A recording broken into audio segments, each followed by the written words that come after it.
You are watching the Inside Edge Network, Double A Anthony Alford alongside the man they call Moon, Eli Moon. We are so excited each and every single weeknight to bring to you a continuous stream of programming right here on the Inside Edge Network. Absolutely, Double A. We will start at 8 o'clock sharp with the Daily Spiral. Autumn Chisholm bringing you everything you need to know from pop culture and entertainment and, of course, sports. And Autumn gives a very, very interesting take on a lot of things. We may get into it from time to time, but we love her, and you're going to love it as well. From 8 to 9, that's Daily Spiral, right into Unfiltered with Kyle Cornell. Your favorite afternoon show is Join the Evening Stream, and you're getting all your late-night news talk. Of course, Kyle has some strong opinions on the sports world and other things as well. He'll usher it in right into Inside Edge Primetime, Double A. Chad B and I, Chad Bryan, we're going to rock out. We're going to do our thing from 10 to 11:30 now. We get an extra half hour. We get to cut loose a little bit, and we can't wait to get just entertaining, fun, and have a lot of great moments with you for an extra half hour.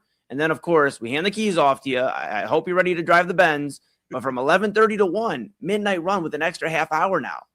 And listen, we going to be running. We going to be sprinting. We're going to be getting after it. Listen, the key to this lineup and the key to these shows, you're getting everything. You're getting entertainment. You're getting local community news.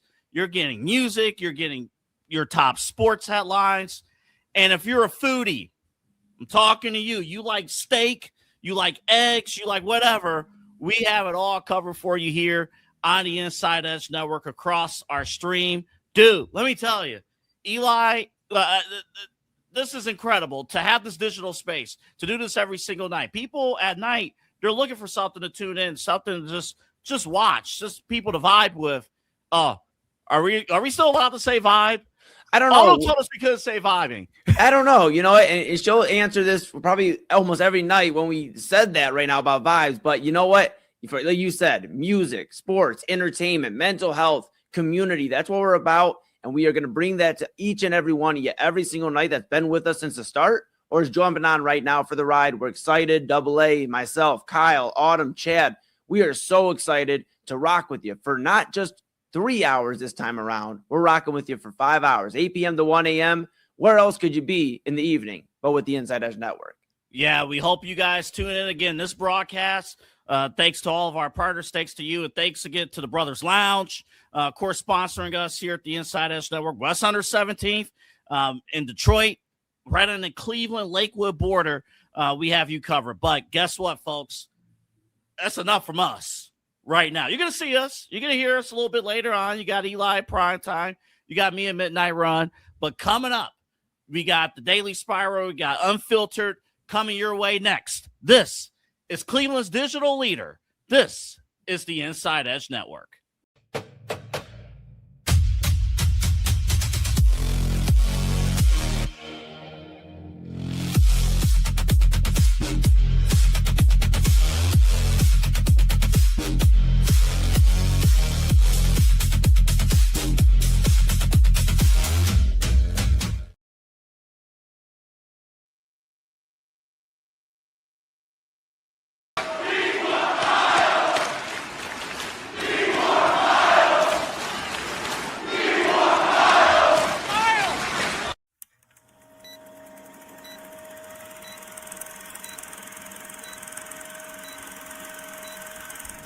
Let's go.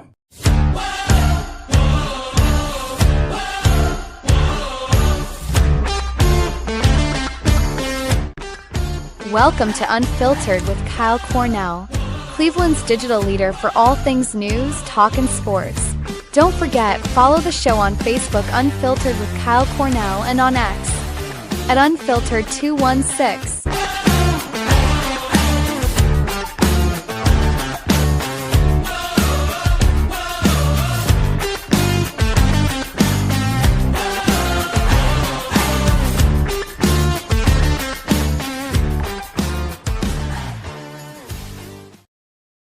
Ladies and gentlemen, welcome in. It is the first edition of Unfiltered with Kyle Cornell right here in the evening block on the Inside Edge Network. So happy to be with you today on your Monday. It is August 10th. It is 2026. I have power finally again. It's awesome. So happy to be with you guys. I wasn't sure if we were going to make it. It was legit a problem. For at least 8 hours today, the power was out, if not longer. but things finally got restored. Hey, shout out to all the energy crews out there. They get a lot of shit. Let's be honest. They really do. They get a lot of slack for, oh, it took so long, whatever it is. And obviously, listen, I'm on the third floor in this piece. It got hot up in this area. I'll tell you what. Still got it back. We're here. We're live for you guys. This week, as you guys heard the intro video just a few minutes ago, I'm going to be the lead-in. Autumn is on vacation because our fearless leader, AA Anthony Alford, decided he wanted to be benevolent and give people vacations during the summer because we know, hey, Brown season is right around the corner, and Brothers Lounge is going to be a big part of that. We'll talk about them a little later in the stream. But I'm the lead this week. So with that being said, as always, do not forget to like, subscribe, punch that notification bell at InsideEdge Net across all the different social media platforms. You see right there, bottom of your screen, everything from YouTube, X, Facebook, Instagram, TikTok. We got it all for you.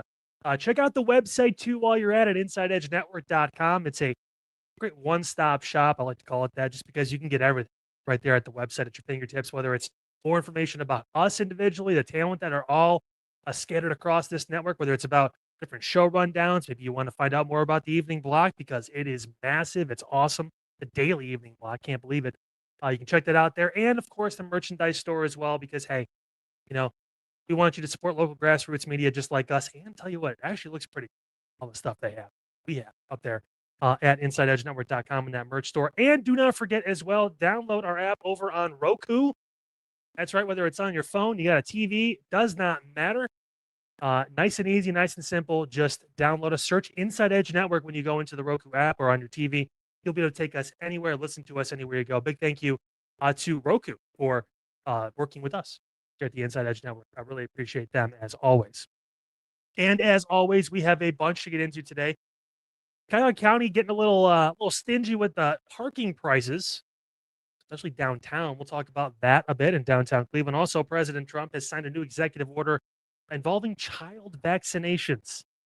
Yeah, it's interesting. We'll kind of go over what that is, what it means, and if you have kids, what's the next steps you have to take, because some changes.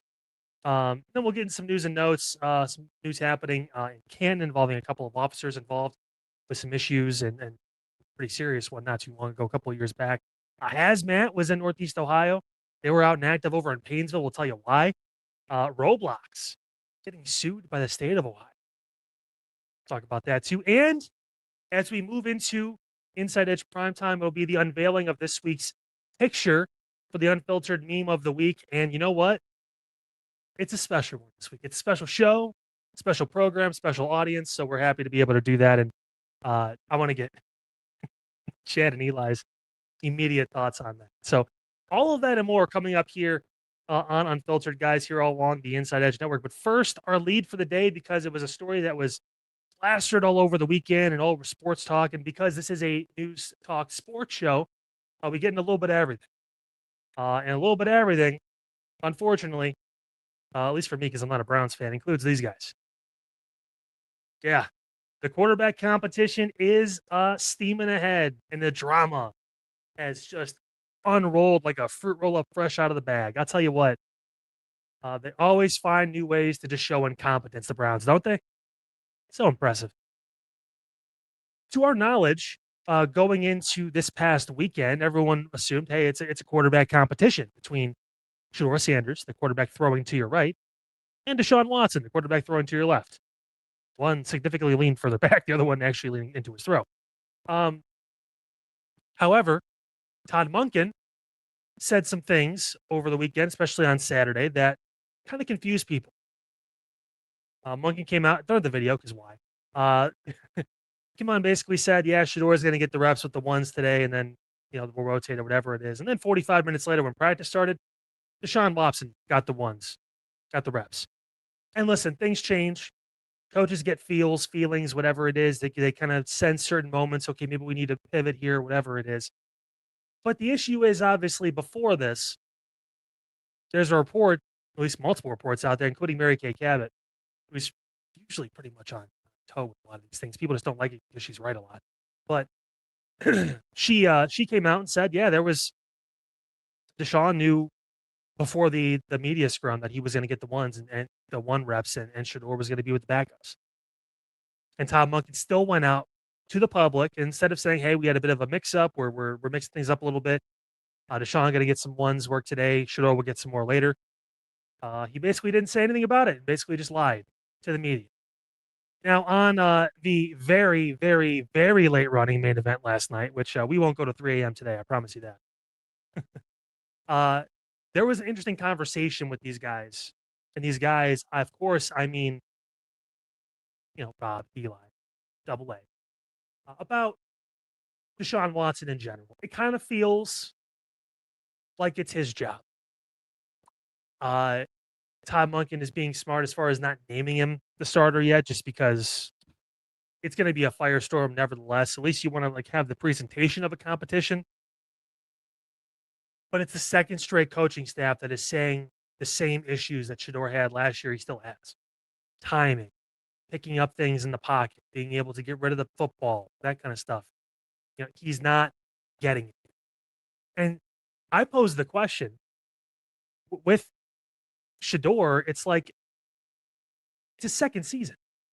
The guy didn't take reps with the first team offense until halfway through last season. And it's a new offense, a new scheme. So he got less than half a season to play. He started 7 games last year and still went 3-4, by the way, with bad stats, which blows my mind. Now he's got a whole new offense to learn. He's got a coach that sure wanted to take him in Baltimore, but they wanted him as a backup, a guy to develop behind Lamar Jackson. And even if Lamar was going to leave Baltimore, that's still probably 2 to 3 years behind a multi-time MVP level quarterback to learn from. Nobody in the NFL pegged Shador Sanders to be a starting quarterback in his first year, or honestly, probably his second. But because he's in Cleveland, and because they're so thirsty for a quarterback, they need, it's dripping, it's oozing out of their mouths. That's the foaming like the dog pound. They just want that quarterback so bad. They're willing to overlook, maybe he's just not ready yet. And I've said this from the beginning. When it comes to Deshaun Watson, he's one of the more talented quarterbacks I've ever seen. Have I seen that in the past 6 seasons or 6 years? No. But all throughout Clemson, into those first 3 to 4 years in Houston, you could have made a case he was a top 5 quarterback in the NFL. Led the league in passing his last full season in Houston. And that year they went 4-12. So they just were a bad team. He was trying to do anything he could to just, get stats and try to win, but they were not having it. But I bring up that 4-12 record because it's interesting. He's 8-10. He's only it's crazy. It's his 5th year in Cleveland. He's only started 18 games. He's barely started more than a full season, despite playing technically 4 full seasons. Injuries, suspensions, hoopla, all that good shit. He's still 8-10 as a starter. And that's what that really bad last year in 2024, where he went 1-6 or 1-7 and 8 starts and just did not. You could tell something was off. He is the more skilled of the 2 quarterbacks in that quarterback. And the Dylan Gabriel stuff about him, he's going to be the backup now. And he's going to be the only way Dylan Gabriel is going to be the backup is if they trade Shador, if he does not become the starter, which I think would also be just a bad idea because there's no guarantee Deshaun Watson is going to make it through the season. There's no guarantee he's going to get past week 4. What has he shown you in a Cleveland Browns uniform that says he's going to make it a full season? Because he hasn't. Sitting out that 1.5+ plus or whatever it was due to the holdout and then obviously the injury, and then he had the stuff with all the baggage that came with that suspension. He's had little flashes where he's looked good, and he's won. Hell, before that season in 2024, when he was a starting quarterback for the Browns, he was 7-4 or 7-3 when he played. So he was winning games when he played, but he wasn't available. And that's one of the biggest things about quarterback in this league. If you can start 16 to 17 games, your value shoots up easily. Being available is so important. The stats, they'll work themselves out. The way the league is built these day and ages, Jacoby Brissett, if he starts 17 games, is going to throw over 3,000 plus yards and probably 20 touchdowns because it's how offenses work nowadays. It just is. But fans wanting one solid answer at quarterback. It's not in the room. It's not. There was a theory that was thrown out last night about, well, what happens if Deshaun does win 9, 10, 11, 13 games, whatever it is? Well, you know what? I would expect him to need to do that. Because right now, if he goes into this season and he plays like crap and he goes 1-3 or 1-4 in the first 5 and gets benched, he might not have a job next year. And granted, he doesn't need to play another lick of football. He's made all the money he's ever going to need, unless he blew it all in massage parlors since what happened. I don't know, but like he should be good. He should be fine. It's more about pride now and about someone that I saw who said he truly loved the game. Now you got to prove it, because this is make or break for Deshaun Watson. There is no more buffer. There's no more guaranteed contract. There's no more nothing after this year. He's got to perform. So the pressure is on Deshaun to show up in practice, to show up in games. He's been the practice hero. He's been practice Superman, starring in the next DC film. James Gunn gave him a call. He's got to do it on the field in games, and he's got to stay healthy. That's his biggest problem. Anytime he showed a little bit, remember that Baltimore game a couple years back? I remember I was down in Florida in St. Augustine with my dad and my brother at a Browns backer bar, watching him pick apart Baltimore, a team that was picked to go to the Super Bowl and has been for multiple years. I think they are again this year. And then he obviously hurt his shoulder. And then now he's torn his Achilles twice. And Deshaun had problems getting rid of the football when he was playing with the Browns too. But if he wins 10 games, 11 games, 13 games, obviously, and stays healthy, that means he's going to stay healthy for at least that many games, if not more. If you're the Browns, you kind of have to look at that. But is it crazy to me that even in that situation, if I'm Cleveland, even if he plays well, because let's be honest, Deshaun, his best will be Baker Mayfield in that season where they lost to Kansas City in the AFC, whatever, it's the second round of the playoffs. Like that's a 24 touchdown, 6 interception. Maybe he throws for 3,000 yards. Because Browns quarterbacks are like Bears quarterbacks now until Caleb Williams, where they just don't put up stats. Unless your name is Otto Graham, you're not going to be lighting up the stat sheet. People love Bernie Kosar, and hey, listen, for that generation, awesome. Look at his numbers. Okay. I get it, different times, all that stuff. But again, compared to now, it's night and day. And the Browns just have not been able to come to terms with the fact they need that kind of quarterback. There were guys out there. There was the Drew Allars out there, those kind of people that kind of fit more of that mold of who can do a little bit of everything. But they chose this path. Andrew Berry chose this path. He chose Todd Monken, and Double A's made the point multiple times, and he's right. Todd Monken is a plan for Deshaun Watson. Todd Monken, however, is not going to be hinged on Deshaun Watson making it, but it's a plan for him to start, for him to be successful. And if he doesn't live up to it, well, then that's on him now. But the dysfunction of lying to the media for no reason, because who gives a f-? And then the dysfunction of this organization to have your owner come out 2 seasons ago and literally say, that was a mistake. We shouldn't have traded for Deshaun. And he's still on the roster. That's wild. It should be studied how stupid these people are. Like it should be researched by science. Like it's insane. He would have been gone on any other team. If he would have signed with any of those NFC South teams and all that shit went down, he would have been gone. Saints, the Falcons, the Panthers, whoever, gone.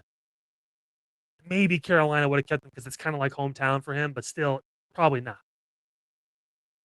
When's enough? Apparently not yet for the Browns. And listen, they paid him. They made the investment. I don't blame them for seeing it through, but obviously hindsight's 2020, and we're seeing clearly right now. And this is the last chance for Deshaun Watson to fudge up our image a little bit more so that way they give him more money. And if he does win 10, 11 games this season, you bet your ass he's not getting $250 million guaranteed over 5 years again. It's a short-term deal. Think about Baker's contract a couple of years ago with Tampa, that 3-year, $100 million deal, something like that. If he did something well and he played really well this season, probably looking at that for any team that needs a quarterback. He's done making that kind of money, at least for now. He's not getting franchise tagged. He's not none of that stuff. The Browns would let him walk if a team walks up and says, "Hey, we're going to give you $300 million over 4." Like, no, they're not going to do. People also forget they're going to have 2 draft picks in this upcoming first round. So with the Rams pick, it's going to be a lower pick. And Rob said something about it there. One Matthew Stafford injury away. I think honestly, Ty Simpson or Stetson Bennett could probably come into that offense and look halfway decent. Because again, Sean McVay, Kevin McConnell, these kind of guys, they make quarterbacks. Even when you don't think it's going to happen. Who had Sam Darnold as a Super Bowl winning quarterback on their fucking bingo card 2-3 years ago? There was one pop-up, one down. We got over under 2.5 fucks tonight. That's 2. But like those guys make it. So the Browns at worst are going to get 2 picks, at least probably in the 20s if they play well. If they don't, they'll have a high first round pick and they'll have a pick in the 20s, maybe even 30s, depending on how good LA ends up.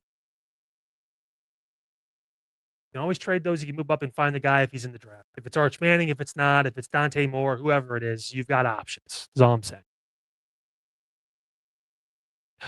It's exhausting talking Browns, and I'm not even a Browns fan. I've got my own problems. You guys heard the interview earlier. Tyler Shuck in New Orleans, because that's my team. Yeah, he's really going to break out. Got a new tier for you. It's tier, what was it?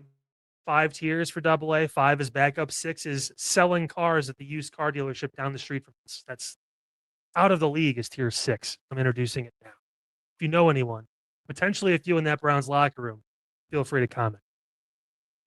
We're going to take a break here on Unfiltered, guys. All on the Inside Edge Network. It is our first night in the evening stream. I think we're doing good so far. I'm sure I pissed off a few people. No worries. It's all good. When we come back, we are going to talk about Cuyahoga County into more of the news side of things. Parking rates going to increase again. Yikes. That coming up next here on Unfiltered. Stay with us. Looking for an iconic Cleveland music venue that features premier entertainment, spirits, and food? Well, look no further than the Brothers Lounge. They offer a variety of live entertainment acts weekly, along with a diverse selection of beer, wine, and fine spirits, not to mention Chef Wynn's food menu, which has been crafted with traditional American fare with a modern twist. So come on out and enjoy the warm hospitality and make some new friends right here in your backyard. For more information, head over to brotherslounge.com and check them out for yourself at 11609 Detroit Road. That's right near the border of Cleveland and Lakewood. The Brothers Lounge, proud sponsor of the Inside Edge Network, Cleveland's digital leader. Key On Sports is the leader in Ohio high school athletic coverage in written, print, and video streaming. From the latest news and results and written content to the high school football game of the week every Friday, Key On Sports has you covered. The vision of 15-time published author Vince McKee has become the most trusted site in Ohio high school athletic news. From podcasts to player profiles, Key On Sports is your one-stop for all of it. Visit them today at keyonsports.com or on YouTube at Key On Sports. Check out their socials on Twitter and Facebook as well. Please support the new Inside Edge Network by liking, subscribing, and following us on your favorite social media platforms. That's at InsideEdgeNet across Facebook, TikTok, YouTube, X, and IG. And don't forget to download our new app over on Roku. And as always, thank you for supporting your favorite shows on the Inside Edge Network, Cleveland's digital leader for news, talk, sports, entertainment, and mental health. Fanatics isn't just our name, it's who we are. Loyal, passionate fans, dedicated to our favorite teams and to the sports we love. That's why we're honored to be able to offer fans the world's largest collection of official sports apparel and sports jerseys from all leagues, teams, and players you love. We feature a wide selection of gear from every league, including the NFL, MLB, NBA, NHL, and NCAA merchandise, which allows us to serve fans of football, baseball, hockey, basketball, lacrosse, soccer, golf, and everything else that gets your heart pumping. Go to InsideEdgeNetwork.com under our partners section to find our link to check out all of what Fanatics has to offer. Fanatics, a proud sponsor of the Inside Edge Network, Cleveland's digital leader. Clean energy, bold flavors, no jitters. See why people won't shut up about Dubby. Whether you're starting your workday or getting ready to exercise, Dubby Energy helps you lock in and focus. Over 15 different flavors to choose from. Order Dubby Energy right now and find out more information by checking out our partners page on InsideEdgeNetwork.com. Also, use that promo code InsideEdge10 to receive 10% off your order. Dubby Energy, your energy-focused sponsor of the Inside Edge Network, Cleveland's digital leader. Discover our collection of handcrafted candles made with clean, minimal ingredients. Every product thoughtfully created in small batches free from harmful toxins for mindful everyday indulgence. Imported coconut soy wax with natural wood wicks to offer long-lasting burn and rich fragrance. Find out more about Alley Rose Fragrances by checking out their link on our partners page at InsideEdgeNetwork.com. And if you're a first-time customer, use the promo code InsideEdge20 to receive 20% off your order. AlleyRoseFragrances.com, a proud sponsor of the Inside Edge Network, Cleveland's digital.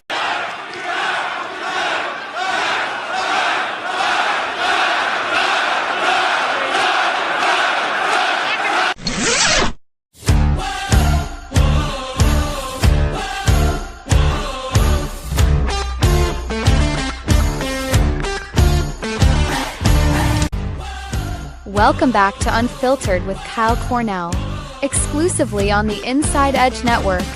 Make sure to like, subscribe, and punch that notification bell at Inside Edge Net across all our social media platforms.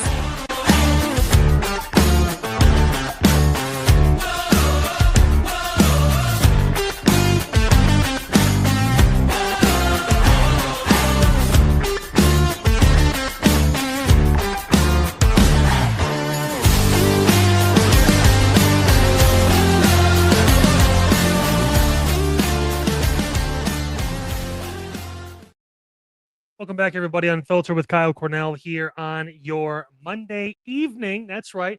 Hey, normally we're at 5. Not anymore. We're in the evening block right here on the Inside Edge Network on August 10th, our first debut show at 9 p.m. So happy you are with us here on the program as always. Of course, the new lineup, at least for this week. Next week, Autumn joins the group. She is on vacation. The Daily Spiral will be from 8 to 9. She'll lead right into Unfiltered with myself from 9 to 10. And then Inside Edge Primetime at their normal start time at 10 to 11:30. And at 11:30, Double A Anthony Alford with Midnight Run takes you all the way till 1 a.m. right here on the Inside Edge Network. It's such a great success we've had with this evening block to this point. It's an honor to join it and be a part of it. Kind of slide right in and really try to dominate the evenings here, not only in Northeast Ohio, but honestly, hey, around the country, around the world. Let's make some waves.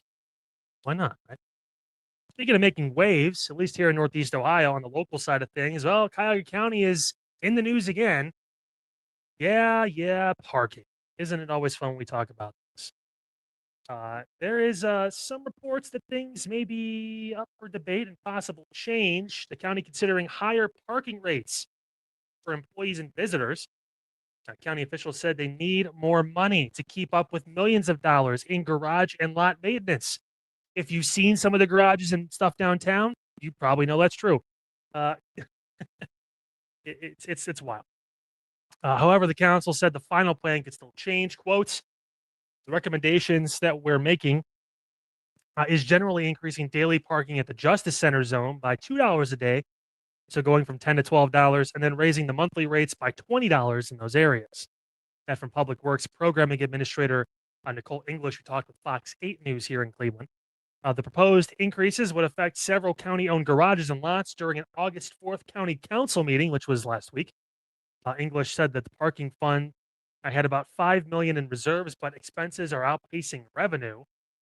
He said, quote, we currently have a balance in the parking fund of a little over $5 million. This is an enterprise fund that is kept separate from the general fund and used for just these uses. So we have $5 million. Last year, we took in a little over $3.7 million.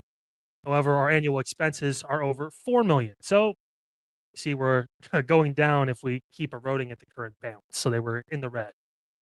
English saying that garages are the biggest expense, with the county also paying to maintain and repair surface lots as well. Public Works Director Michael Dever said the county needs millions more to keep the garages open. English said raising parking revenue could help avoid cuts elsewhere. The proposal has also drawn some concern from county employees who could face higher parking costs. So if you work for local government, you're screwed too. English said the county is looking at other options to help employees with those costs, including subsidized RTA passes. Hey, didn't Jake call this on the program? I don't know if you guys remember, for those who watch Unfiltered, we always have Jake Underwood of the Jake Underwood Show on Thursdays. Now, potentially at 9:30 on Thursday, we're going to talk to him about that and see what works best for him. He said we're moving towards this era where when you're downtown, you're not going to be driving downtown. No one will. Cars are going to be banned, essentially. We're getting to that point. Businesses will start doing this. The parking garages will be kind of non-needed, non-existent. They'll get torn down. More apartment buildings and all that crap will get built. And then we'll be a carless city. Everyone's going to be on e-bikes, or they're going to be riding the RTA. What are those like one? I almost called it a ripstick. It's not a ripstick, but like the one wheel thing where you like ride it and lean forward and back. It's pretty cool. It's like a unicycle for like people that actually have skill. I shouldn't say. There's a lot of people in the circus that ride unicycles that do a great job. And Steve-O. But like did you expect anything different? We're a greedy bunch of people, aren't we? With the money. Again, the proposal would generally mean about $2 more per daily parking, $20 more for monthly, as I mentioned before. The county council's next regular meeting is set for September 8th. Not set in stone, but if you're thinking about heading downtown into Cleveland, now you kind of know what you're dealing with here. And it's just shocking. I don't know who to blame with all this. I mean, do you blame inflation for pricing going up to maintain these lots? Do you just blame more usage because more people are coming downtown? I don't see that. I don't know. But some of these parking garages you go into, man, it's rough. It is rough like you're barking at that point. Like it's bad. And the fact that they're still in the red with all this, despite getting millions of dollars every year, just blows my mind. Also against surface lots, so like pavements, parking lots, whatever is in the county.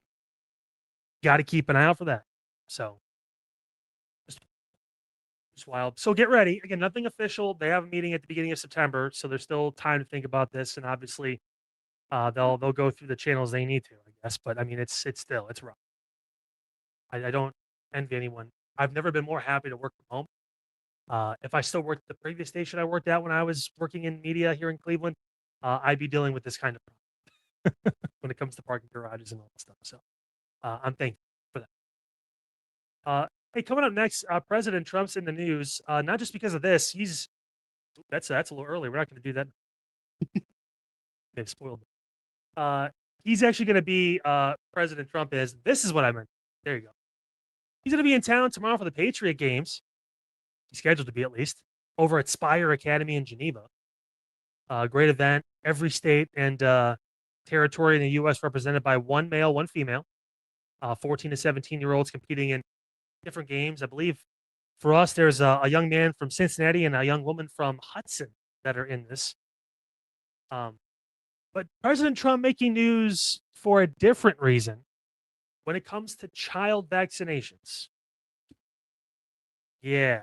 We're going to have to talk about that here in a few minutes right here on Unfiltered. Before we do, again, quick shout out to our newest presenting sponsor here at the network. Really appreciate what they've done, not only for us here at the network, but obviously Eli with his career and what they've meant. Brothers Lounge, really appreciate them. And you guys have to check it out. I've been lucky and fortunate to be there a couple times. And obviously Moon Bash, that's where we had it this year.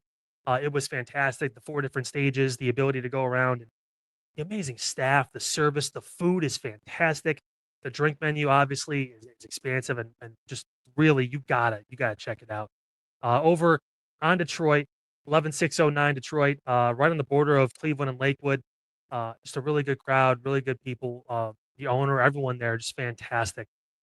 Recommend like going and checking it out. Also, again, live music. I mean, it's one of those things where if you can't afford to go to these big concerts at Rocket Arena or whatever it is, and you really want to get more in touch with what we have going on here, locally in Northeast Ohio, and even some people that will come in from out of town and kind of give you a different perspective on listening, whatever it is. It's like weekly. There's always new artists, new acts that are there from all different genres, rock, hip hop, and everything in between.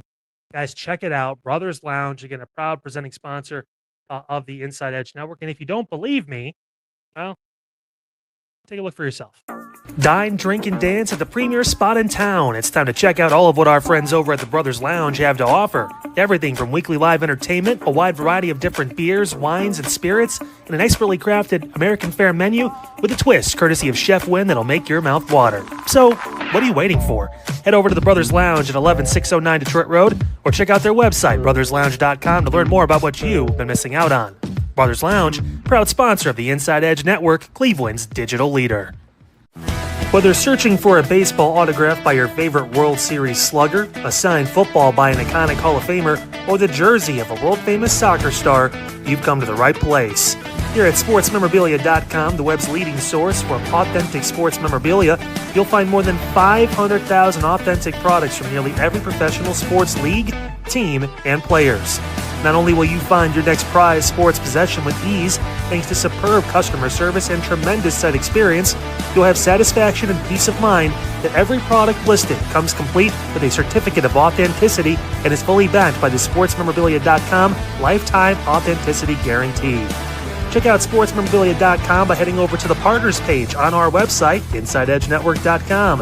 Sportsmemorabilia.com, a proud sponsor of the Inside Edge Network, Cleveland's digital leader.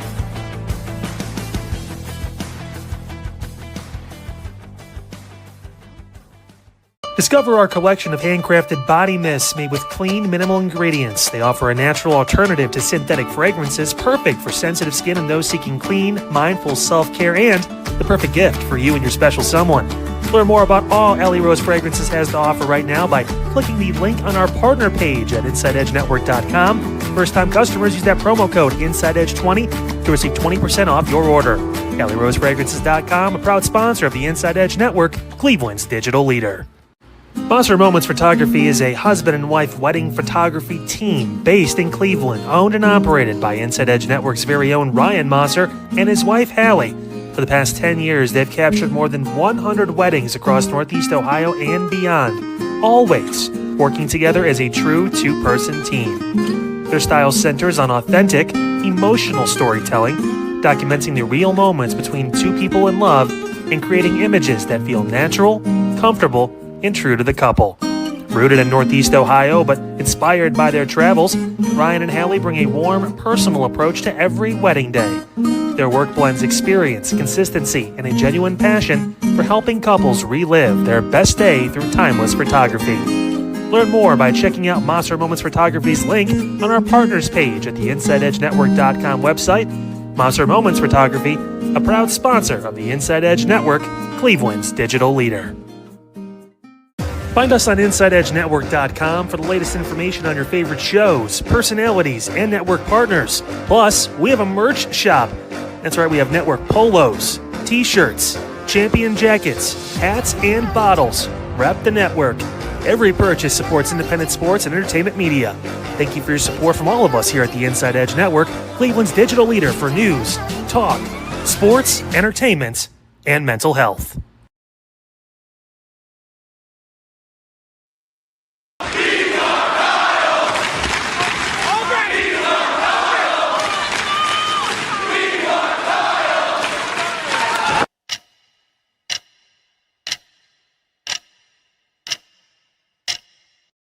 Let's go.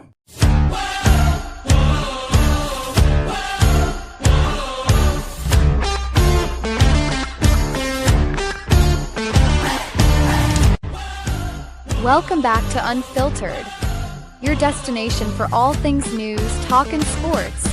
Don't forget to check out our website, InsideEdgeNetwork.com, to learn more about all of our shows, personalities, and buy some merch too while you're at it.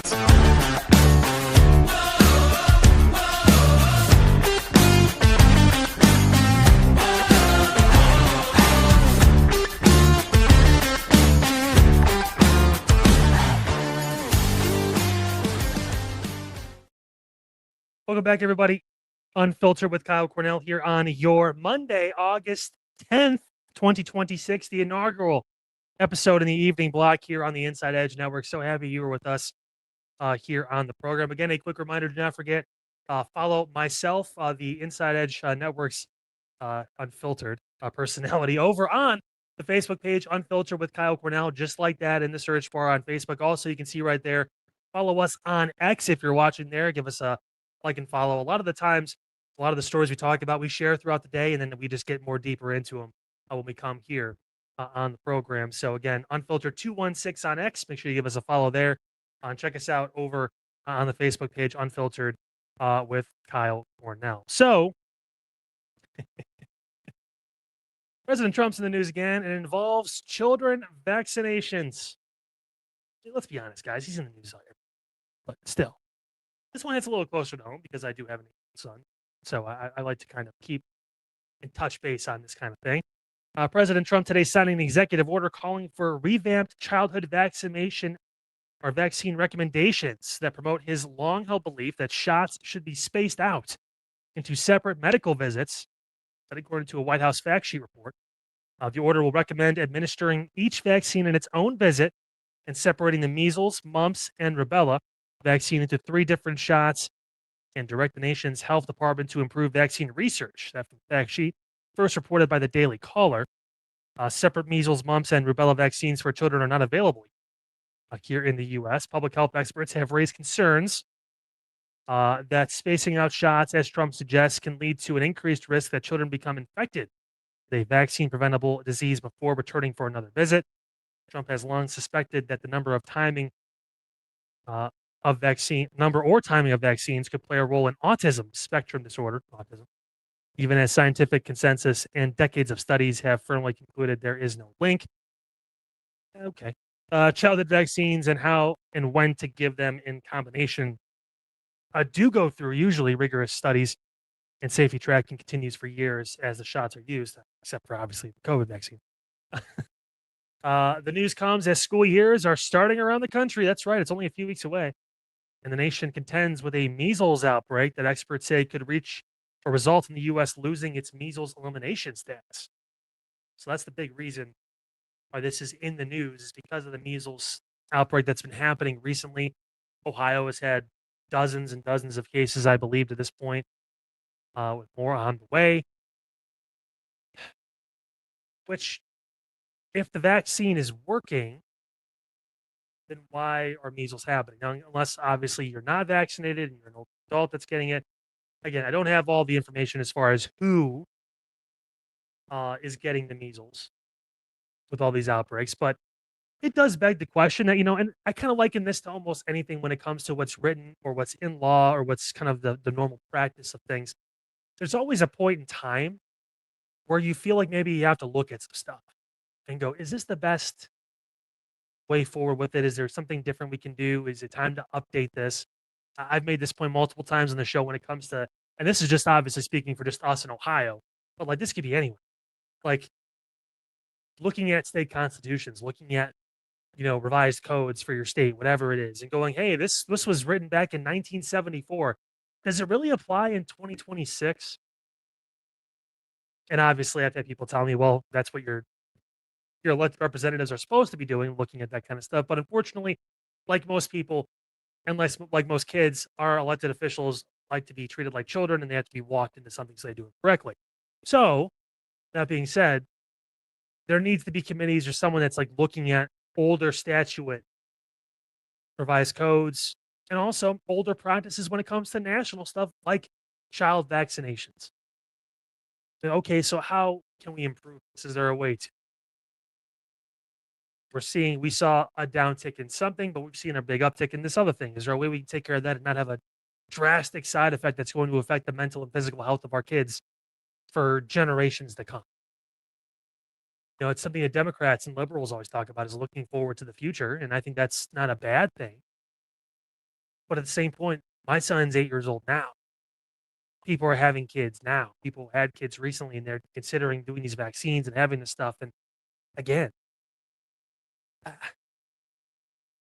I got the COVID vaccine, and I think I just got the COVID. I just got the initial. I didn't get the booster. I just got the one, I believe. I think it was Pfizer. It was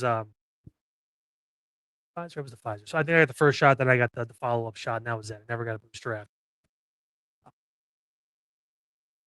Worked out pretty well for me. I think I had COVID one time, but it wasn't bad. When it comes to this kind of stuff, though, when you're talking about kids, we talk about like young families that are trying to make these decisions. It's got to be based in fact.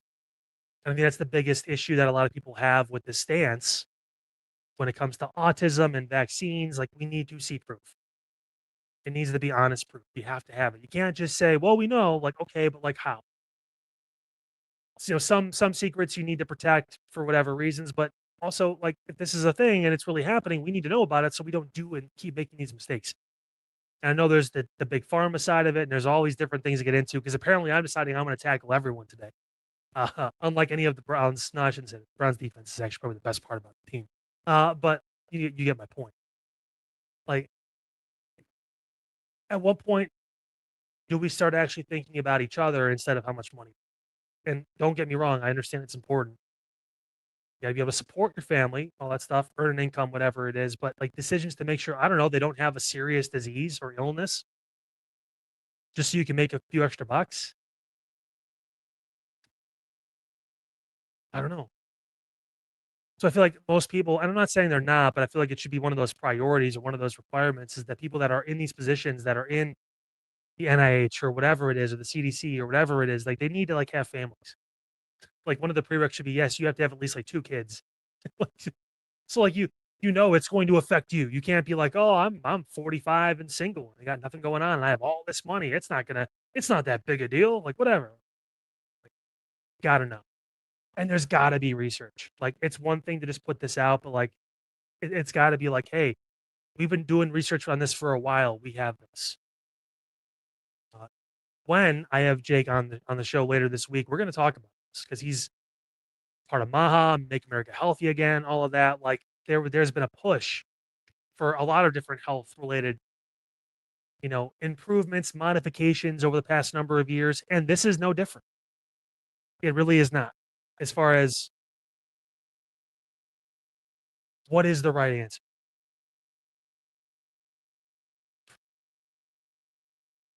Sorry, I just saw it. But no, this is it's important. It's important to talk about. It's important to figure out.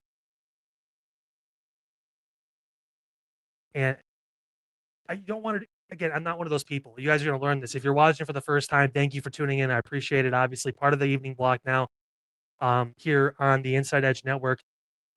It's just a great honor to be a part of this and to join here Unfiltered, moving from 5 to 9 now. One thing you're going to learn about me, I don't have political sides. I worked in news for 7+ years. It was my job to be impartial, to be benefit of the doubt, to be facts, all of that, right? It's carried over a little. I obviously have opinions, and believe me, you guys, you're going to hear them. But at the end of the day, with stuff like this, I just need to see proof. That's it. I don't care if he's a Republican or a Democrat or he's a liberal or conservative or he's got this agenda or that agenda.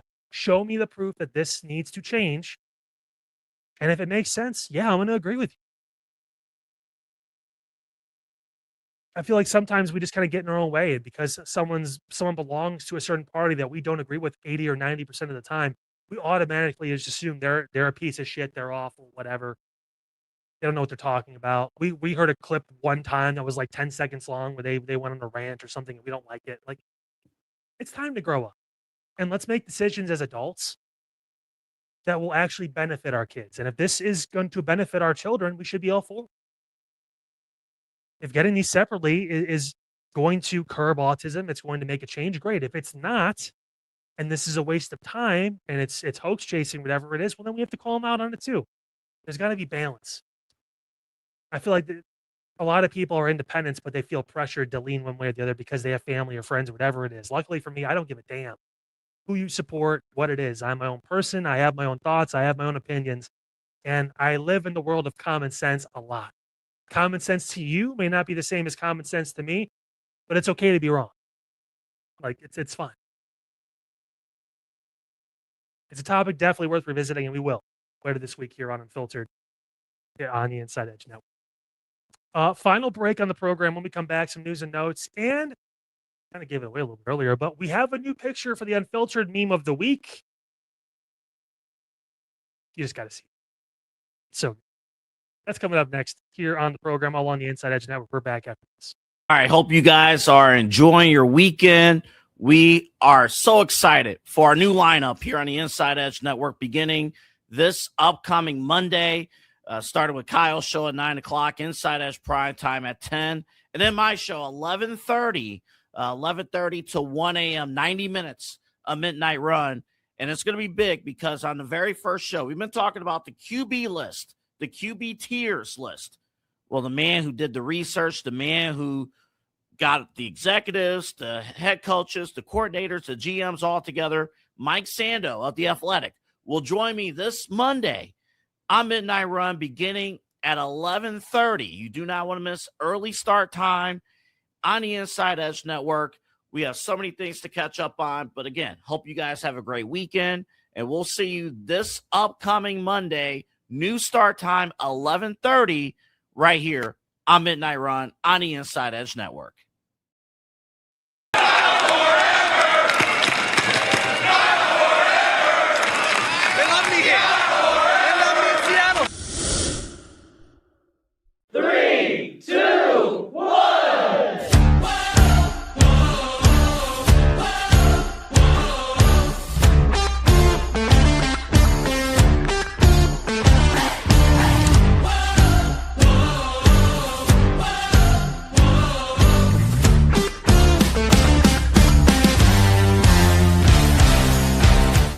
Welcome back to Unfiltered with Kyle Cornell, right here on Cleveland's digital leader for news, talk, sports, entertainment, and mental health, the Inside Edge Network.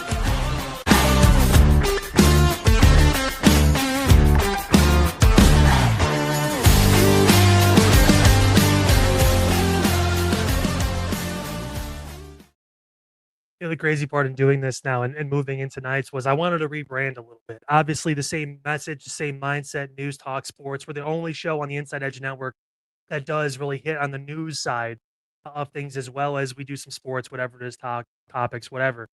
And if you ever have any comments, anything, whatever, feel free to shoot into the comment section. We'll read that for you here on the program.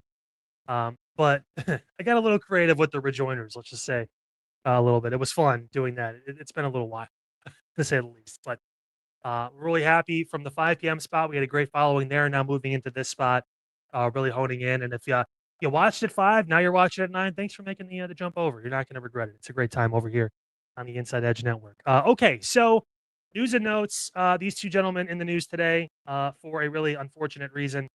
They have pled guilty. That's right, 2 former Canton police officers pleading guilty in connection to the death of Frank Kyson. This happened back in April of 2024.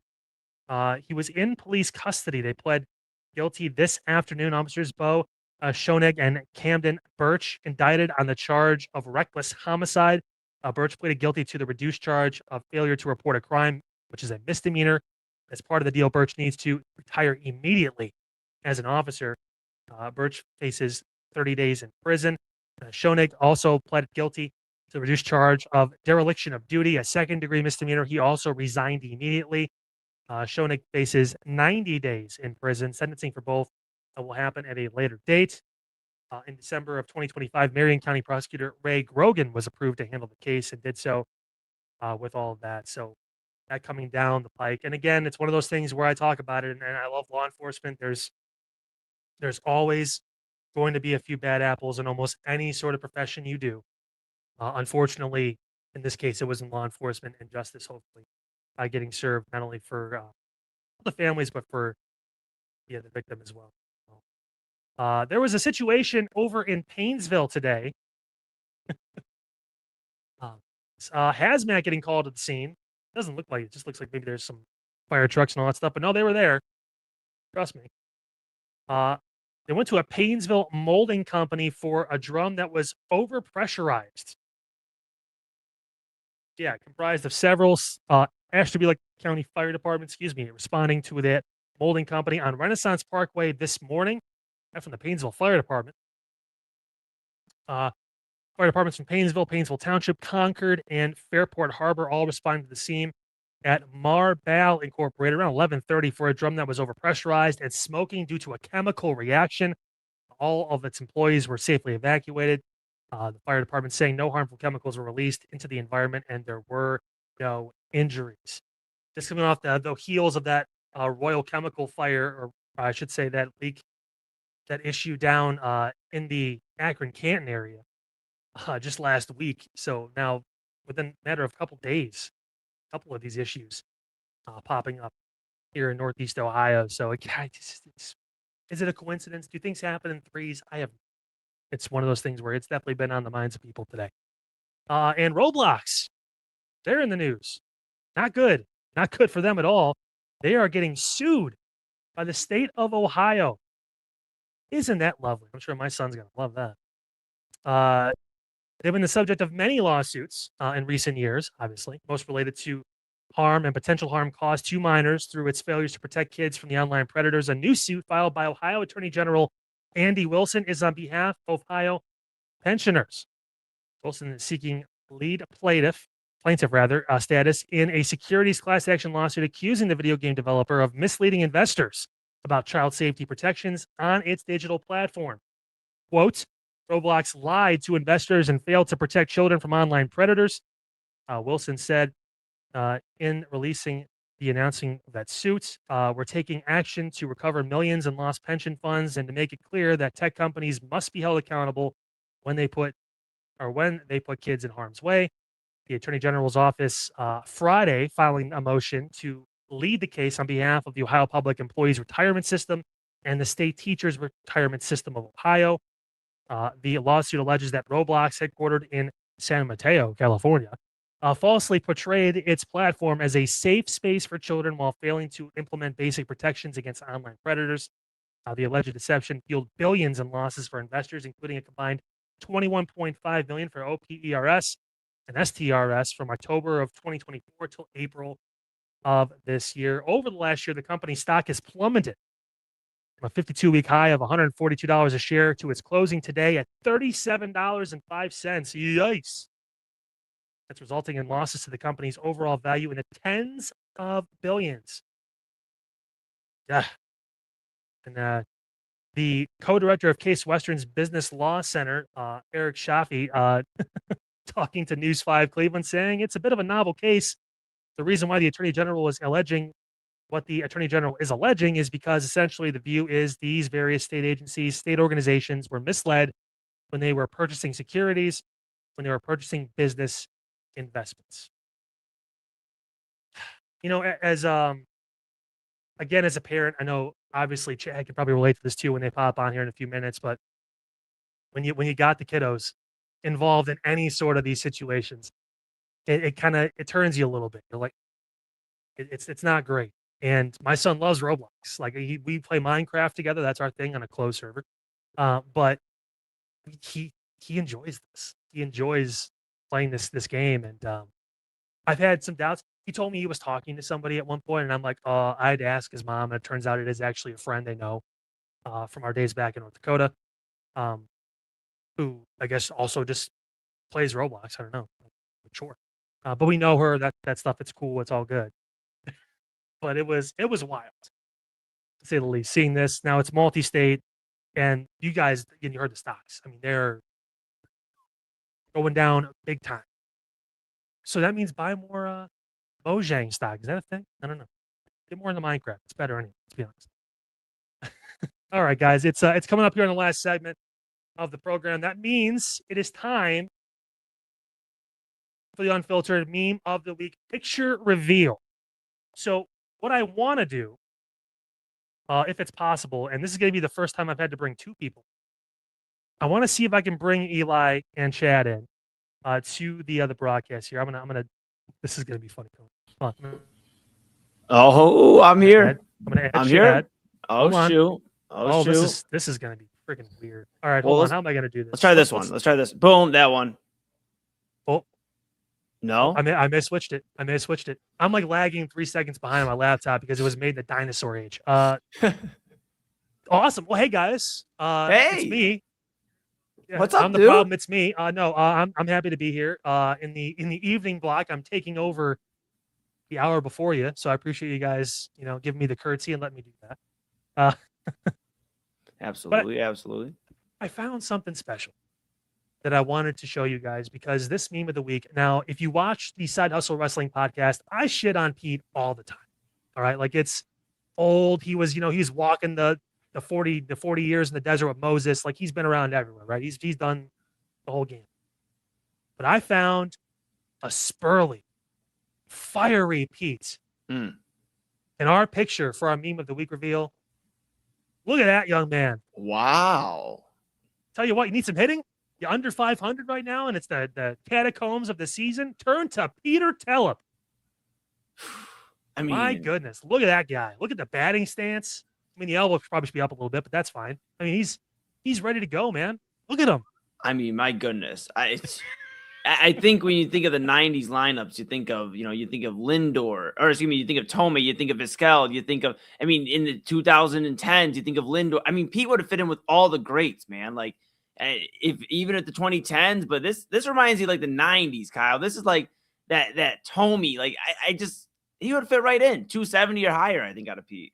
Tell you, I am kind of surprised it's not a Cleveland Spiders helmet, to be honest with you. Yes. But considering the age and how old he is in this picture, Chad, thoughts?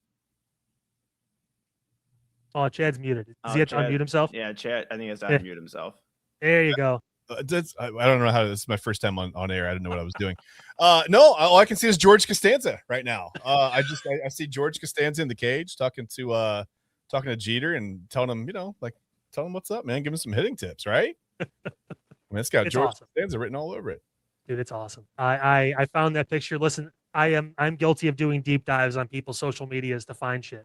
And that picture is like, Eli, you're correct. It's from like the 90s, maybe early 2000s. Like it's Yeah. He'd fit in, like I said, he'd fit in perfectly if he was just hitting 270 or above in the 90s. And if not, I think anything he would have given us in that Lindor, Ramirez early days, we would take, Kyle. We would take. Just please hit with runners in scoring position. That's all we need. Just if he's hitting 270, you put him in that 4 spot, he's going to deliver.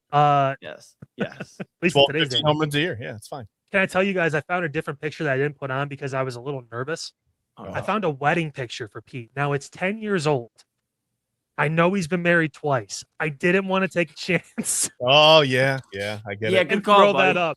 I saved it for future use. If he pisses me off, whatever it is, he's just the owner of the company. It doesn't matter. He can eat a dick. But like, it'll be fine.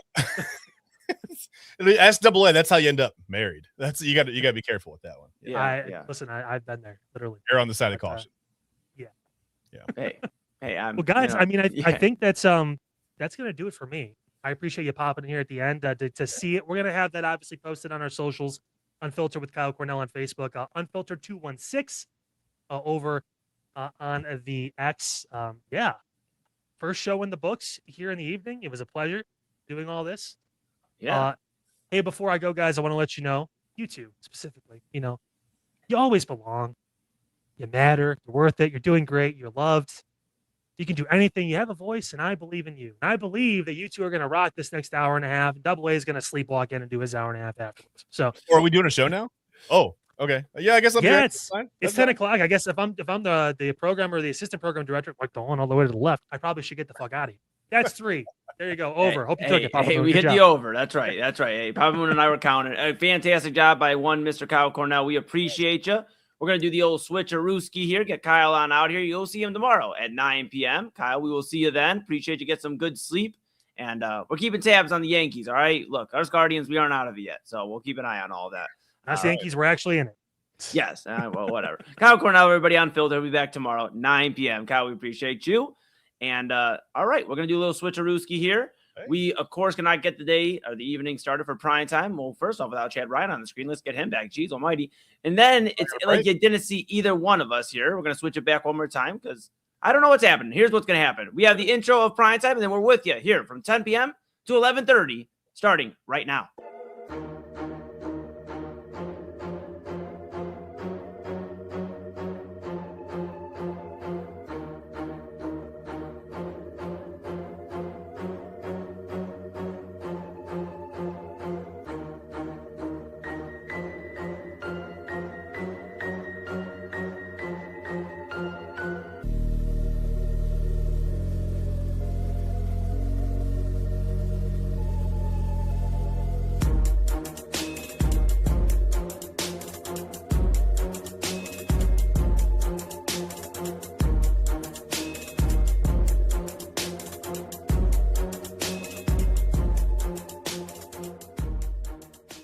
Fanatics isn't just our name, it's who we are. Loyal, passionate fans dedicated to our favorite teams and to the sports we love. That's why we're honored to be able to offer fans the world's largest collection of official sports apparel and sports jerseys from all the leagues, teams, and players you love.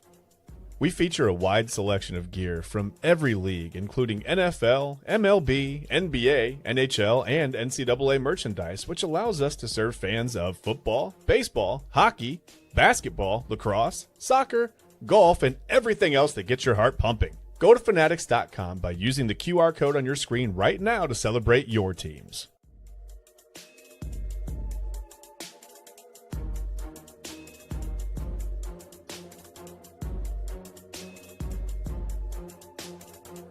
And welcome in, everybody, to another episode of Inside Edge Primetime here on the Inside Edge Network. Chad Bryan to my right, your right, everybody's right. I'm Eli Moon. We are back in the saddle on the saddle. Saddle adjacent here with you for the next hour and a half. We obviously have a new evening stream. As you saw, Kyle Cornell joining the evening stream at 9 o'clock. So we are excited to get after that. And, of course, goes into us 10 to 11:30, and then midnight run 11:30 to 1. Of course, Autumn Chisholm on vacation with the Daily Spiral will be back next week for 8 o'clock start. So we'll get 5 hours of live programming. But tonight, still a jam-packed evening. We appreciate you all being with us. Of course, if you haven't been with us before, hello, welcome in. If you have been with us, welcome back. Make sure you like, subscribe, follow at Inside Edge Net on all the socials. Make sure you smash that notification bell so you know when we're going live. That's Inside Edge Net across all the socials for daily shows for you. And now they're in unison, all in one. You have Autumn leading in with the Daily Spiral, so you get your entertainment and your pop culture. And you get Kyle. Of course, you just saw Kyle for the last hour. Your news, your Cleveland, your community. And then, of course, he loves to have some fun poking at the Inside Edge Network peeps from time to time. And like we mentioned just in the last few minutes, Pete looks great, the owner of the Inside Edge Network. I mean, really fits in, I think, in that 90s lineup. And you can see it's been a crazy week because I was sitting there mentioning Francisco Lindor. If he was in the 90s, I think we'd even have a crazier lineup. But nonetheless, Pete would fit right in with the Guardians greats, the Indians greats of the past. And you can check out all what Kyle has to talk about, of course, from 9 to 10. 10 to 11:30, we got Chad and I. We have an extra half hour to be absolutely loosey-goosey and talk about whatever we want to talk about in the next half hour that we get. And then Double A gets an extra half hour, 11:30 to 1 a.m. If you missed Double A Anthony Alford's interview with the Athletics' Mike Sando earlier today, it was at 6:30. You will hear that again tonight. And we are aiming, I believe, for 11:45 p.m. And I'm sure Double A's listening. So if he hears it and says, wrong time, Eli, he'll sound the buzzer and I'll answer the right time. But 11:45 p.m., we are aiming for that. All in this stream. A lot of great stuff Double A talked with Mike about when it comes to the Browns quarterback situation and other quarterbacks around the league. Check all that out Monday through Friday, this evening stream, all for you. One stream, once you enter, it's 4 shows, 5 hours, one stream phenomenon. That's where we're at, Chad. Make sure you go. It's growing. Yes. InsideEdgeNetwork.com is where you're going to want to go as well. Read about all your favorite personalities. As I mentioned, daily lineup. Of course, you have our weekly programming, Real Talk with Pop Moon, Saturdays at 5 p.m. Read about him. Read about Ryan Moss or Kevin Arnold, the voice of the land. TK Dandridge, Chad Bryan, Legal Formation. Has some things going on today. We were wishing TK well. He should be back next week for Legal Formation. And then, of course, main event, Robert Zicki, Anthony Alford, and myself. Read about all the personalities. Check out our partners page. Couldn't do without them. Of course, Brothers Lounge. We have the Brothers Lounge. We have Fanatics.com. We have W Energy, Mosser Moments, SportsMemorabilia.com. Omega Video Marketing, and W Energy. We cannot do without all of our partners. Appreciate them so much. And, of course, appreciate you. So go to the merchandise store, grab a shirt, a hat, a mug, a polo, a windbreaker. Rep Cleveland's digital leader and your source for sports, entertainment, mental health conversations, news, and everything in between. And we're on Roku. So cool over the weekend talking to some people that have said they've checked us out already on Roku and been there for a few months now. It's very cool. So make sure you take us on the go wherever you want to go. Inside Edge Network app on Roku. All right.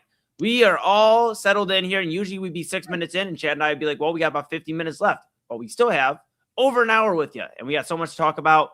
Later on in the show, we'll talk the Guardians. They're in a 4-team AL Central race, something we didn't really imagine back in May or June, but yet here we are. Later on, we'll also discuss the NFL Hall of Fame. Chad and I were discussing not only this class, but starting to look ahead to 2027. We were going to do that a little bit last night on main event. Didn't get to it. Chad and I will visit that later on. And of course, so much more to get after it. But we begin with America's team. I'm not talking the Dallas Cowboys. I'm talking right here in the heartland of the Midwest, the Cleveland Browns. Now, if you haven't been following and you're in a different state and you're like, why should I invest in the Browns quarterback situation? Well, that's a great question. We're trying to figure out the same reason here in Cleveland.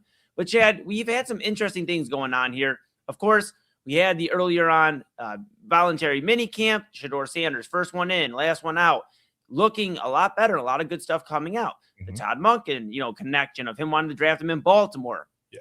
There's a lot of good connection there. And then also you have, of course, the training camp stuff now where Shedeur's looked better at times. And then he's had his moments where he hasn't looked maybe as sharp. And I understand that he's a second-year pro, started less than half of the games, if I'm not mistaken, last year. So looking at all that. And then you look at Deshaun Watson. Deshaun Watson, of course, the guy with a laundry list of off-the-field problems, has not played a full season of football in about 7 years, if not 8 years in the NFL. We are looking at a guy that last time he was relevant was in a Houston Texans uniform. However, new coach in Todd Monken. And there is times where he has had his days, according to the media there, the Browns reporters. Chad, it's just a lot to break down. Saturday was the biggest kind of wrinkle thrown into this training camp battle because the expectation was Shedeur Sanders would play with the ones. He would start with the ones, get those reps, and then things kind of changed. Deshaun Watson was out there, was told through reports that, hey, during warmups, you're going to get the reps with the ones. Later out, it kind of came that Todd Monken said, hey, this is what happened. They told me Shedeur had more reps going in, so this is how he did it. And we'll hear from Todd Monken from earlier in camp in just a moment, but I want to open the floor to you. I don't know. Usually we start with how are you, but I've been so frustrated the last 24 hours about this. What are your thoughts on this Browns quarterback battle? Because it just appears like it's taking away from other shining moments. AA has talked about how the roster seems ready to at least compete for being in the hunt and maybe being a dark horse to get into the playoffs. But the quarterback just seems to be the biggest issue. What are your thoughts so far as we are days away from preseason week 1? Well, I mean, I think that any new head coach or any head coach here in Cleveland, first of all, it's baptism by fire, right? You have to have some kind of a quarterback controversy or some kind of a situation going on with that position here. I mean, we're on 42 starting quarterbacks now since 1999, so 42 and counting. You never know. Taylor Green might get a start this year, but see, if things go as planned, we'll stay with 42. We'll be on 42 all year. Because you would think one of those three guys ahead of Taylor Green would get all the starts this year at some point. Don't know who yet, but yeah, I don't know. Maybe there's a method to Todd Monken's madness here. Maybe, we don't have any rookies that are in the mix right now to start at quarterback. I know Taylor Green's a rookie, but I mean, he's going to be a practice squad guy. He's a project. We know that at quarterback. We know that. Maybe some of this quarterback stuff, maybe the misdirection, listen, could be totally unintentional, right? Or maybe it's to kind of take some of the heat off of where all the other, you've got rookie receivers, you've got guys that are, a brand new offensive line. There's a lot of struggle there, right? With trying to get everybody on the same page. Maybe putting the onus back on the quarterback position takes some of the heat off of those guys and kind of allows them to settle into roles where, you have to build from the inside out, right? Which means the offensive, defensive lines. Maybe it's just kind of taking some of the heat off of that. So, hey, we don't notice. Hey, look at this brand new line. And we got 5 guys going 5 different directions on, they're not picking up zone blocking schemes well, or not doing this. Everybody is watching the quarterbacks, right? Maybe Monken feels like, hey, yeah, I've got Shedeur Sanders. I've got a veteran, Deshaun Watson. I've got a couple of guys who seem to know what they're doing. Dylan Gabriel, whatever. Gooing, that's fine. Dylan Gabriel's taking some reps. He's looking better, from all accounts. Well, not all accounts, because there are different accounts, strangely, in Cleveland sports media, which, whatever. Maybe there's a bias or two here and there, but that's fine. So maybe it's just, and I again, just a thought, not an indictment of what Monken is actually doing, but maybe it's to take some of the heat off of some of these rookie battles. These guys can just kind of fly under the radar and get eased into, whatever. Denzel Boston's looking like he might be at some point in the future, a legitimate number 1 wide receiver in this league, right? We hear that. It sounds like they're going to move Casey Concepcion into the slot. Maybe move Jerry Jeudy around. Maybe there's some creativity that's going on there that he just wants everybody misdirected over here looking at the quarterbacks while they do this over there with the rest of the offense and get everybody on the same page. Who knows? I mean, like I said, maybe there's a method to his madness there. I don't know, Eli. Yeah, but you run a risk there, and a good point there, Chebby. But you run a risk there for Todd Monken because you can say, okay, we're going to build around the rest of the offense, and if the quarterback doesn't work out, well, then we'll just slot one in 2027. whether via the draft, which appears most likely if they are going to look next year, because free agency wise, there isn't a lot of guys that the Browns are going to want to bring in terms of whether it's the desire to bring them in or the contract that they would be asking for. I mean, the Browns are going to be fresh off for the first time in 6 or 7 years that they haven't had a ginormous contract in that quarterback room, because if they do move on from Deshaun Watson in 2027, they don't have that looming $230 million contract that they signed, and inked with him 6 years ago. They don't have that over their head anymore. They are able to kind of move around a little bit more freely offensively and for the whole team in terms of how to acquire different pieces. At that point, depending on who's in the room, but you would assume in 2027, one of Dylan Gabriel and Shedeur Sanders is going to be in that room. I think Gabriel is more likely if Sanders doesn't get starting time, a substantial starting time this year. I think Dylan Gabriel might be able to be that guy that is a backup, or somebody that you can have in that room that, it's been mentioned before from Tony Grossi on ESPN Cleveland that, Gabriel doesn't really fight back in terms of like, there's no kickback or anything like that, whatever. So if that's a guy that you feel like in the organization can stay here, sure. But all I'm saying is there'll be less money invested in the quarterback room. And I think the Browns are going to have a little bit of cold feet to go dive back in free agency wise, which means it's going to be the draft. And all of that to be said, you could really botch this draft class. The Browns, for the first time, invested heavy in wide receiver. And the last time I can really remember them doing this was Corey Coleman back in 2016 when they took him in the first round. Yeah. And then, of course, they doubled down, I think, a little bit later. I believe, if I'm not mistaken, that same draft, Rashard Higgins, or he may have been, I'm just double checking. I know Hollywood was in that midst of from 16 to 18. But the Browns, my point is, they didn't invest heavy into the wide receiver room until really this year.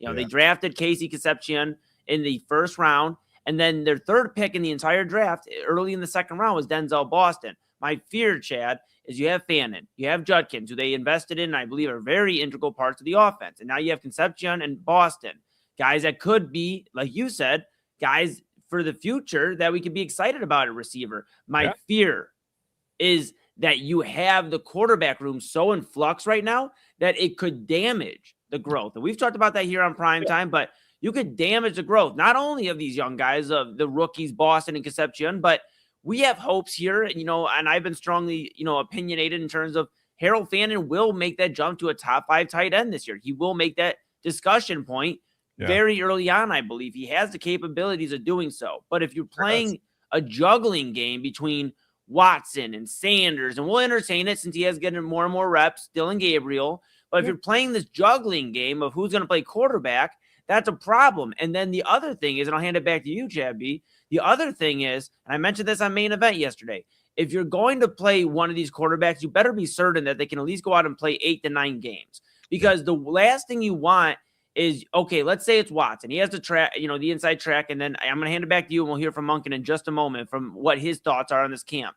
But my worries are, you put Watson out there. He goes out for their first 5 or 6 games. They go 1-5 or 0-6. Yeah. Like, let's call a spade because it hasn't been very promising under the Watson era. And I know it's a new coach, but that's where we're at in terms of track history. My fear is you do that, and then you enter in a Shedeur Sanders or Dylan Gabriel just for entertaining the conversation. But more likely Sanders, that is not really an ideal situation. That is now back-to-back years you're putting him in.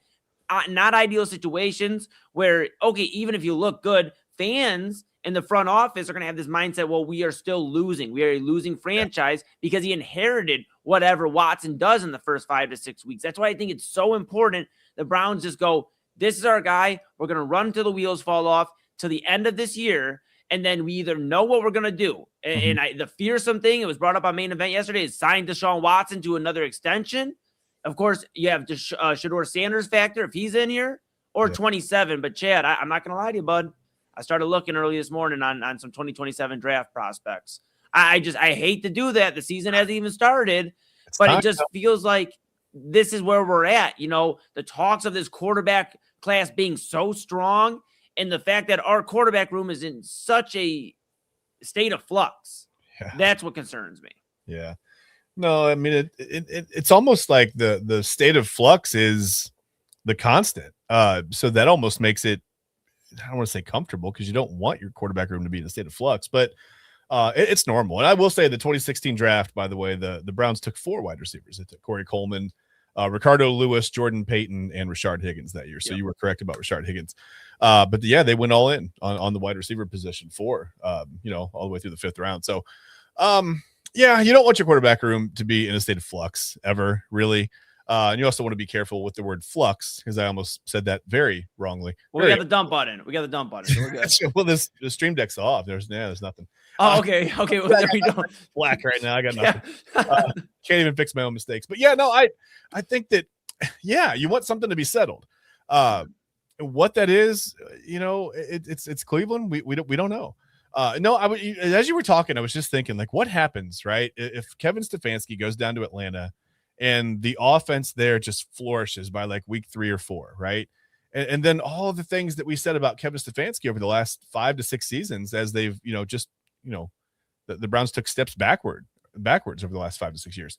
All those things. Now we're going to second guess. Like, is it just Berea? I mean, is Berea the only place in the NFL world? And no, because there are other teams that haven't figured out the quarterback position either. But it just feels like, okay, I guess no matter what happens, there's this. At least the starting offensive line has heard the cadence of whoever is going to be playing at quarterback. There's at least that this year. Right. And that's not an opinion, right? We heard offensive linemen on this team last year say, hey, I mean, when Shedeur got thrown in there after Dylan Gabriel got hurt, it's the first time we had heard his cadence. We didn't even, we had never taken snaps with him. We didn't know what it was like. To me, that's unacceptable. Like that was enough at that point. That's when I kind of turned the page on Kevin Stefanski and said, okay, he's got to be. You can't have a quarterback on the sideline that you can put in a game that hasn't ever worked with the ones ever in the same building on the same field. That's unacceptable. So, but then, like I said, what do we do? What do we think if he goes to Atlanta? The offense there flourishes, and we're still stuck in the mud, starting 3 quarterbacks. You know the old adage, right? If you've got 2 quarterbacks, you don't have one. So I don't know. I mean, I don't envy whoever has to make this decision, because you're going to have it's polarizing. The quarterback position in Cleveland has become so polarizing, and now it's even more polarizing, right? Most of it's due to off the field stuff. It doesn't even have anything to do with play on the field, but it's very, very polarizing. Todd Monken's he's in for it, man. He's gonna piss somebody off, and it's gonna be like 55-45 right away before we even get started in week 1.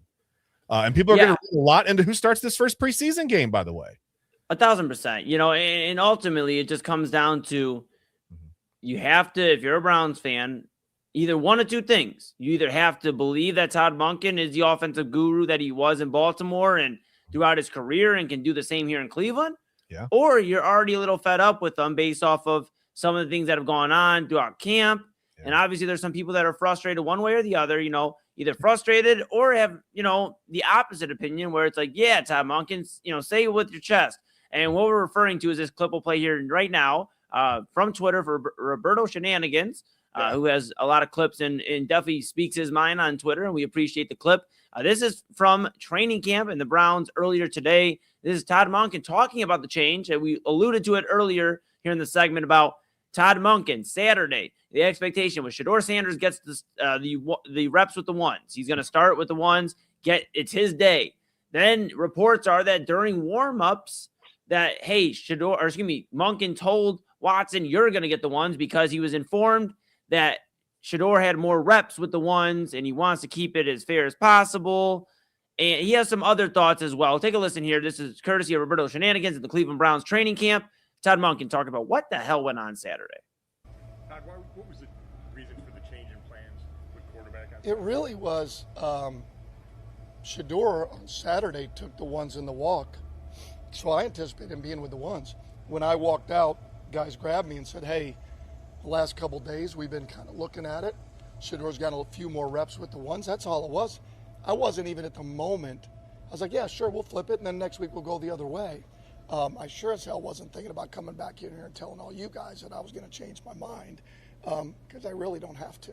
And so that's just the way, being the head coach, I can kind of do that. Ultimately, Shedeur's going to go today with the ones, unless on the way out I change my mind, and then he won't. Okay. Here's my thing, and this is where we may differ, and we don't differ a lot on things. Todd Monken, and Double A alluded to this yesterday at main event, could run into some hot water here. Not right this moment, but as a coach, you are trusted to deliver on your word. Now, I'm not saying you have to tell the Cleveland media everything, but if you tell the media something and then you don't do it, it's like anything. If you tell your parents when you're growing up, yes, I'll get the dishes. I got you, Mom. I'll get the dishes and I'll get the trash. And your mom comes home from work and you haven't done the dishes and you haven't done the trash. And your answer is, well, it was a change of plans. I don't have to answer to you. Obviously, that's a little more extreme than where we're at with the Cleveland media and Todd Monken, because, Mama Moon would not be happy with that answer, and I'd never give her that answer. But that horrible flat. I was like, no, I wouldn't. Why would I? No, I just had change of plans, Mom. Yeah. No. Change of plans, Mom. Nobody's doing okay. But it does. I understand, and maybe you differ a little bit, and that's okay. But maybe you differ where it comes to Monken and in his stance here. I've enjoyed a lot of his statements and how he stood on his basically 10 toes. He stood his ground. He stood on business. I just fear that this could be a dangerous start, because if you're already mixing signals about what's going on at training camp in, again, the most important position we've talked about in Cleveland, at least for the Browns, which is the quarterback room, then it's already going to raise some mixed signals and some red flags from media members and fans. Let's be very real. There was a lot of fans who were frustrated with Hugh Jackson and after every game. You got to watch the film, and we're going to watch the film, and the film's going to show us what the film would show us, so that when we watch the film, we are filming. So that's what we had with Hugh Jackson. Then of course Kevin Stefanski regurgitated it week after week. Now Monken runs it a little differently, where he speaks his mind, but that could, again, speak your mind, but be careful, because you go on a 7-8 game losing streak. You're not going to have as much grace as you did in January when you were coming in with the one-liners. That's my only fear with it, Chad, is with training camp. If you can't already stick to a plan, my concern is, one, you're going to be a hot button coach where something happens in the season and you make a knee-jerk reaction, which isn't good. And two, again, the credibility. As a head coach, when you stand up in front of the podium, you're not only speaking to the media, you're not only speaking to the fans, you're speaking to the players. Now, you'd hope that he had a conversation with Shador and some of these other guys, but you are the leader of that franchise. And we have seen in times before that coaches have said stuff that players had no clue until they heard it at the podium. So that's where I fear it could become a problem. I see your point. I think I disagree just in the fact that I think, as the kids say, there's layers to this, right? I think if Todd Monken came out and said, "Hey, listen, we have zero plans. Taylor Green is the fourth string quarterback, right? He's not going to see the field today," and then you see him taking reps with the ones. That would be puzzling. That would feel like an intentional misdirection or a complete slip up. I think just saying, "Hey, today's Shador's day," and then a coach goes, "Well, actually, we're caught up on the week, between one. So today's actually Deshaun's day. Yeah, whatever. I just got a sweet haircut. I'm not going in there. I'm not going to talk to me. Whatever. I got a thing going on." I think it's not as important as saying that we need to work on fundamental tackling or something, and then seeing them go out and playing like dodgeball or something, on the field. Sure. It's just not as big of a slip up to me. It doesn't seem like a simple confusion, just training camp stuff. I don't think it's that big of a deal. You could say, yeah, how could the head coach be confused? But I would be a lot more concerned if he were confused about, some part of the offense that they were implementing rather than who's gotten the most reps at the ones this week. I get it. So many things on his mind right now that's just not as big of a deal as some other things, I guess, in my mind. It was funny you mentioned Hugh Jackson as I'm sitting here looking at Cody Kessler's name in that 2016 draft. So yeah, and I'll look, we were talking Cody Kessler the other day. I think over the weekend we were talking Cody Kessler, and you had some things to say, and I had to defend him for just a moment. Never thought I'd find myself in 2026 defending Cody Kessler. That is multi-year starter at USC, Cody Kessler. Why did I think he played like 12 games at USC? He was a 3-year starter. I mean, that's what happens. It happens on the West Coast sometimes. It's like it doesn't happen. Hey, you know what? But hey, we had to adapt a little bit now with the Big Ten. We'll talk college football probably tomorrow. There's a slate full of stuff tonight, but we'll talk college football tomorrow. West Coast now with Oregon and everything else. Washington kind of had to adapt a little bit. But back to the Browns for just a moment. Okay. Maybe it's not an issue to you right now. I get that. And that's where we differ, and that's okay. We differ from time to time. But what I'll ask you though is, let's say we go to week 1 of the preseason. There we go. And let's say before the game, let's say Thursday or Friday this week, Todd Monken comes out and says, Shedeur Sanders is going to start. Let's use the same name that he used for what got him in a little bit of hot water today with the media. Shedeur Sanders is going to start preseason week 1. And we're like, okay, and we're planning. Here we are on the network, and we're talking about this could be an opportunity for Shedeur. And then here we go, and we get to Saturday, and here comes number 4, and he trots out there with the first team offense, and he runs the first quarter or first 3-4 drives. How would you feel then?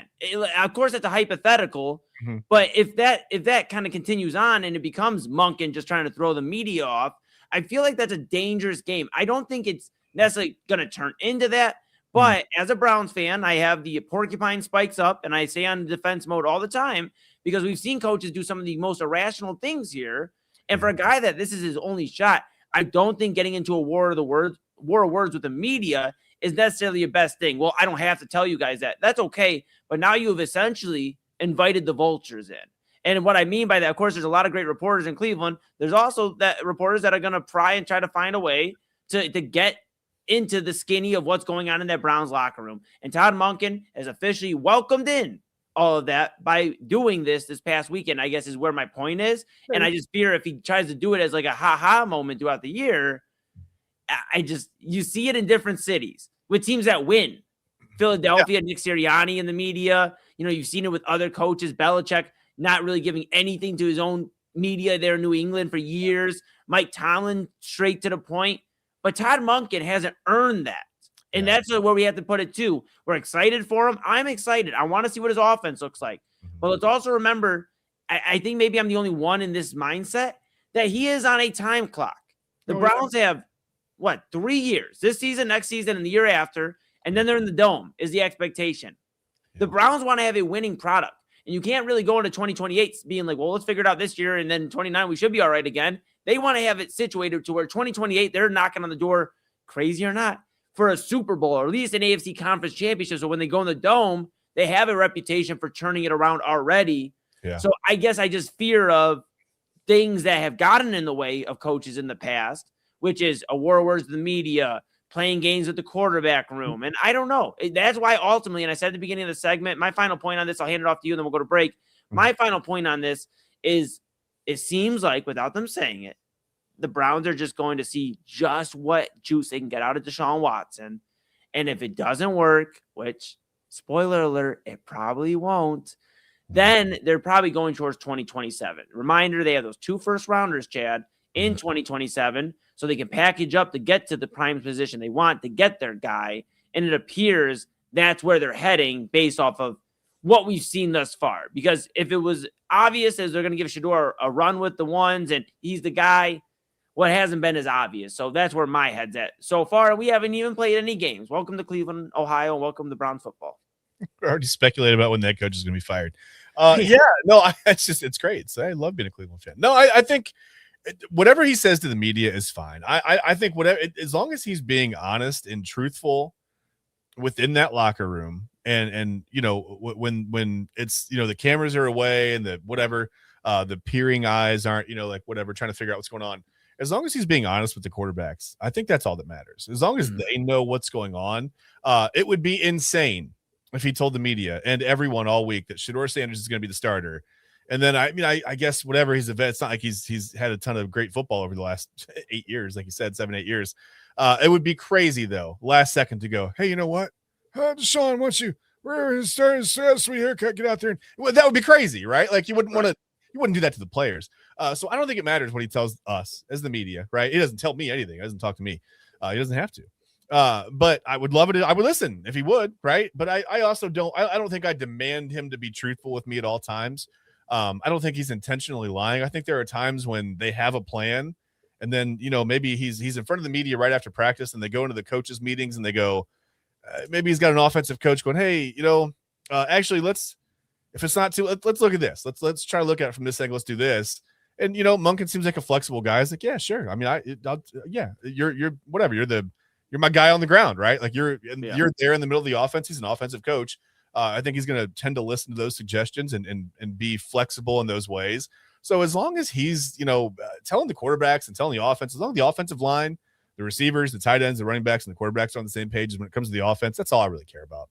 That's fair. That's fair. Now, the one last thing I'll add is at least me, I just fear that, again, he is the one where the buck stops. And I don't want it to turn into a Stefanski situation where Alex Van Pelt was making some of the calls and all these other coordinators leave. And now you're like, what happened to the quarterback guru, Kevin Stefanski? And what happened to some of these guys in the past?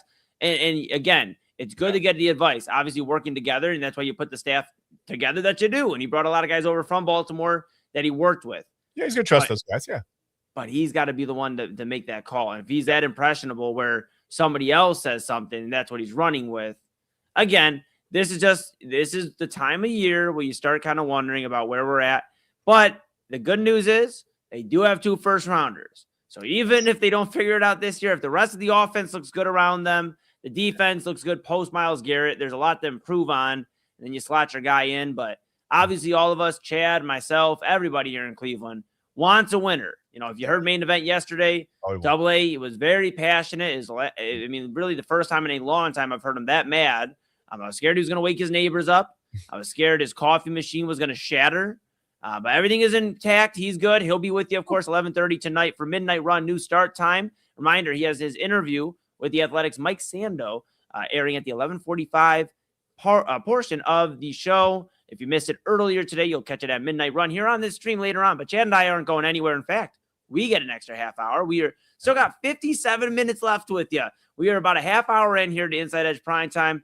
When we come back, we are going to discuss the NFL Hall of Fame.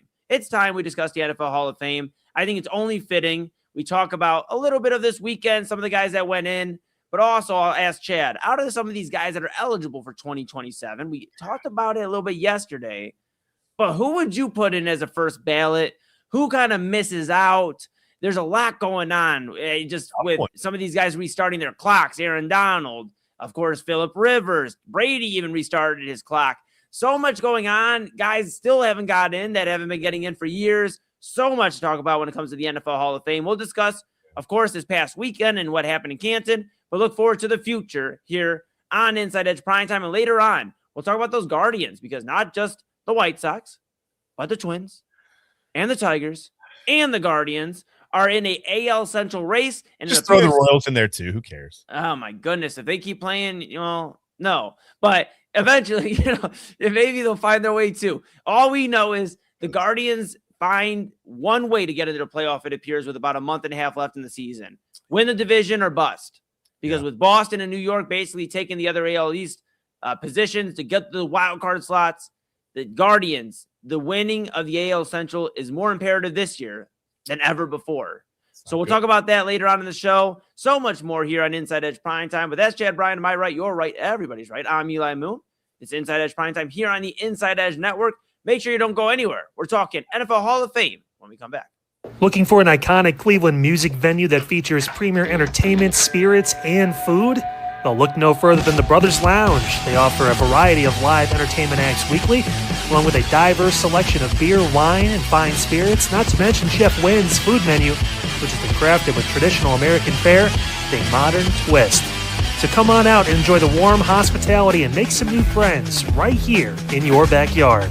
For more information, head over to brotherslounge.com and check them out for yourself at 11609 Detroit Road. That's right near the border of Cleveland and Lakewood. The Brothers Lounge, proud sponsor of the Inside Edge Network, Cleveland's digital leader. Keon Sports is the leader in Ohio high school athletic coverage in written, print, and video streaming. From the latest news and results and written content to the high school football game of the week every Friday, Keon Sports has you covered. The vision of 15-time published author Vince McKee has become the most trusted site in Ohio high school athletic news. From podcasts to player profiles, Keon Sports is your one-stop for all of it. Visit them today at keonsports.com or on YouTube at Keon Sports. Check out their socials on Twitter and Facebook as well. Please support the new Inside Edge Network by liking, subscribing, and following us on your favorite social media platforms. That's at Inside Edge Net across Facebook, TikTok, YouTube, X, and IG. And don't forget to download our new app over on Roku. And as always, thank you for supporting your favorite shows on the Inside Edge Network, Cleveland's digital leader for news, talk, sports, entertainment, and mental health. Fanatics isn't just our name, it's who we are. Loyal, passionate fans, dedicated to our favorite teams and to the sports we love. That's why we're honored to be able to offer fans the world's largest collection of official sports apparel and sports jerseys from all leagues, teams, and players you love.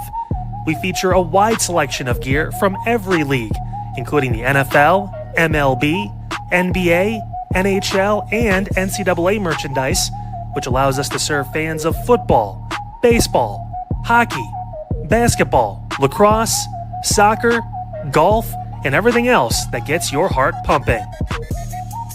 Go to InsideEdgeNetwork.com under our partners section to find our link to check out all of what Fanatics has to offer. Fanatics, a proud sponsor of the Inside Edge Network, Cleveland's digital leader. Clean energy, bold flavors, no jitters. See why people won't shut up about Dubby. Whether you're starting your workday or getting ready to exercise, Dubby Energy helps you lock in and focus.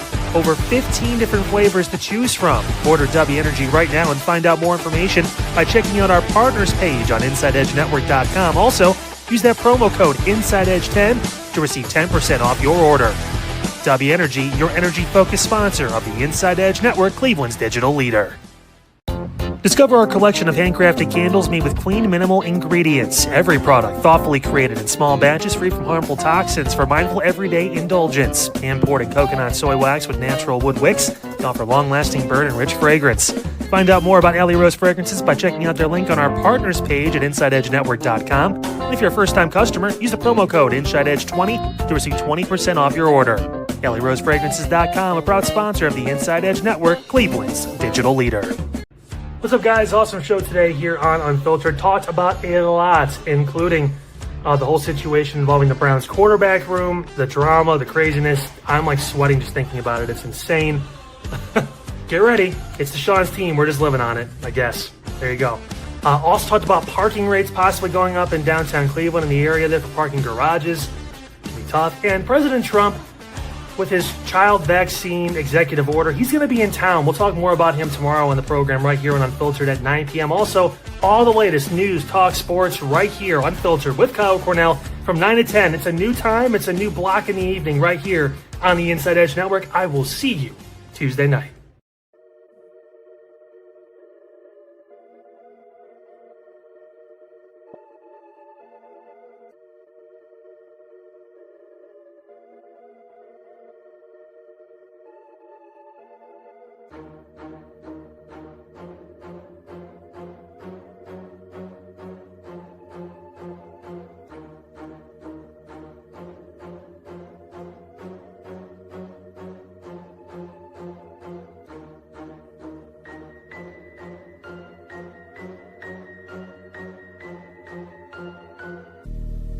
And welcome back to Inside Edge Primetime here on the Inside Edge Network. Chad Bryan, am I right? You're right. Everybody's right. I'm Eli Moon. We talked Cleveland Browns. They're back.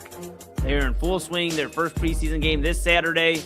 We will have all eyes on the television screen, on our radios, listening, watching along as the Browns figure out their quarterback room and a bunch of other battles as well. Keep an eye on Spencer Fano, the first-round draft pick, top 10 draft pick, going in battle against DeJuan Jones. Of course, just challenging him there. Of course, the receiver room, Judy, Boston, Concepcion, other guys in that room as well. Isaiah Bond, I believe Luke Floria also in that room as well. So kind of some guys to keep an eye on. And then later on, of course, with the Browns, we'll figure out what they look like in regular season play. But that's a whole lot later on. We got some time before then. What we don't have time is watching some of the guys that were inducted into Canton this past weekend. We'll get to that in just a moment. But yeah. Chad B, want to remind the people, if they're just tuning in, we haven't gone anywhere. Of course, we have some new additions in terms of the shakeup of the lineup. We have the Daily Spiral instead of 11. You're used to Autumn after us. And she'd be on typically in about 19 minutes. Well, if you missed the announcement, we'll go over to here one more time and make sure, of course, lock in with Inside Edge Net and all the socials so you stay locked in with our new lineup Autumn on vacation this week. So this week, 9 p.m. Unfiltered with Kyle Cornell joining the evening stream. You're used to him at 5 p.m. Now at 9 p.m. And you have Inside Edge Primetime. We're 10 to 11:30 now. Then 11:30 to 1, Midnight Run with Anthony Alford. Autumn will join back to the evening stream when she's back from vacation at 8 p.m. Then we'll do 8 p.m. the Daily Spiral, 9 p.m. Unfiltered with Kyle Cornell, then 10 to 11:30 Inside Edge Primetime, Chad and I, and then Midnight Run with Anthony Alford, 11:30 to 1. 5 hours. 5 hours, 4 shows, 1 stream. It's a phenomenon still. In fact, it's a bigger phenomenon. Make sure you like, subscribe, follow at Inside Edge Net on all the socials, YouTube, X, Facebook, Instagram, TikTok. Smash that notification bell so you know when we're going live. A lot of great daily program I just mentioned and weekly programming as well. Read about all the personalities at InsideEdgeNetwork.com and go to our partners page. Cannot do without them. Of course, the Brothers Lounge. I was there all last weekend. 2 great shows and, of course, a lot of great food there. You can go check out Chef Win and Winning Bites. They're in the kitchen. So much great stuff there at Brothers Lounge. Live music, right? Local and national touring bands. Music every night there at Brothers Lounge. A great atmosphere and the newest sponsor, the Inside Edge Network. Of course, we also have Fanatics.com, AlleyRoseFragrances.com, W Energy, Mosser Moments, SportsMemorabilia.com, and Omega Video Marketing. Appreciate them. Cannot do it without all of them. Couldn't do it without you. So go to the merchandise store. Grab some of the nice shirts, hats, mugs, polos, windbreakers. Rep Cleveland's digital leader, your source for sports, entertainment, mental health conversations, news, and everything in between. And we're on Roku. Make sure you grab that Inside Edge Network app on Roku. Take us wherever you want to go. On the road, to the disco, to the bar, out of state, very far. Take us with you. Inside Edge Network app on Roku. All right, Chad B. We're back in the saddle. The Hall of Fame. It was, of course. Sorry. Yes. No, you're good. You're good. I like to, I like to flex the muscles every now and then and just, stay loose. I'm a little bit or rhyme out. Yeah. I'm going to work on a, I'll pull the curtain back here. I haven't worked on a new project. Obviously, I dropped Golden Child in February, my new album. I will be working on a new project here probably the next couple of months for 2027. So I just like to stay loose, before we start working on some new music, narrator and I, and we'll have narrator on later this week. My bro, Lahele member, a very impactful person, not only here in Cleveland, but across the United States and the world when it comes to music and making a wave in the independent scene. We will have him later on this week. Stay tuned for the date confirmed, but Chad and I will get to talk to him about a whole lot. I'm very excited to talk to my bro. But looking forward to that. It was great to meet him at Moonbash and talk to him a little bit and finally get to have a conversation with him. I've heard so much about it. I can't wait to talk to him on the show. It's gonna be great. Gonna be a great time. And I know you and Kyle got to speak with him at Moonbash, and I heard some of the stories he dropped about me falling asleep in the studio. All true.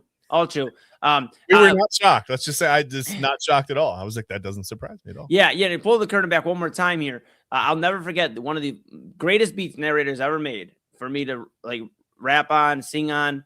I remember I had come from the 9 to 5 when I was still working in the mortgage industry. Yeah. And I said, all right, well, I'm just going to lay down for a minute. I'm just going to stretch my back out. That's like code word. If you ever hear me say, I'm going to stretch my back out and lay out my eyes. Yeah. That's dangerous with all those. Yep. Yeah. I stretched my back out and I fell asleep and I woke up. It felt like 10 minutes later. It was an hour and a half later in the studio.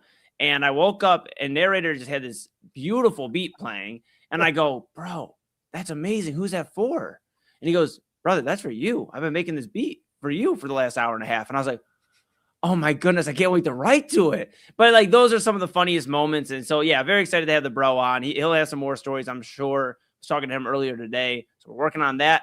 What we are going to talk about right now is the NFL Hall of Fame. Chad, this weekend was absolutely special, as I alluded to. Some of these guys all of these guys you'll never see play on the gridiron again, but you got to hear from them. Potentially for some of these guys, their last time wanting to be in the spotlight. Some you'll see across different avenues in sports world and media maybe as well. But my biggest takeaway, there's 2 of them. One, Adam Vinatieri is hilarious.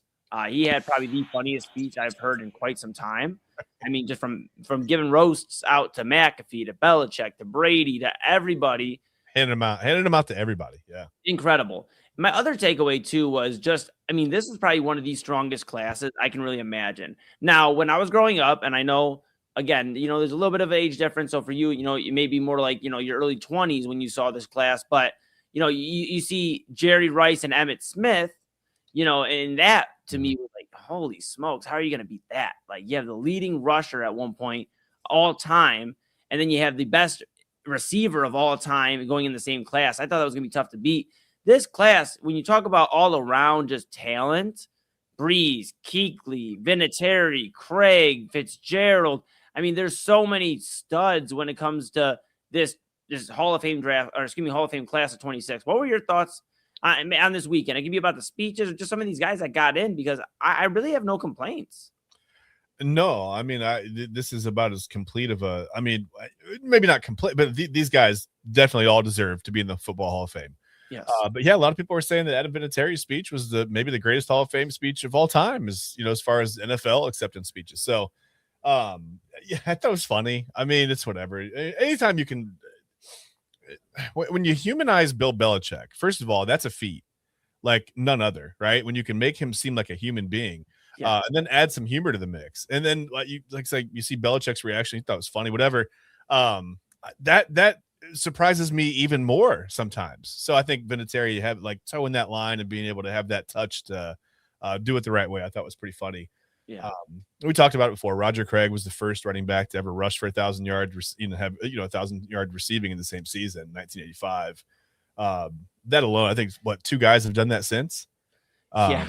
Christian McCaffrey, and I don't even know the third name. I'm blanking on the third name. But that tells you how rare that is. Yeah. I would have known this last week, but now I'm a week older, and that's what happens. But yeah. I mean, Drew Brees obviously threw the ball over the place. Brees was phenomenal as a quarterback in the NFL. Luke Kuechly tackled everybody. I mean, I feel like he averaged 31 tackles a game. I know he didn't, but he was all over the field, right? Just made plays everywhere. And then Larry Fitzgerald is just about as steady as you want to have out of a wide receiver. But yeah, I think that the whole Hall of Fame weekend is just special, regardless of. I grew up watching Roger Craig. I almost said Roger Craig again. Why? Yeah, you're on fire. What am I doing? Why can't I say the man's name? And I thought, him revealing that he had vascular dementia, that made me sad. Like I said, I grew up watching those 49ers teams, and I was not a 49ers fan. But you had to enjoy watching Joe Montana, Jerry Rice, Roger Craig. I mean, those were some unbelievable football teams. Ronnie Lott, to name just a couple of guys that were instrumental on those teams. 3 Super Bowls for Roger Craig. But yeah, I mean, that was a great weekend. A lot of fun, a lot of laughs. Maybe a couple tears. You know what I mean? A couple tears shed as well. But that's what it's about, right? I mean, you when you do something that you love that much. And it encompasses your whole life. I mean, from the time these guys are probably 8 or 9 years old, they started playing football until they retired. And eventually were inducted to the Pro Football Hall of Fame. It becomes your identity. I mean, you say all the time, being a football player, that's not who I am. That's what I do. But when you look at guys who've given that much of their lives to this, to this sport, this game, whatever you want to call it. It is who they are, right? So I think to end that in Canton, up there on stage and giving the acceptance speech, I mean, that's clearly it gives me goosebumps to think about it. It's chill inducing, because I mean, it's as good as you can do, right? For an individual career, it's the best you can do. And it's just an emotional weekend. Either way, I think guys, you miss it when you retire from a sport, especially when you give as much as, if you're going to be in the Hall of Fame, you're going to give a lot. They miss it, and I'm sure some of being up there in front of people, like you said, maybe it's the last time in the public eye, but I'm sure a little bit, like just inside your brain, you miss that, right? You miss being the center of attention just a little bit, because you don't have a good athletic career without having that little bit of ego to where you feel like you're the guy, right? And nothing says you're the guy like being inducted into whatever sports Hall of Fame that you play. So yeah, that was a great weekend. Absolutely fantastic. And of course you'll have some names, you mentioned Belichick, Kraft, Robert Kraft, the owner of the New England Patriots, Eli Manning, quarterback of the New York Giants, guys that didn't get in, and it kind of creates a logjam. We talked about it a little bit last night where, is Eli going to get in next year? What's it look like? Because you're going to have some of these first time eligible players and some of these guys playing with Eli Manning and some of these guys that really have a stronger case, which leads me to the question. I'm going to go ahead and present some of these names. I'm going to pull the question up. Who should be a 2027 first ballot Hall of Famer? My question to you is, out of these guys, and I'll allow you to choose 2 if you say we'll get 2 of them, because it's rare we'll get 3. I don't think we'd see 3 first ballot Hall of Famers with how many guys we just mentioned. 3 of them. There's a ton of other guys that still haven't gotten in. Terrell Suggs. I still think there needs to be a discussion about Cam Chancellor. Okay. Maybe I'm banging on the table when it's not as loud of a national opinion, but Cam Chancellor, literally, when you talk about the Legion of Boom, I'll get to that in a moment. But, Chancellor, I believe, should get more discussion. Speaking of Chancellor, One of the guys eligible for the first time next year in 2027 is Richard Sherman, part of that Legion of Boom team. Seattle Seahawks cornerback, and of course played for the Niners as well. You have Rob Gronkowski, arguably the greatest tight end of all time, played majority of his career with the Patriots and with the Buccaneers. Yeah. You have Adrian Peterson, the closest to breaking Eric Dickerson's single season rushing record, and crazy. I mean, he spent a majority of his time with the Vikings, of course, was over there with the Commanders when they were still, of course, the other name for Washington. And then I believe I spent some time somewhere else as well, but I know primarily it was Minnesota and Washington for AP. And then, of course, some other names: Big Ben, Roethlisberger, Pittsburgh Steelers quarterback, Cam Newton, primarily with the Panthers and the Patriots. Yeah. Andrew Whitworth, the Bengals, and goes and wins the Super Bowl with the Rams. Antonio Brown, of course. There's going to be a lot of talk about the former Steelers and Patriots wide receiver and Buccaneers. Patriots and Buccaneers wide receiver for Antonio Brown. And Gerald McCoy spent a lot of time in the Buccaneers holding down the defensive line. All of that to be said, there's 8 names there, Chad B. I will give you 2 because I know it's hard to narrow it down to 1. If 2 of these guys get in as first ballot Hall of Famers, who should they be out of that list? My goodness, this is tough, man. And here's the problem. You didn't even mention, did you mention Antonio Brown? I did. Yep, right at the end, right before McCoy. Okay, maybe I blocked it out because whatever. Antonio Brown for about a 5-year stretch was absolutely the best wide receiver in the game, if not, maybe second best. He had a 5 or 6 year stretch where he was phenomenal. It's going to be the off the field stuff, obviously. With him. It's going to keep him out. I mean, he should be in, but I don't know. The way his breakup with the game was pretty epic. It was bad. It was bad because, and just to add on to that, because I know you have more thoughts, just real quick, to add on to that, it wasn't like Owens and Moss, where, people are like, Moss and Owens were, prima donnas or this or that when it came down the field. I mean, sure, they had antics. Antonio Brown literally took his entire shirt, his pads, everything off and ran off the field and gave the peace sign. And then everything, like you said, after the fact. So that's a bad last image, man. That's not gonna do any favors with the media there. Right. As far as Cam Newton, I think Cam Newton had one really, really phenomenal year. The rest of his years as a quarterback in the NFL were above average. I mean, he had the shoulder injury, I think, that slowed him down. I think that's what we'll all remember about Cam Newton. I mean, the 15-1 season, phenomenal, right? He was as good of a player as maybe anybody on the field for a short time, but I think it might have been too short of a time. I think that's going to keep him maybe even out of the Hall of Fame altogether. I like Cam Newton. I love Cam Newton as a player. Loved watching him play. I just don't know if he's got the longevity, the track record. But you could argue on that point, Chad, because you're giving some very good points, but now you got my brain moving now. Yeah. But with Cam Newton, though, you could argue he was really the first guy to get it right in terms of rushing and passing. Yeah. You've seen other guys do it. Vic, of course, Michael Vick, but early on in the early 2000s, there's been other rushing quarterbacks. I'm not saying he's the first, but in terms of a pure dominant force, when he, before the tush push, it was Cam Newton did a cute quarterback sneak. They didn't need an extra push. He just ran into guys full force and scored. So I think that's the only reason. I agree with you about first ballot. Mm-hmm. I think there will be a discussion about Cam maybe 5-6 years into him being eligible because of what he's opened the door for guys like Lamar Jackson, Josh Allen, even a big body quarterback that can plow into guys. Remember, teams were scared in the 2010s primarily of their quarterbacks getting hurt and not allowing them to do this. And Cam Newton said, let me Superman my way to the end zone, and things changed. But I get your point. Back to you. Yeah, I think another thing is going to be the touchdown interception ratio for Cam Newton as I look at it. But, for me, I'm going to stop making my points on guys who won't get in. For me, it's Rob Gronkowski. I think it's Gronk. Okay. He wasn't involved with the whole Spygate thing. There's nothing to really take from there. He's got a really good, relationship with the media. He does a lot of work in the media. He's not afraid to go out and kind of make fun of himself and have some fun, laugh at himself a bit. I think that's all going to help. But he's also, like you said, probably the greatest tight end of all time. That also helps. So he's got a lot of things working for him. And I think maybe it's going to be Adrian Peterson. Gronk and Adrian Peterson are probably good. If I had to pick 2 guys out of that list for first ballot guys, it's Gronk and AP. Yeah, that's kind of where I lean. Double A and I were talking yesterday. I said, if you only could get one in, it's between those 2. Peterson, there's an argument to be made, in my opinion, that he's a top 5-7 running back all time. Yeah. I mean, he at his force or his Off prime. the field stuff though too. If you've got to argue between those two, we always default to the off the field stuff. I don't know that that's fair, depending on how severe the off the field stuff is. Because it is the Hall of Fame, not the Hall of guys who did everything the right way all around the game. Unfortunately, that's whatever. Yeah, because there will be a discussion about that. You do look at some of these other guys that are in the Hall of Fame, though, too. Brett Favre and all the stuff he's ran into off the field. Yeah. And he was immediately in the Hall of Fame. And, of course, one of the better quarterbacks of all time. I think Adrian Peterson, in terms of ranking, though, just pure football. Because, yes, the off the field is going to be discussed.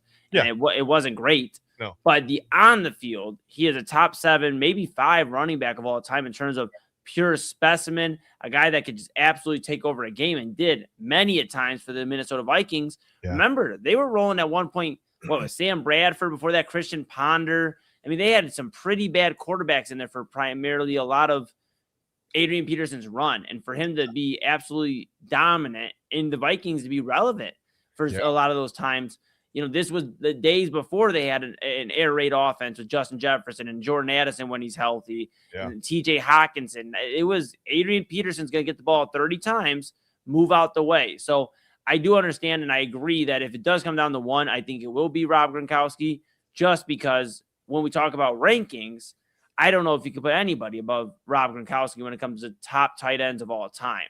He has the Super Bowls. He has the accolades. He has the stats.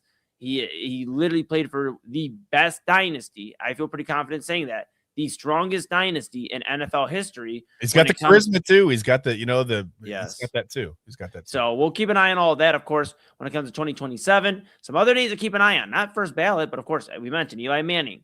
You have him. Now, Belichick and Kraft are going to be in a different discussion. They're in that coaches and owners and executive type role. Now, that will count to the full tally. And, of course, the NFL keeps an eye on how many they put in every year.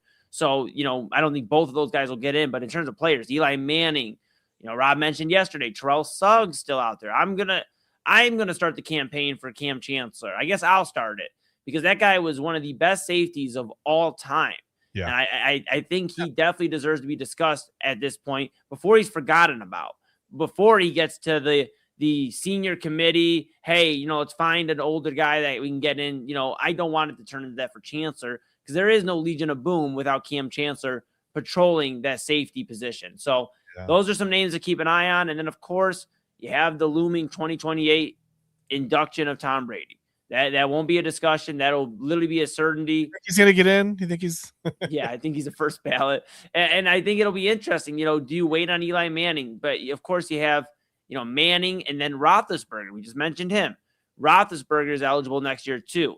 I think, and I said this yesterday on Main Event, if you're and I'm sorry, 2 years. So Brady's eligible, I believe, in 2028. So I think you see Manning and maybe Roethlisberger get in at the same time. Okay. But if they don't, you'll see one of them get in next year. Mm-hmm. You'll see Brady get in, and whoever doesn't get in next year is waiting until 2029, whether it's Roethlisberger or it's Manning. But one of them's waiting. I think that's where you're at. And if Phillip Rivers didn't decide to come back and play 3 to 5 games for the Colts, then we're probably having a discussion about Eli Manning and Ben Roethlisberger waiting longer. Yeah, I can't believe to add 5 years on for that. I feel like you should add like 3 to 5 weeks on, right? Like you had like another month. He's got to go, okay, whatever his time was, add a month, right? He came back, didn't even play a full season, had to bust some shoes out of a trophy case. Like that's not even official. It's crazy. It's crazy, but think about this. Aaron Donald's going to have the same stuff happen. Yeah. If the, the rumors and the feeling around the league is that he's coming back. And of course, Adam Schefter from ESPN had the activity log from the league and Aaron Donald using a Rams helmet. So it had to be logged that he did practice for the Rams last week. So think about that. Aaron Donald, the moment he steps on an NFL field, he has to wait 5 more years. And he's been retired for what? 3-4 years now? I mean, workers' comp stuff, man. I'll tell you, man. You know what? Well, we'll get after it, of course, later on about the NFL and guys that will play this year. We talked about some of the greats, and we'll discuss that. Obviously, when we get some quiet time. It's going to get very, very loud here with some football. The pads are back. We're going to be hearing all the scores and all the players of today. But, of course, when the Hall of Fame comes back around, we'll obviously heat that discussion back up. A lot to soak in there, though. So, a lot to soak in there. When it comes to the NFL, though, a lot to take away as well when it comes to again, we talked about Aaron Donald and the Rams. They're going to be a story. Of course, you look at some of these other teams in the NFC, the Giants. You look at in the AFC, the Baltimore Ravens in our division. What are they going to look like? New coach with Lamar Jackson, Josh Allen, the same thing. And, of course, the Cleveland Browns. With so much to break down when it comes to the NFL. We actually have a clip we'll play when we come back here when it comes to Mike Sando. I have some discussion I want to talk to you about. This is obviously a little bit football dominated. We'll end the show, of course, heads up with Guardians talk because they are in the AL Central race. I know baseball fans are on the edge of your seat. We will get the Guardians here in just a bit because I know Chad's ready to talk about them too. But I want to highlight just a moment. Yes, I want to highlight just a moment of AA's interview earlier today with the Athletics' Mike Sando. He did the quarterback tiers list, his annual quarterback tiers survey, where he talks to 50 executives, head coaches around the league, and they get their opinion out on where these quarterbacks are in terms of ranking, in terms of where they stand in the league. I thought there was some interesting things said about not only the quarterbacks of the Cleveland Browns, but also some of these other tier 1 quarterbacks. AA asked Mike Sando, what are some of the flaws, if any, of some of these tier 1 quarterbacks? Is there any, what should we think about when it comes to Burrow, Allen, Lamar in that mix, Mahomes? So we'll hear from Mike Sando when we come back. Just a snippet of the interview here at 11:45. Yeah. And, of course, at 11:30, we'll hand the keys off to AA Anthony Alford. We'll let him drive the Benz, and he'll have midnight run from 11:30 to 1. I'll drop behind the scenes. Good news is I have a burger and fries waiting for me, so I'll be munching on that until AA calls on me. Did you bring enough for the whole class? You're just going to talk about that right on air and not even have enough? You don't even. Well, you invited me to dinner, so technically you're on the docket. I literally have a text message timestamped from Chad Bryan that says Papa Moon and I are invited over for dinner. So. But you can't talk about burgers and fries if you don't have enough for everybody. That's how it works. I didn't talk about burgers. There's like 200 people in here. I think you did. I think you mentioned. No. No. All right, that's over. No.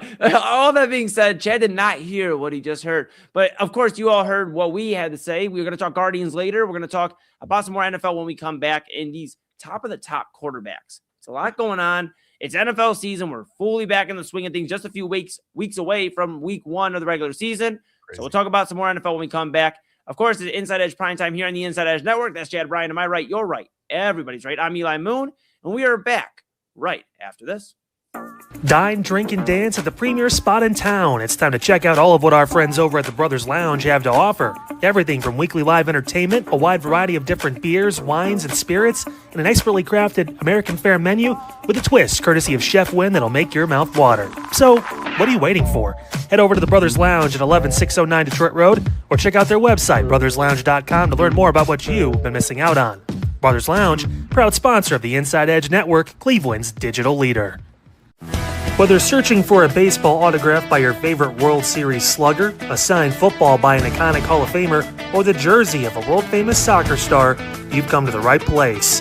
Here at sportsmemorabilia.com, the web's leading source for authentic sports memorabilia, you'll find more than 500,000 authentic products from nearly every professional sports league, team, and players. Not only will you find your next prized sports possession with ease, thanks to superb customer service and tremendous site experience, you'll have satisfaction and peace of mind that every product listed comes complete with a certificate of authenticity and is fully backed by the sportsmemorabilia.com lifetime authenticity guarantee. Check out sportsmemorabilia.com by heading over to the partners page on our website, InsideEdgeNetwork.com. Sportsmemorabilia.com, proud sponsor of the Inside Edge Network, Cleveland's digital leader.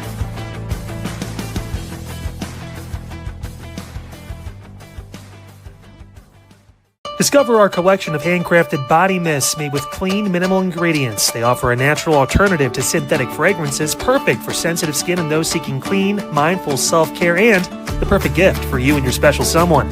Learn more about all Ellie Rose Fragrances has to offer right now by clicking the link on our partner page at InsideEdgeNetwork.com. First-time customers use that promo code InsideEdge20 to receive 20% off your order. EllieRoseFragrances.com, a proud sponsor of the Inside Edge Network, Cleveland's digital leader.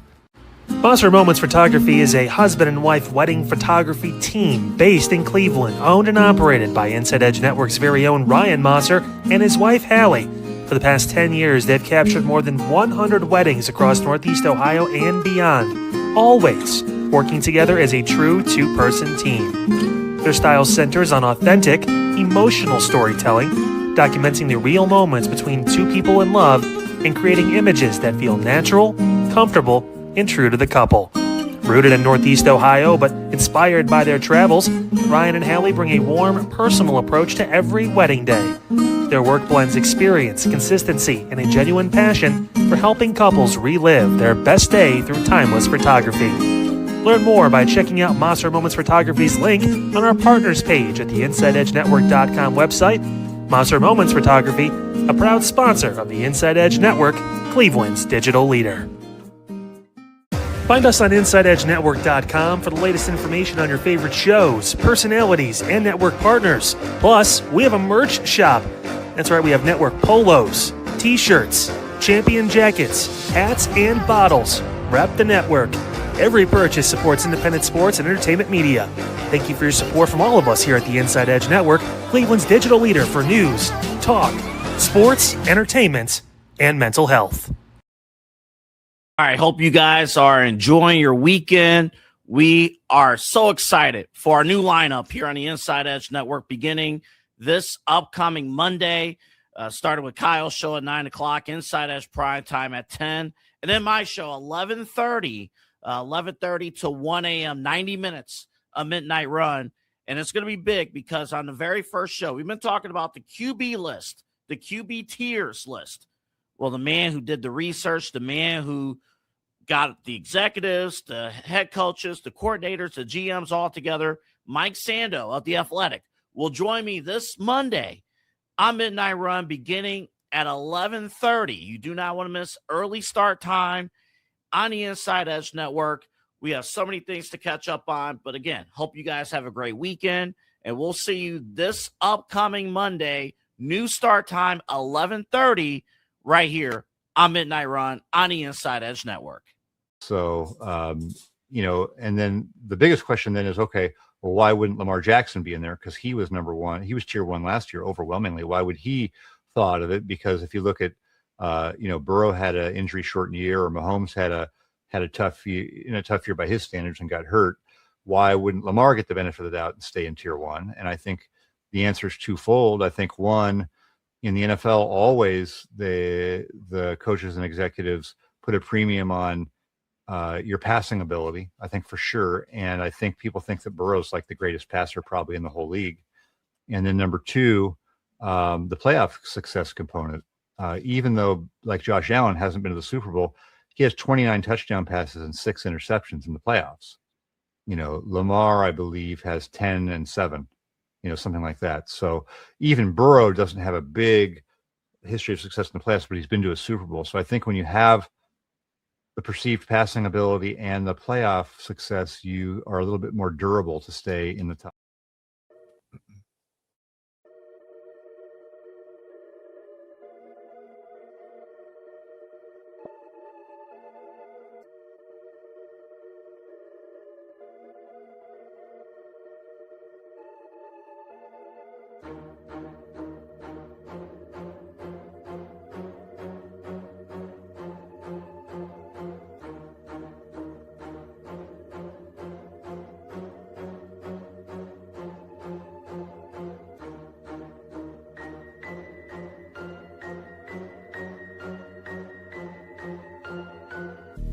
And welcome back to Inside Edge Primetime here on the Inside Edge Network. We are so happy to be with you here for the next 20 minutes. We are past 11 o'clock and you're not getting rid of us. We're here till 11:30, new time here for everybody. Chad B to my right, your right, everybody's right. I'm Eli Moon. You just heard there from the Athletics' Mike Sando with our own program director and bro, double Anthony Alford. Earlier today at 6:30, that interview dropped. You'll hear it at 11:45 on Midnight Run.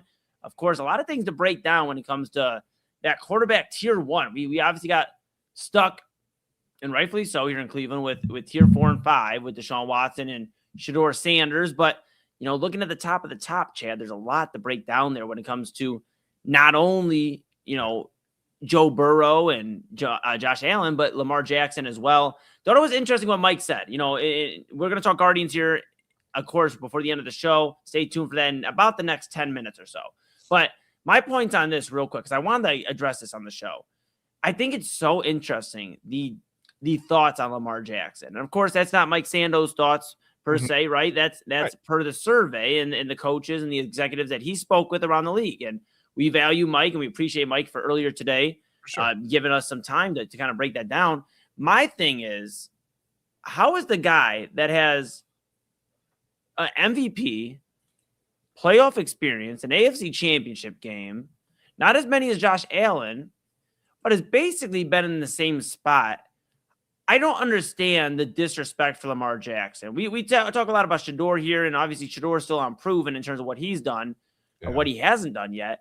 But Lamar Jackson, a guy that has the accolades, you want to talk about, we were just talking about Cam Newton, a guy that has really changed the game for running quarterbacks. Lamar Jackson has done that. He's still, if I'm not mistaken, 29 years old. So he still has 3, 4, 5 years of prime football left as long as his body holds up. And I understand that's the discussion, but the same thing to be said about Joe Burrow. And I like Joe Burrow. He does have a fantastic arm when it comes to quarterbacks. And you heard Sando there talking about, hey, there's the belief that he has the best arm in the NFL, which may shock some Mahomes fans and Kansas City fans out there listening. Like, hey, what about Patty M? What's going on? Well, there's a lot going on there, Chad. I mean, what were your thoughts on that clip? Obviously, a minute clip, and you'll hear the full exclusive interview at 11:45 on Midnight Run, everybody out there listening. But what were your thoughts? Because I just think it's so odd that Josh Allen, it feels like, gets the benefit of the doubt when it comes to, well, he has this going on in the stats, but Josh Allen also has multiple AFC championship losses, division losses to the Chiefs in the divisional round. And then is noticeable as last year dropping the ball to the, I believe, the Jacksonville Jaguars. I mean, just a disappointment. Or no, I'm excuse me, the Denver Broncos. Excuse me, the Denver Broncos with Bo Nix. But still disappointing nonetheless that it just appears Lamar Jackson is just not really respected, for lack of better words. My biggest takeaway from those thoughts there from the survey.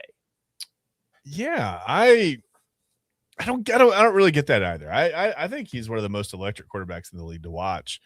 And I mean, you look at his record as a starter. I mean, he wins games, right? I know that the playoff success hasn't been there in a sense that they haven't won a Super Bowl. But I think, or at least Lamar Jackson, not the Ravens. But I don't know. I'm not really sure where that disrespect comes from. I feel like everyone's always waiting for the other shoe to drop with Lamar Jackson. And he's really just stayed, I think, one of the top 5 quarterbacks in the game pretty consistently. Yeah.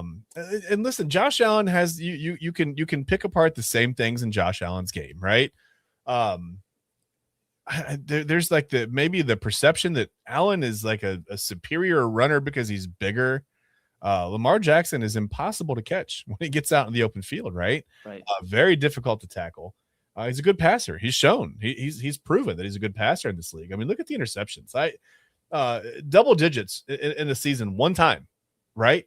In 2021, he threw 13 interceptions. Whatever. And that was one of his first years starting too, because he came into the league in 2018. Yeah. I mean, still, I guess, I don't know, easing into the offense or whatever, you could say. I mean, you could say any number of things, but one down year is not, that's not a tendency, right? That's not the norm for him. He's an excellent passer, and I think he's gotten this disrespect since the college days coming out. You remember he should switch to wide receiver. Quarterback is a cerebral man's possession. Like what? Have you? I don't remember the name of the gentleman who said that about Lamar Jackson, but I always wonder, like, have you met Lamar Jackson? Have you ever had a conversation with him? Like, what makes you think Lamar Jackson's not cerebral? That was a wild situation. That wasn't that long ago, right? Right. 2018 when we were saying things like this about Lamar Jackson. Right. He's done nothing but prove that he's a top tier quarterback, and here we are. And I just used that as I didn't mean to reference the tier list, but he's a top tier quarterback in this league. He's a top 5 guy. Listen, I get it. Well, you haven't won a Super Bowl. Lots of guys have been, I think, top 3, top 5. Dan Marino was pretty consistently a top 2 or 3 quarterback in the NFL. Never won a Super Bowl. Only got there once, right? Yeah. I just don't think that matters as much. We put so much onus on the ring today. These days, that's all it's about, right? So I don't know. And I was going to use Scottie Pippen as an example. First of all, it's a bad example because it's a different sport. And second, I mean, he is one of the top 50, top 75 players of all time, probably. But we wouldn't put him into the greatest player of all time mix just because he won 6 championships with Michael Jordan. He doesn't belong there. No. He'll tell you a little bit different. And that's okay. Listen, Yeah. you got to have confidence in yourself. I'm okay with it. Whatever. It's fine. Yeah. I don't know where the Lamar Jackson disrespect comes from, but it's been there since day one.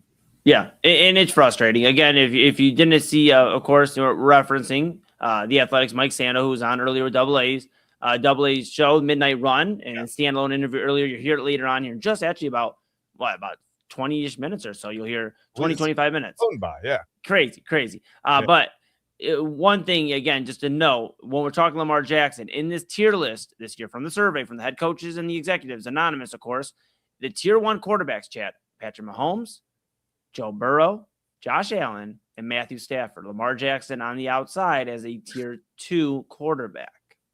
He belongs on that list. You can't change my mind. I know. It's crazy. And the only thing I'll add here, and we're going to go to a quick break. We'll talk Guardians. We've been promising it all show. We're going to talk Guardians. I got a lot to get off my chest. I'm sure you do as well. One thing I'll mention as well, maybe it's the thought of a new head coach, with Jesse Minter, and all that. Derrick Henry a little bit older, the things around him. But if we're just looking at the player, we haven't seen a drop-off from Lamar. A little bit of injury stuff when the contract thing was coming up. Of course, you kind of saw him preserving his body to make sure he got his contract because the Ravens were obviously jockeying as well to make sure, hey, what's the deal going to look like? So saw that as well, but I don't know, man. You also saw the NFL top 100 list with Lamar Jackson, and he went down to 67 or 69 on the list. Was it because of a hamstring? Like, I can't use a soft tissue injury to justify dropping a guy in his prime that far on that list. I mean, that's crazy. That's insane. It's insane, Chad B. You know what also is insane is we thought we'd have a little bit more room to breathe, and we have. But we're at the last 12 minutes of the show. When we come back, we're going to take a quick pause here, hear from, of course, our newest partner, the Brothers Lounge. And you should check it out, of course, on 11609 Detroit Avenue there in Cleveland, Ohio is the home, and it is the home of Moon Bash, my annual all-day music festival, the Inside Edge Network. We were there, and, of course, 45 artists and featured artists and DJs a whole weekend. We'll be back for the 3rd annual Moon Bash, July 31st, 2027. Of course, the network, Inside Edge Network will be there. I'll be there. The music community will be there. You should be there as well. And if you need a reason or 2 or 3 or a whole lot more to see what's going on at Brothers Lounge, of course, live music from local and touring bands, and also a lot of great food. Chef Win, Winning Bites. Oh, my goodness, you can't go wrong. So much great stuff. The staff there is incredible. Just a great place to be. Check it out. The newest partner of the Inside Edge Network, Brothers Lounge. And then when we come back, we will talk Guardians. We've been promising in here, but this is Inside Edge Primetime here on the Inside Edge Network. That's Chad Bryan. That's the government name. To my right, you're right. Everybody's right. I'm Eli. Not with me, buddy. You're always okay. And I'm Eli Moon. This is Inside Edge Primetime on the Inside Edge Network. Back right after this. Looking for an iconic Cleveland music venue that features premier entertainment, spirits, and food? Well, look no further than the Brothers Lounge. They offer a variety of live entertainment acts weekly, along with a diverse selection of beer, wine, and fine spirits, not to mention Chef Wynn's food menu, which has been crafted with traditional American fare with a modern twist. So come on out and enjoy the warm hospitality and make some new friends right here in your backyard. For more information, head over to brotherslounge.com and check them out for yourself at 11609 Detroit Road. That's right near the border of Cleveland and Lakewood. The Brothers Lounge, proud sponsor of the Inside Edge Network, Cleveland's digital leader.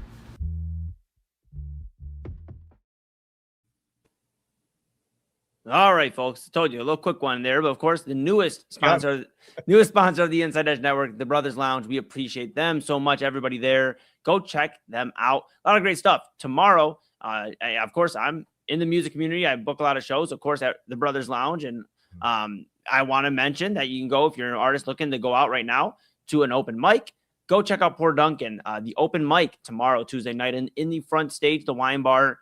Of course, you can go get a few songs in, go meet the community. Always a great time. And then Megan Stepka has her show and glow this Wednesday at Brothers Lounge. A lot of great artists on that card. I believe Julia Sky, Alexis Julia. So go out there and check it out. Get involved in the community and get some good food. Say hi to some people there at the Brothers Lounge. Yeah. All right, Chad B. Let's get after it. We have about 9 minutes left before Double A kicks the door in and he says, "Get the hell out of here." And then we cry, and that's, how it goes. But makes me very sad. Yeah. But before we get into the way he talks to me is unacceptable. I mean, as long as I'm here, I won't let him talk to you like that. Appreciate you. Yeah, of course. I got your back. Don't worry. All right, let's get into these Guardians, man. We've been avoiding it all show. We can't avoid it any longer. And I got hot yesterday on Main Event talking about this. The Guardians are in the AL Central race that literally determines their playoff spot. Yeah. I'm under the impression now that they are not going to be the wild card team. No. Yankees and Red Sox seem to have those on lock. So it's really AL Central division win or bust. And right now you're looking at the White Sox in first. If I'm not mistaken, I'm just pulling up the updated standings from today, but I believe the Tigers are still in second place, if I'm not mistaken here. No, Twins are now in second place with the Tigers at 3.5 back. Yeah, they're tied. The Guardians. Yep. And then the Guardians there at 4 back. So you have a 4-team race. And, of course, just to appease one Chad Bryan, you have the Royals that are 13 back. So I think they're just out of it. 13 back. It's all about it's all about the word. It's the descriptor. Just 13 games. Well, they're thinking of when the Guardians were 15.5 back at the end of August with the Tigers. I hope not. That would become a mess if this is a 5 team. Okay, listen, let's not speak nightmares. 110 runs over the first 130, 40 games or so. No, I think they're out of it. Or 120. Okay, thank goodness. Whew. Okay, well, it's a 4-team race, though, however, Chad B. And there's a few things to break down, and I know we'll revisit this again tomorrow. In fact, I think we'll lead the show tomorrow. That's a little reminder for everybody out there. When we come back on at 10 tomorrow, we will talk Guardians to lead the show because I don't think we're going to get it all off our chest right now. Talk to me, though, about this AL Central, man, because a few things, and I'm going to hand it off to you because I got a lot off my chest yesterday. White Sox, buddy, they're still here. It's middle of August. Yeah, like I said, they'll be gone by August, right? I love to point out the mistakes they're not mistakes. I mean, just wrong, whatever, incorrect takes. Yeah, they're still here. They're still here, and now the Tigers, after getting rid of Casey Mize and Tariq Skubal, 2 of their best pitchers in that rotation, are on a heater. They are literally playing some of their best baseball since that in terms of a minute stretch. But it feels like they've been, kind of removed. They've removed themselves of some of the clouds over the organization. And we talked about the health of the Detroit Tigers. Yeah. They are healthy now. Riley Green, Spencer Torkelson, some of these guys are healthy. And the Twins, we talk about the Twins. You've mentioned it. The Twins are a team that literally never play bad baseball. They never really have a 40 and, do the math, 120 loss season or, 50, 60. I mean, they don't have that very often. So they're here. They're making some noise. Yeah. They don't seem like the most threatening out of the group, but they are, of course, above the Guardians right now that can't really find their footing. What are your thoughts? I'm going to open it up to you on the Guardians' chances in this AL Central race.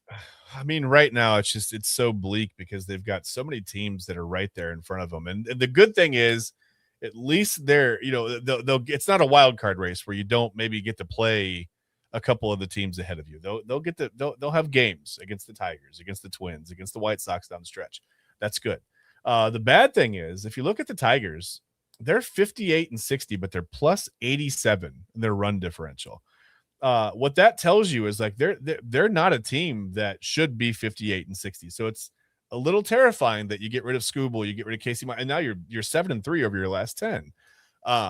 That doesn't mean that Skubal is a bad pitcher. Casey Mize was like holding down the organization. Sometimes I think it's just the weight of those rumors, right? Constantly being asked, if you're whatever, a shortstop or left fielder, you have a night where you go 3 for 4 with 2 home runs, knocking 5 runs. And the first question is, hey, is Tariq Skubal going to be here in, July or in August?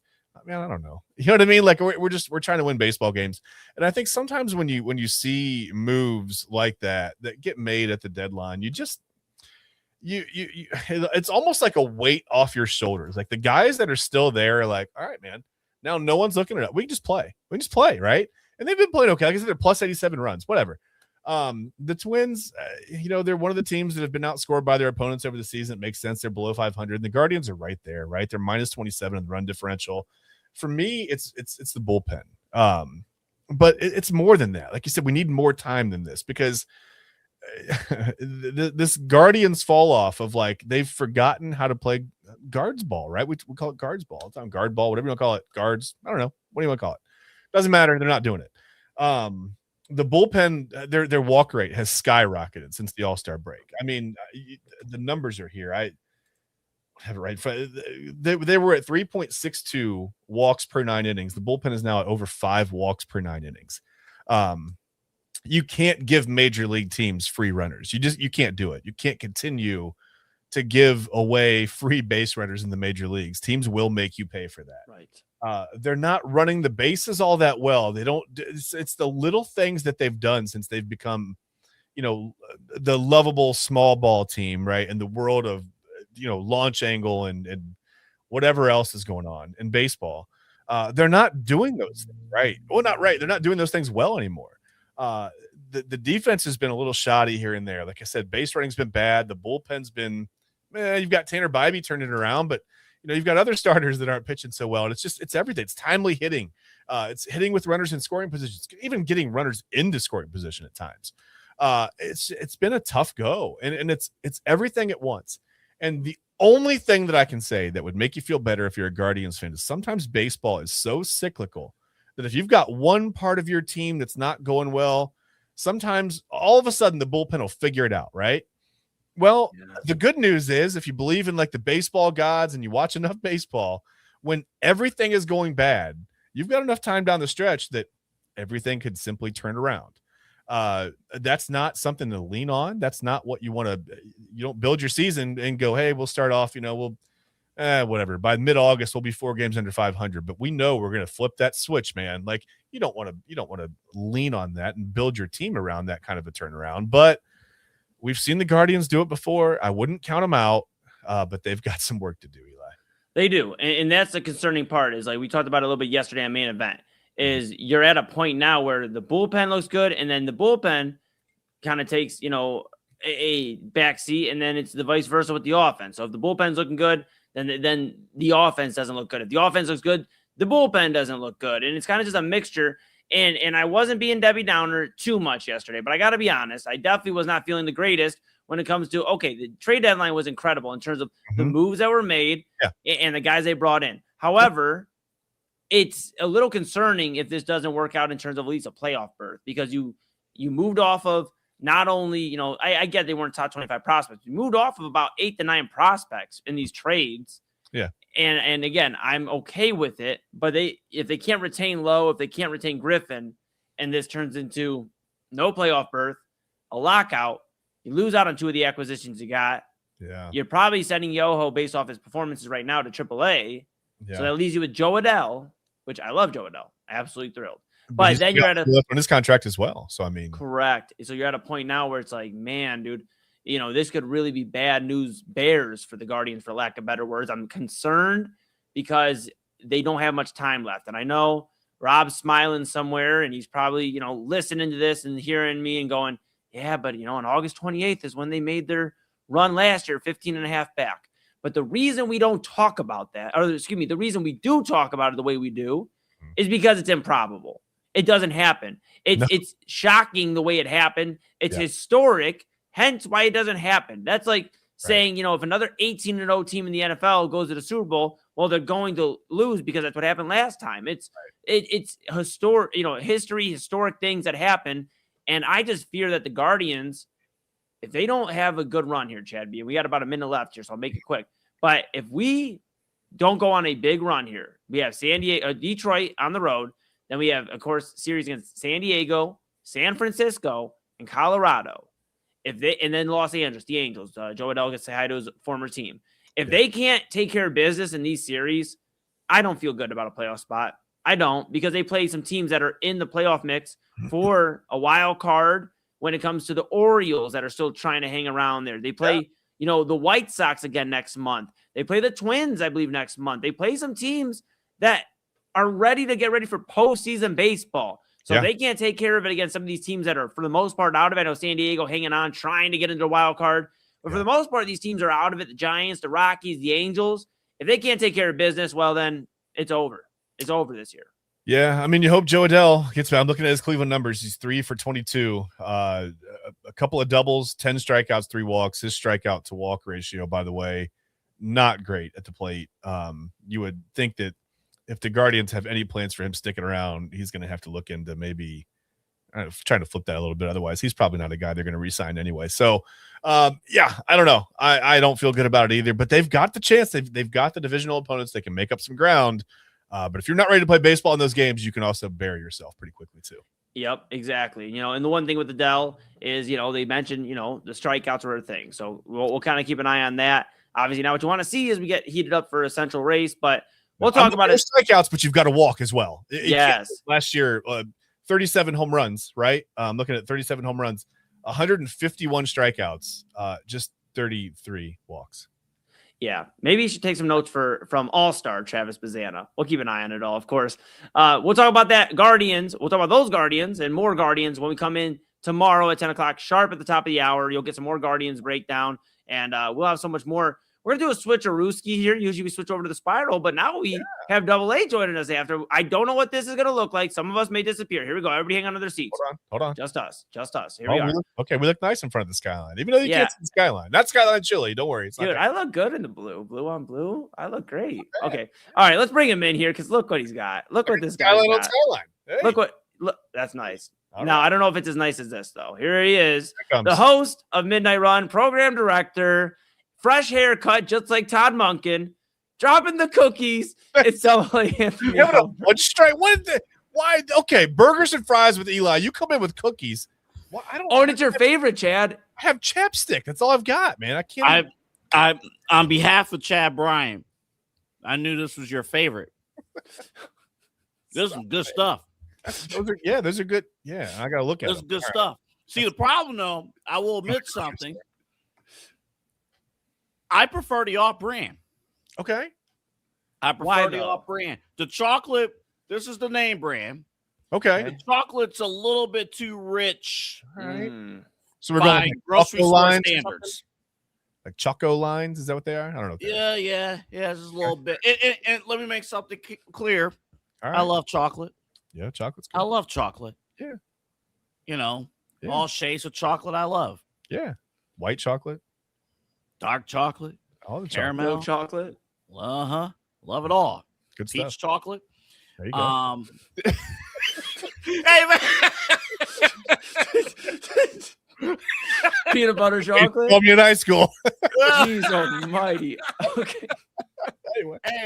Hey, if peach chocolate was in the Crayola collection, it's gotta be. It has to be. It's gotta be. Somebody gotta do research on You that. can buy a box of 128 crayons and peach chocolate isn't in there? Come on. Yeah, and if not, we'll write a letter to Crayola because that's ridiculous. Yep. I don't know if it's in the 128.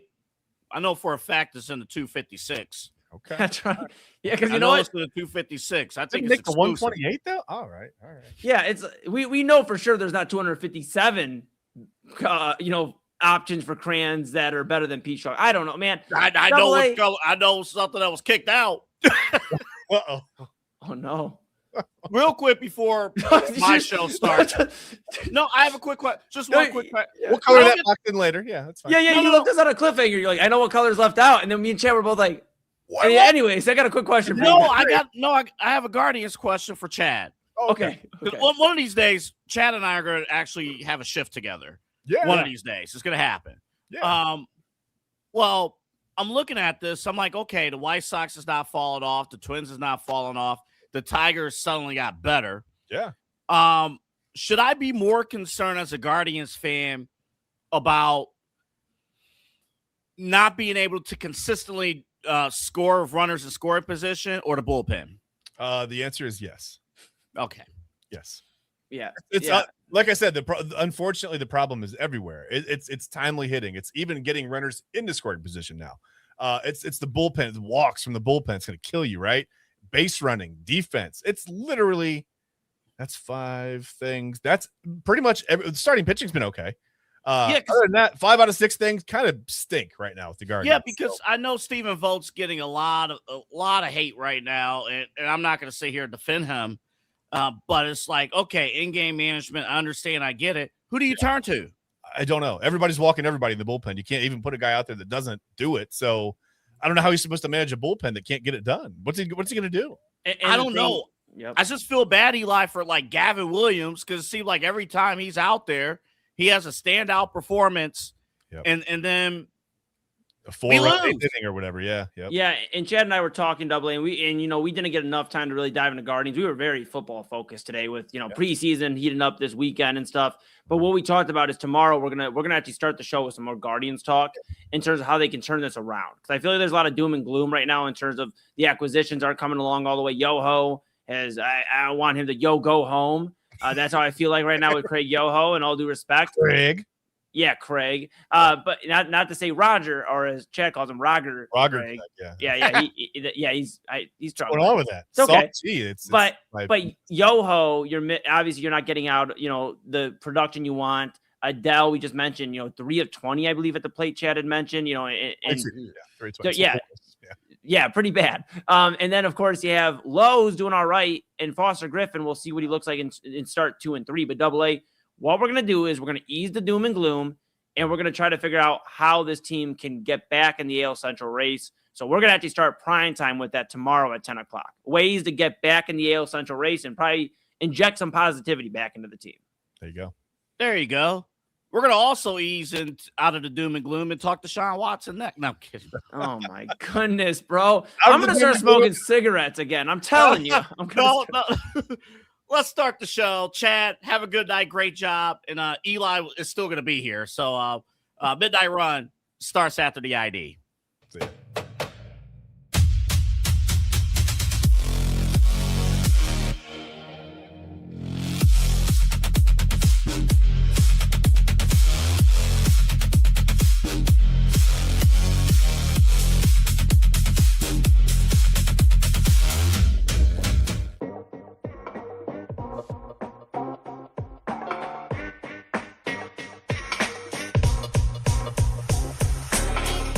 This is Midnight Run on the InsideEdge Network.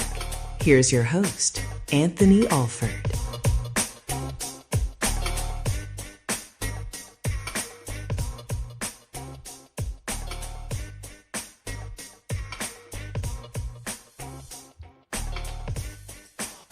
And welcome to Midnight Run here on the InsideEdge Network. Great to have you along. My name's Anthony Alford, and welcome on in on a muggy, absolutely muggy Monday night here in the land. Again, we're on Instagram, Facebook, TikTok, and Twitter at InsideEdgeNet. Our website's InsideEdgeNetwork.com. And we have a Roku app. Just log on in the Roku, search InsideEdge Network. We are right there, locked in, ready to go. Coming up in about 6 minutes from now, Mike Sando of The Athletic will join the show to talk about the quarterback QB tiers list, Deshaun Watson and Shedeur Sanders. If you guys recalled, on that list, out of the 35 quarterbacks that were surveyed, 50 executives, or a mixer of executives, coaches, and general managers, there was 50 selected. And out of the 35 quarterbacks, Deshaun Watson was ranked number 31. Shedeur Sanders was ranked number 35. A lot of nuggets to get after on that interview. We had it earlier today. You'll get to see it coming up in about 6 minutes here on Midnight Run. Let me say this real quick before we'll take an early break, and then we'll get to the interview. But let me say this real quick before we take that break. I think what's interesting now, and as we're getting closer, and I want to dive more into this after we talk with Mike, I think now we're getting to the point, if you're a Browns fan, like emotionally, we got to check in. I know, one of our pillars here at the network is mental health. It is. Sports is a big driver of mental health. It really is. Sports is a big driver.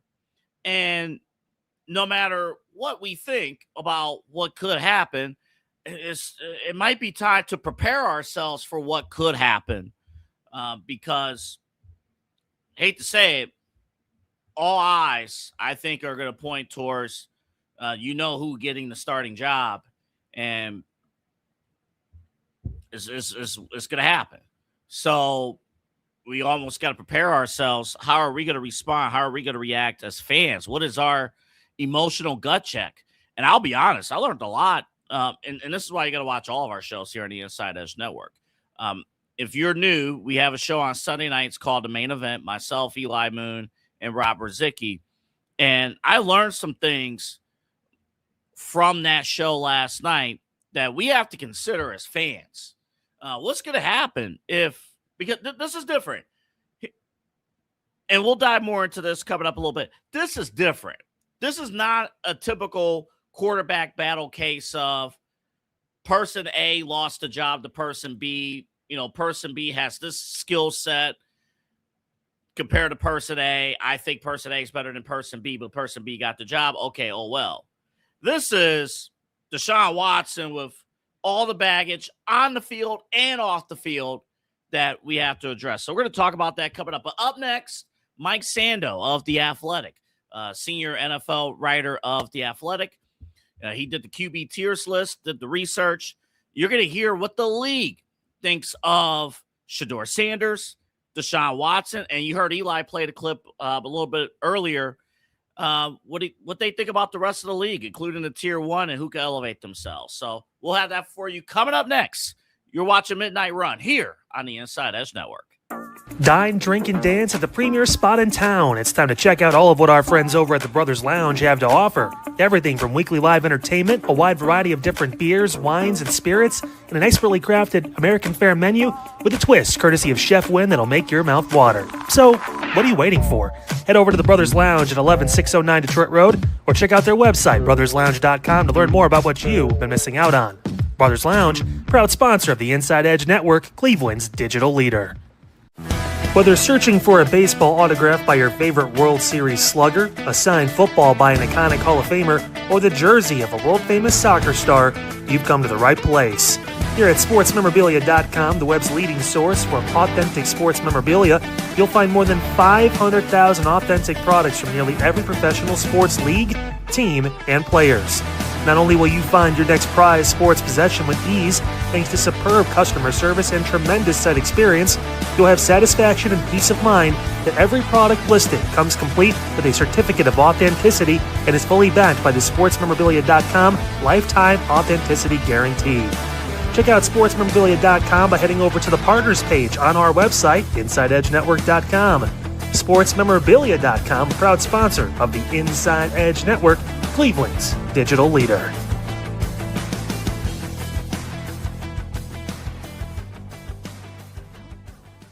Discover our collection of handcrafted body mists made with clean, minimal ingredients. They offer a natural alternative to synthetic fragrances, perfect for sensitive skin and those seeking clean, mindful self-care, and the perfect gift for you and your special someone. Learn more about all Alley Rose Fragrances has to offer right now by clicking the link on our partner page at InsideEdgeNetwork.com. First-time customers use that promo code InsideEdge20 to receive 20% off your order. AlleyRoseFragrances.com, a proud sponsor of the Inside Edge Network, Cleveland's digital leader. Mosser Moments Photography is a husband and wife wedding photography team based in Cleveland, owned and operated by Inside Edge Network's very own Ryan Mosser and his wife Hallie. For the past 10 years, they've captured more than 100 weddings across Northeast Ohio and beyond, always working together as a true two-person team. Their style centers on authentic, emotional storytelling, documenting the real moments between two people in love and creating images that feel natural, comfortable, and true to the couple. Rooted in Northeast Ohio, but inspired by their travels, Ryan and Hallie bring a warm, personal approach to every wedding day. Their work blends experience, consistency, and a genuine passion for helping couples relive their best day through timeless photography. Learn more by checking out Mosser Moments Photography's link on our partners page at the InsideEdgeNetwork.com website. Mosser Moments Photography, a proud sponsor of the Inside Edge Network, Cleveland's digital leader. Find us on InsideEdgeNetwork.com for the latest information on your favorite shows, personalities, and network partners. Plus, we have a merch shop. That's right, we have network polos, t-shirts, champion jackets, hats, and bottles. Rep the network. Every purchase supports independent sports and entertainment media. Thank you for your support from all of us here at the Inside Edge Network, Cleveland's digital leader for news, talk, sports, entertainment, and mental health.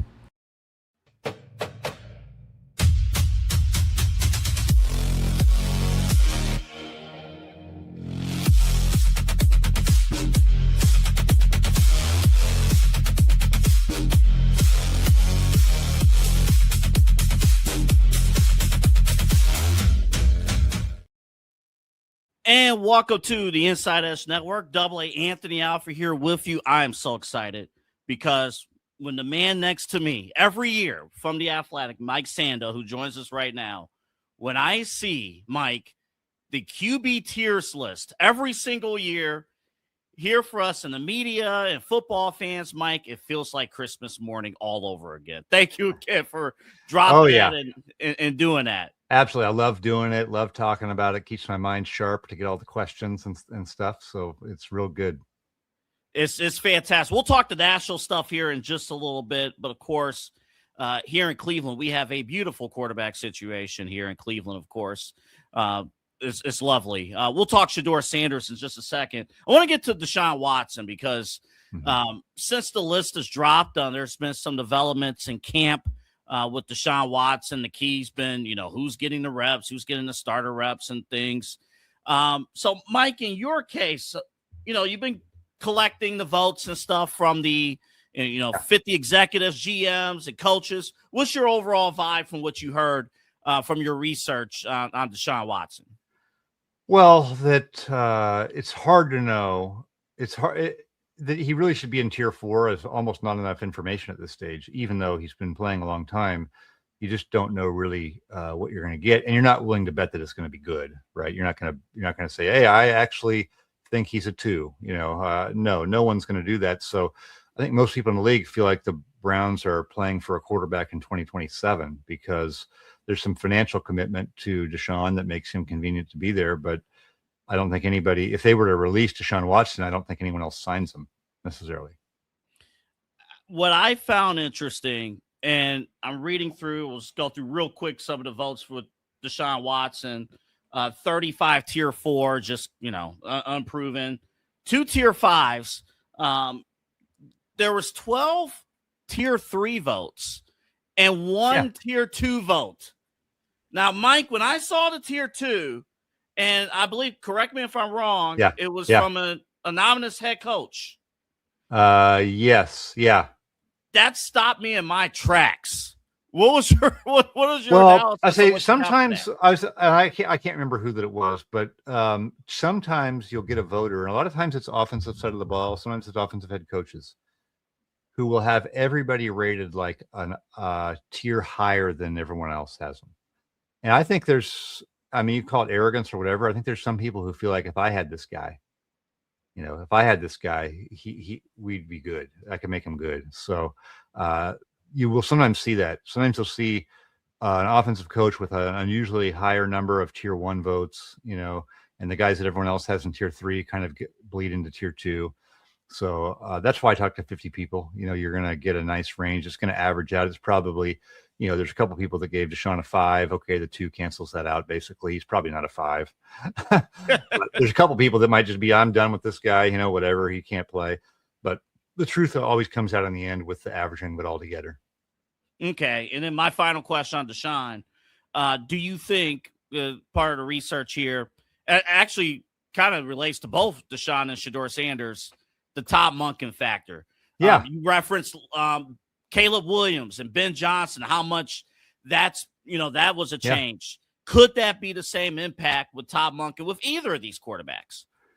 I think it could be. I'm most interested to see what it is with Shedeur Sanders. I don't think he's as talented, obviously, as Caleb Williams, and the league doesn't feel that either. But I think that there were some concerns about Caleb as in his leadership and the way that he approached things after that first season. And there were some people, I think, were coaches from that staff who were quoted anonymously, I believe, in a couple stories that came out, not in the Athletic, but just questioning almost everything about the guy.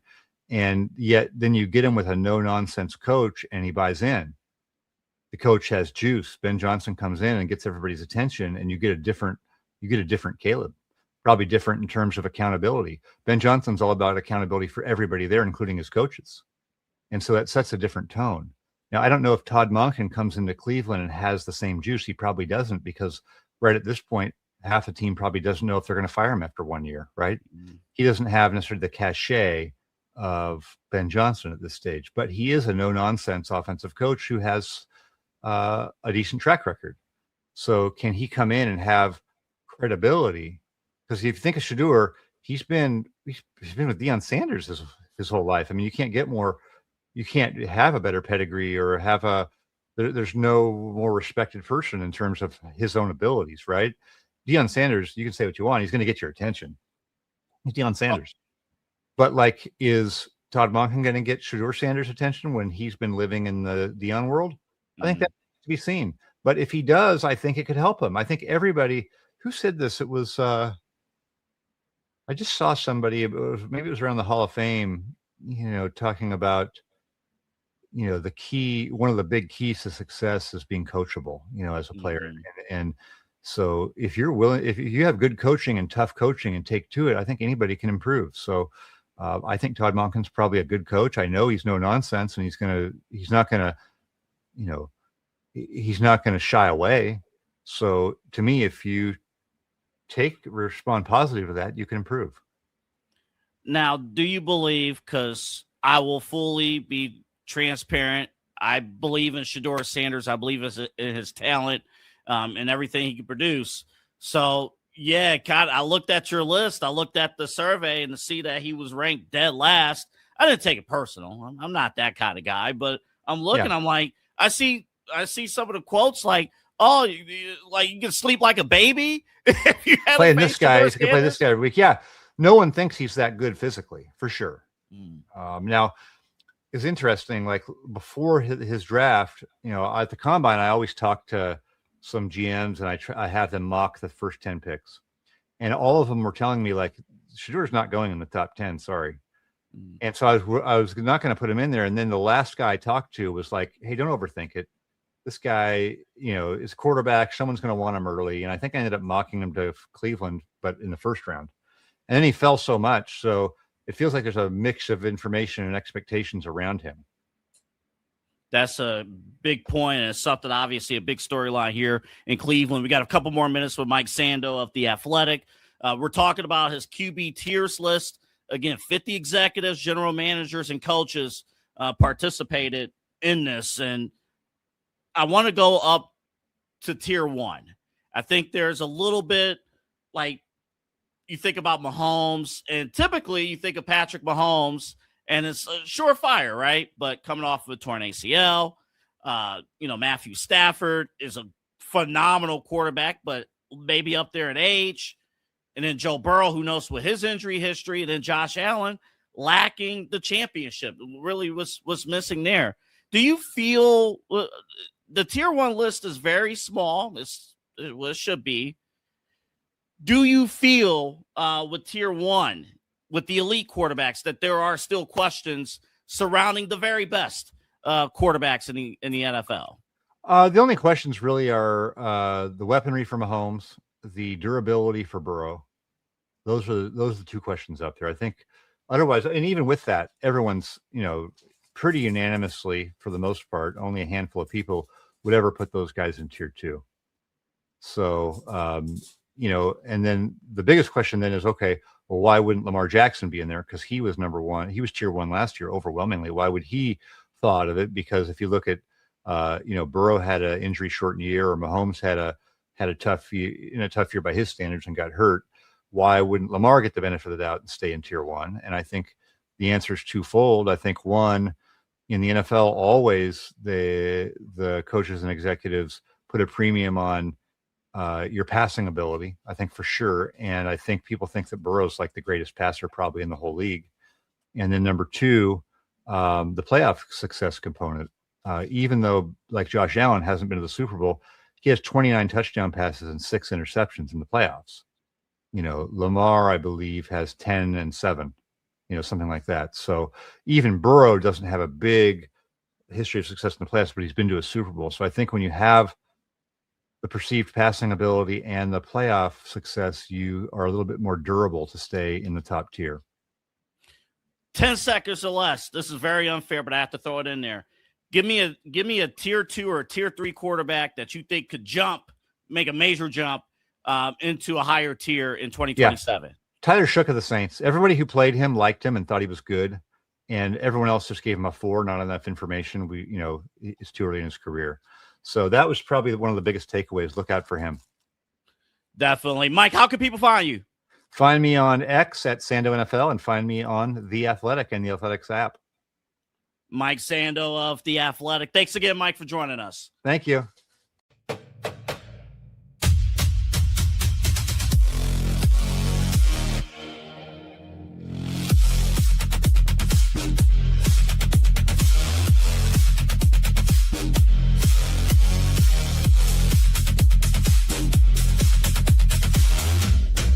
Looking for an iconic Cleveland music venue that features premier entertainment, spirits, and food? Well, look no further than the Brothers Lounge. They offer a variety of live entertainment acts weekly, along with a diverse selection of beer, wine, and fine spirits, not to mention Chef Wynn's food menu, which has been crafted with traditional American fare with a modern twist. So come on out and enjoy the warm hospitality and make some new friends right here in your backyard. For more information, head over to brotherslounge.com and check them out for yourself at 11609 Detroit Road. That's right near the border of Cleveland and Lakewood. The Brothers Lounge, proud sponsor of the Inside Edge Network, Cleveland's digital leader. Key On Sports is the leader in Ohio high school athletic coverage in written, print, and video streaming. From the latest news and results and written content to the high school football game of the week every Friday, Key On Sports has you covered. The vision of 15-time published author Vince McKee has become the most trusted site in Ohio high school athletic news. From podcasts to player profiles, Key On Sports is your one-stop for all of it. Visit them today at keyonsports.com or on YouTube at Key On Sports. Check out their socials on Twitter and Facebook as well. Please support the new Inside Edge Network by liking, subscribing, and following us on your favorite social media platforms. It's at Inside Edge Net across Facebook, TikTok, YouTube, X, and IG. And don't forget to download our new app over on Roku. And as always, thank you for supporting your favorite shows on the Inside Edge Network, Cleveland's digital leader for news, talk, sports, entertainment, and mental health. Fanatics isn't just our name, it's who we are. Loyal, passionate fans, dedicated to our favorite teams and to the sports we love. That's why we're honored to be able to offer fans the world's largest collection of official sports apparel and sports jerseys from all leagues, teams, and players you love. We feature a wide selection of gear from every league, including the NFL, MLB, NBA, NHL, and NCAA merchandise, which allows us to serve fans of football, baseball, hockey, basketball, lacrosse, soccer, golf, and everything else that gets your heart pumping. Go to InsideEdgeNetwork.com under our Partners section to find our link to check out all of what Fanatics has to offer. Fanatics, a proud sponsor of the Inside Edge Network, Cleveland's digital leader. Clean energy, bold flavors, no jitters. See why people won't shut up about Dubby. Whether you're starting your workday or getting ready to exercise, Dubby Energy helps you lock in and focus. Over 15 different flavors to choose from. Order Dubby Energy right now and find out more information by checking out our partners page on InsideEdgeNetwork.com. Also, use that promo code InsideEdge10 to receive 10% off your order. Dubby Energy, your energy-focused sponsor of the Inside Edge Network, Cleveland's digital leader. Discover our collection of handcrafted candles made with clean, minimal ingredients. Every product thoughtfully created in small batches, free from harmful toxins for mindful everyday indulgence. Imported coconut soy wax with natural wood wicks to offer long-lasting burn and rich fragrance. Find out more about Alley Rose Fragrances by checking out their link on our partners page at InsideEdgeNetwork.com. And if you're a first-time customer, use the promo code InsideEdge20 to receive 20% off your order. AlleyRoseFragrances.com, a proud sponsor of the Inside Edge Network, Cleveland's digital leader.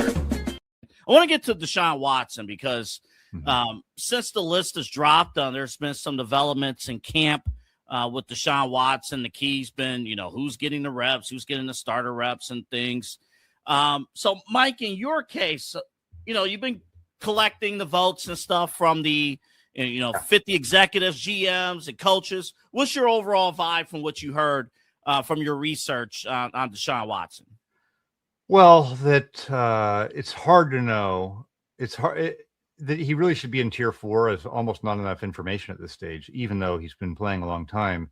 you just don't know really what you're going to get, and you're not willing to bet that it's going to be good, right? You're not going to say, hey, I actually think he's a 2. No one's going to do that. So I think most people in the league feel like the Browns are playing for a quarterback in 2027 because there's some financial commitment to Deshaun that makes him convenient to be there. And that was, of course, Mike Sando. I want to thank Mike Sando for joining us here on the InsideEdge Network at Midnight Run. By the way, welcome to the show here on Midnight Run. You see there, that's not a glitch. We start now at 11:30 here on the InsideEdge Network. The rules are still the same. When the clock turns to midnight and it's August 11th, always like and subscribe at InsideEdge Net across all of our social media platforms at InsideEdge Net. Our website, InsideEdgeNetwork.com, and our Roku app. Just search InsideEdge Network. InsideEdge Network. Just search for that. Mike Sando from The Athletic talking about Deshaun Watson. And I texted Eli right before we came back from break, and I'm like, I got some numbers for you that is going to scare you. So, Chops, who, does work over at ESPN Cleveland. He reported the number of reps. Now, let's be clear about certain things, right? We don't know. It's practice, right? What did the real AI say? Allen Iverson, what did he say? It's practice. You could go according to script, whatever the case may be, whatever the drills are, right? Like, if Deshaun Watson threw for 7 touchdowns, just be mindful it's red zone. Right? He's not launching touchdowns from the 30-yard line. But these are the reps. Okay.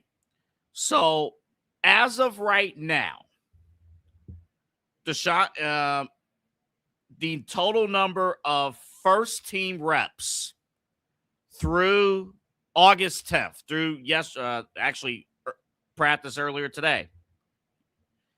Deshaun Watson, 156. Shedeur, 114. Dylan Gabriel, 0, by the way, in case you're wondering. Now, here's the interesting point that Chops brought up earlier. So, prior to Saturday, so remember, Saturday, the big topic of discussion, Todd Monken told the media that Shedeur Sanders was going to get the first team reps on Saturday, but practice happened and Deshaun Watson got the first team reps. So what the hell is going on, with that? And I made it a point, like, look, honestly, you can do whatever the hell you want. It's your practice. You don't lie to the media. It's not going to end well. Do not lie to the media. It's just not going to end well. But before Saturday, Shedeur Sanders, 37 first-team reps. Watson, 29. After Saturday, Shedeur, 37. So still had nothing. Deshaun Watson upped his number from 29 first-team reps to 63 first-team reps. I have a pretty good feeling who's starting on Saturday. Pretty good feeling. And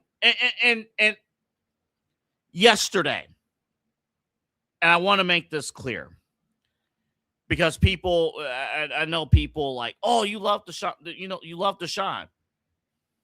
Can care less.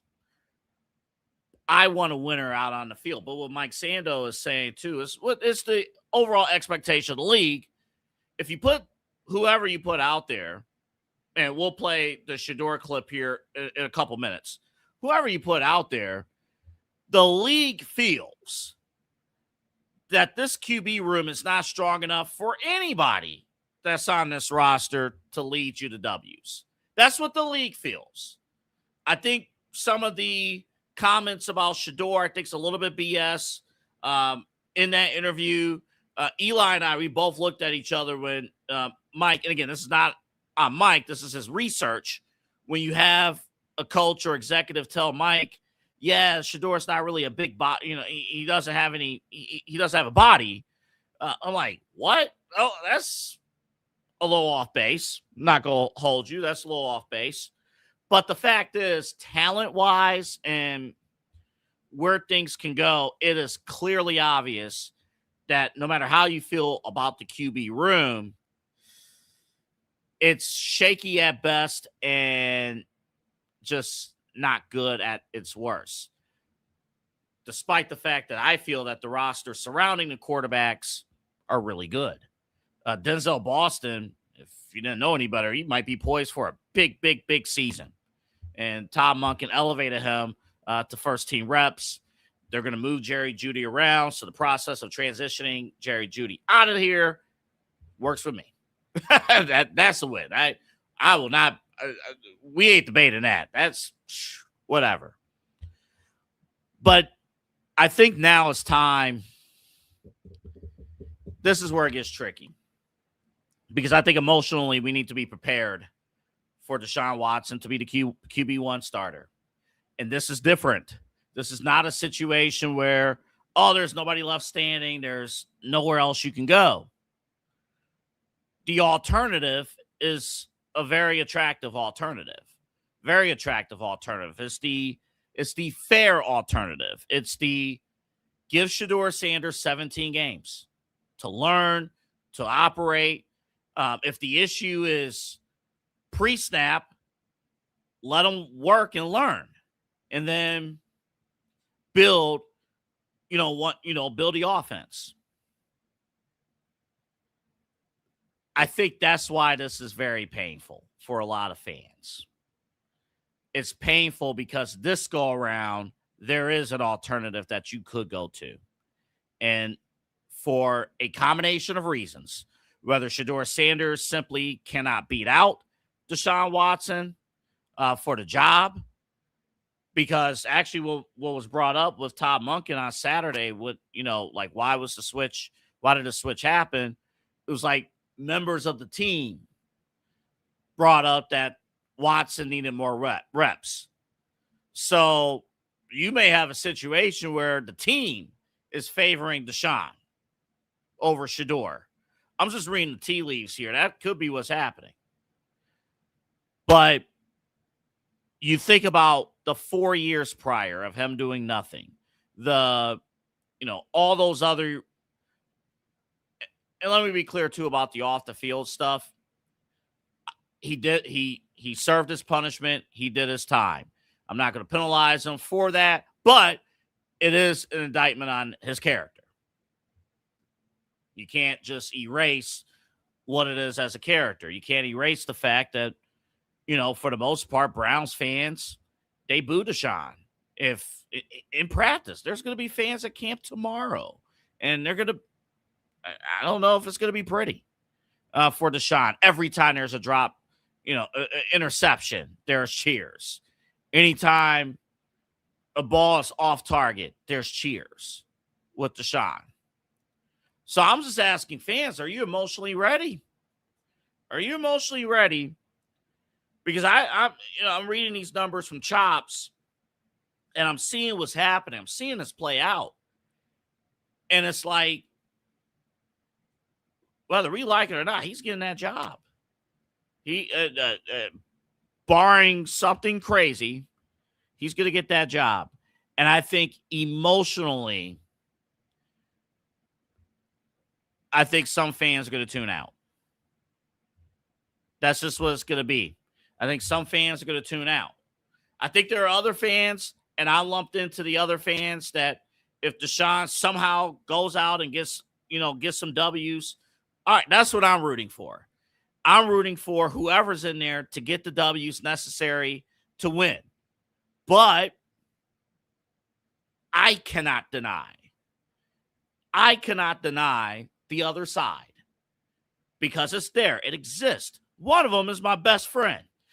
It's there, where no matter what this guy does, first off, there's very little expectation that he's going to do well. And then even if he does well, then we're going to pay him. I mean, from that standpoint, it could be a no-win. But you can't even entertain you got to pay him conversation until he plays well. And emotionally, I think despite the fact that this is the second coaching staff, it's not Kevin Stefanski anymore. I think with Deshaun Watson, people are just fed up. And I've never seen this before. And, I haven't been around since the 70s and 80s, but been around long enough to realize that we didn't see this with anybody else. We did not see this where somebody could come across as so unlikable to the fans and never back it up and basically steal Cleveland's money and, not do the things that he needs to do to endure himself to the fans. And that's why you're getting the reaction that you're getting. And I don't know. I think it could be some heart. I think you're beyond the heartbreak. Now it's just you're in danger of detachment. I would be very curious to see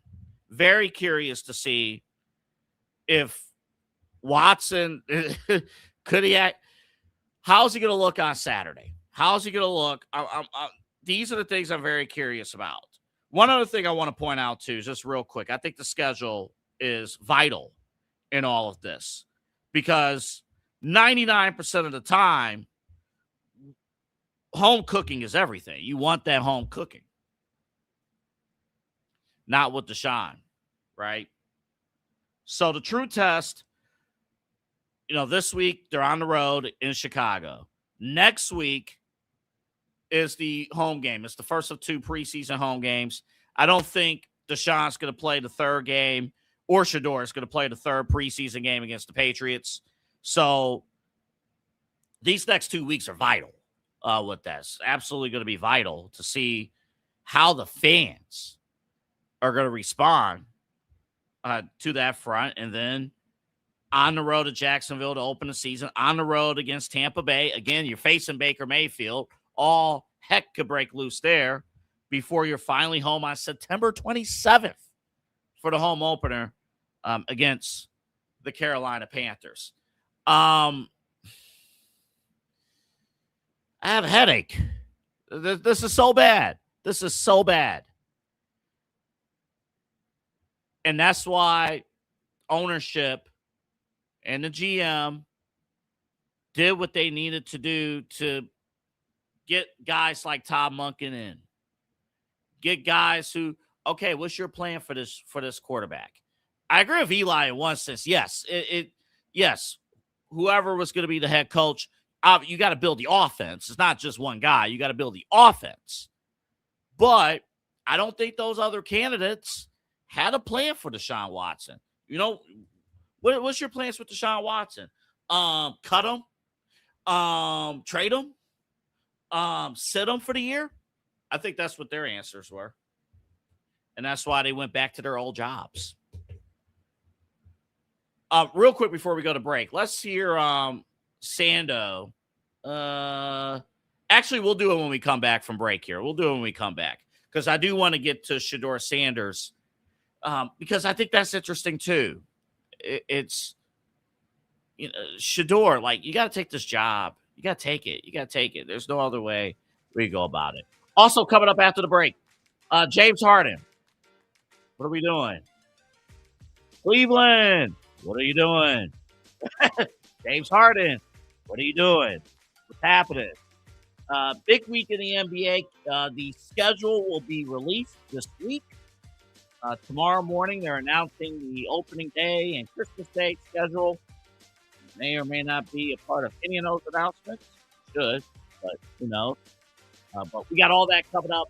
Plus, later on, what's going on with QVC. And I haven't done this in a little while. I got Monday Night Raw reactions. And something that happened today that kind of pissed me off. I'm not even going to front. So we got all that still to come. We're glad you're with us. And this broadcast and all of our broadcasts brought to you by the Brothers Lounge. We're so excited to have the Brothers Lounge as our title sponsor here at the InsideEdge Network. Let me tell you something, guys. almost every other night, there are phenomenal shows. You might see Eli there.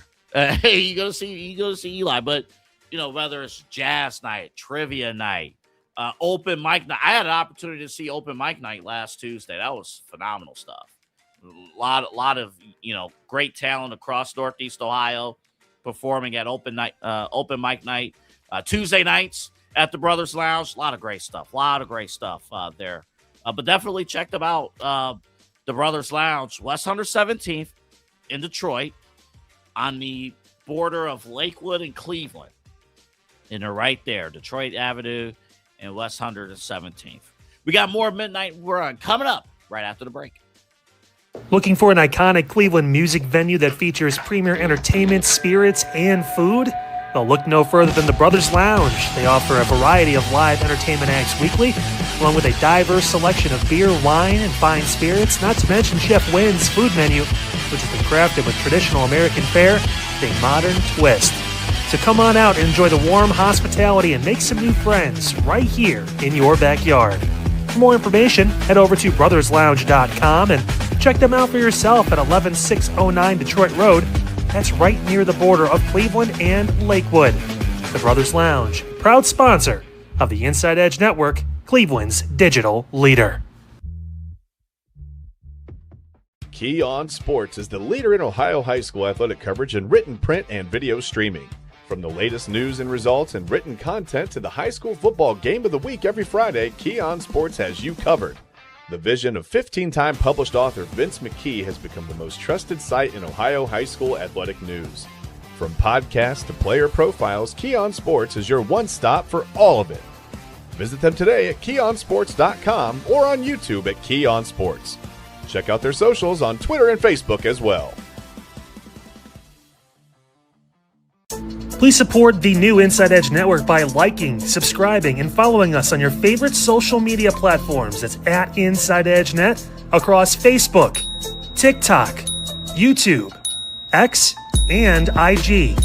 And don't forget to download our new app over on Roku. And as always, thank you for supporting your favorite shows on the Inside Edge Network, Cleveland's digital leader for news, talk, sports, entertainment, and mental health. Fanatics isn't just our name, it's who we are. Loyal, passionate fans, dedicated to our favorite teams and to the sports we love. That's why we're honored to be able to offer fans the world's largest collection of official sports apparel and sports jerseys from all leagues, teams, and players you love. We feature a wide selection of gear from every league, including the NFL, MLB, NBA, NHL, and NCAA merchandise, which allows us to serve fans of football, baseball, hockey, basketball, lacrosse, soccer, golf, and everything else that gets your heart pumping. Go to InsideEdgeNetwork.com under our Partners section to find our link to check out all of what Fanatics has to offer. Fanatics, a proud sponsor of the Inside Edge Network, Cleveland's digital leader. Clean energy, bold flavors, no jitters. See why people won't shut up about Dubby. Whether you're starting your workday or getting ready to exercise, Dubby Energy helps you lock in and focus. Over 15 different flavors to choose from. Order Dubby Energy right now and find out more information by checking out our partners page on InsideEdgeNetwork.com. Also, use that promo code InsideEdge10 to receive 10% off your order. Dubby Energy, your energy-focused sponsor of the Inside Edge Network, Cleveland's digital leader. Discover our collection of handcrafted candles made with clean, minimal ingredients. Every product thoughtfully created in small batches free from harmful toxins for mindful everyday indulgence. Imported coconut soy wax with natural wood wicks to offer long-lasting burn and rich fragrance. Find out more about Alley Rose Fragrances by checking out their link on our partners page at InsideEdgeNetwork.com. And if you're a first-time customer, use the promo code InsideEdge20 to receive 20% off your order. AlleyRoseFragrances.com, a proud sponsor of the Inside Edge Network, Cleveland's digital leader.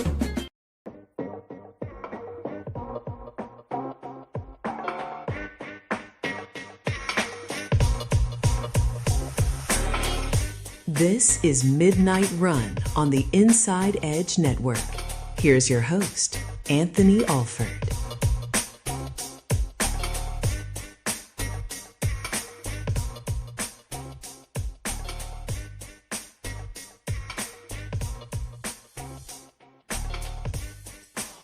Okay, welcome back to the show. I need to verify something real quick. Are you telling Tim Anderson from the Chicago White Sox retired today? Are you telling me that he retired the same week he was put down by Jose Ramirez? Are you serious? Is that no way? Tim Anderson of the Chicago White Sox, or formerly the White Sox, retired officially on August 10th, 2026. Some are saying his real retirement was August 15th, 2023, when he was decked by Jose Ramirez. How about that? To which we realized that Tom Hamilton missed out on his real calling of life, the voice of HBO boxing. Even though Jim Lampley did a great job with that. But apparently our boxing voice of this generation, voice of the Cleveland Indians / Guardians, Tom Hamilton. Folks, we're not even allowed to play the video, but I could simulate the video right now. It goes just like this. And they're fighting. They're shoving. Down goes Anderson. Down goes Anderson. Jose decked him. Yeah, knocked his ass out. It was beautiful. Beautiful. Beautiful. Maybe Hammy could do professional wrestling. I don't know. I'm watching the footage right now. Yeah, they squared up. Oh man. Jose got one good right hand and knocked Anderson down. One good right hand. Yeah, Anderson just missed. And folks, here. All right. Lesson of the day by yours truly, AA Anthony Alford. Folks, when you get into a fight, I see too many fight videos where this happens. I see too many. If you don't have any business jumping in on the fight, don't jump in. Do not jump in. The worst thing you could do is jump in. To be fully objective, Tim Anderson had the upper hand at first, and then his teammates jumped in. And then Jose Ramirez, here's what I love, because I can relate to this. I have thick thighs. I can relate to this. Jose Ramirez, low center of gravity. He maintained his poise. He maintained his footing. Even when he was getting pulled away, he maintained his footing and dropped Anderson. Anderson was knocked off. They teach you in boxing. I think the same with actual wrestling, that Eli part.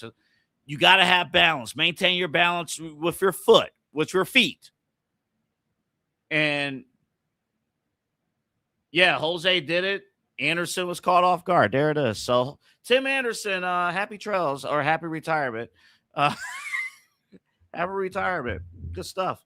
Real quick, let's play Mike Sando 02 on his thoughts on Shedeur Sanders. Now, I don't know if Todd Monken comes into Cleveland and has the same juice. He probably doesn't, because right at this point, half the team probably doesn't know if they're going to fire him after 1 year, right? Mm-hmm. He doesn't have necessarily the cachet of Ben Johnson at this stage, but he is a no-nonsense offensive coach who has a decent track record. So can he come in and have credibility? Because if you think of Shedeur, he's been with Deion Sanders his whole life. I mean, you can't have a better pedigree or have there's no more respected person in terms of his own abilities, right? Deion Sanders, you can say what you want. He's going to get your attention. He's Deion Sanders. But is Todd Monken going to get Shedeur Sanders' attention when he's been living in the Deion world? I think that's to be seen. But if he does, I think it could help him. I think everybody who said this, it was I just saw somebody, maybe it was around the Hall of Fame, talking about, the key, one of the big keys to success is being coachable, as a player. Mm-hmm. And so if you're willing, if you have good coaching and tough coaching and take to it, I think anybody can improve. So I think Todd Monken's probably a good coach. I know he's no nonsense, and he's not gonna shy away. So to me, if you respond positive to that, you can improve. And one of the things that was talked about too there, and that was my interview earlier today, could Todd Monken turn either of these quarterbacks into what Ben Johnson turned Caleb Williams from year 1 to year 2? That'll be the question. My fear, because of the amount of reps that has kind of shifted, I don't want to speak this into existence. I know Todd Monken said that Deshaun and Shedeur will both get a start in the preseason. I know what he said, but he already once lied to the media. What's stopping him from lying again? My fear, if this continues to trend that the way that it is, I don't think Shedeur is getting a start in the preseason. If he does, it might be the third. If he plays in the third game, I don't know. But my fear, there's a part of me that believes Deshaun's going to get both starts against Chicago and Buffalo. So, yeah, we should be emotionally prepared. James Harden. I was told that James Harden he's with nobody right now. He's a free agent. I was told that James Harden, he was going to let the LeBron thing play out. And then, no matter what happens, all right, James Harden be ready to re-sign with the Cleveland Cavaliers. Be ready to go. Draymond Green did the same thing for Golden State. Golden State didn't land LeBron. And within a matter of days, Draymond Green re-signed with Golden State. No problem. They're back at it. Gonna rock once again. It is August 11th, 2026. James Harden has still not signed. Here's ESPN NBA Today, Dave McMenamin talking about what's going on with James Harden. Also, another Watson. Jeez. But this Watson, I think we would be excited about here in Cleveland. Take a look. James Harden resigns. Yeah. Are they considered in that upper echelon of East contenders? I mean, they made the Eastern Conference Finals last year. They were one of the final 4 teams standing. They haven't done much to adjust their roster, though. Since they lost Dean Wade, obviously, they missed out on LeBron. We all are aware of that. I'm told, though, that they are a, quote, serious candidate to land Peyton Watson. Interesting. And so there's other teams that have interested in Watson as well, but they are a serious candidate. Yeah, the Peyton Watson thing raises the ceiling on this Cavs team tremendously for me. I'm really high on Peyton Watson. Like, I think about that stretch last year when Jokic was out, the average 22 points a game. He was taking on the best guys defensively. He can be a real defensive stalwart with that Cavs team. Like, I know they made the conference finals, but it's weird to say they were a conference finals team that were not really a conference finals team. That felt like fool's gold for them. They need to improve, and I think Peyton Watson can do a lot to help them this season. And I was doing I did the diary with Donovan Mitchell last season, and one of the lasting things he said to me was like, we didn't have enough time with James Harden. People got to remember that was a mid-season acquisition. Yeah. He feels like having him in training camp, figuring him out. He said they weren't even close to figuring out how to play with him just yet, but he felt like in training camp next season, it'll be much better. Yeah, I mean, when you look at the numbers, right, including the regular season and playoffs, James Harden, Donovan Mitchell, Evan Mobley, Jared Allen, they played just over 400 minutes together last season, and most of that, Dave, was just in the postseason. Yeah, exactly. I mean, listen, Harden had some good moments against Detroit. He had some bad moments against Detroit. The entire team, they were up 24 points in the second half. We all remember game 1 against the Knicks. Yeah.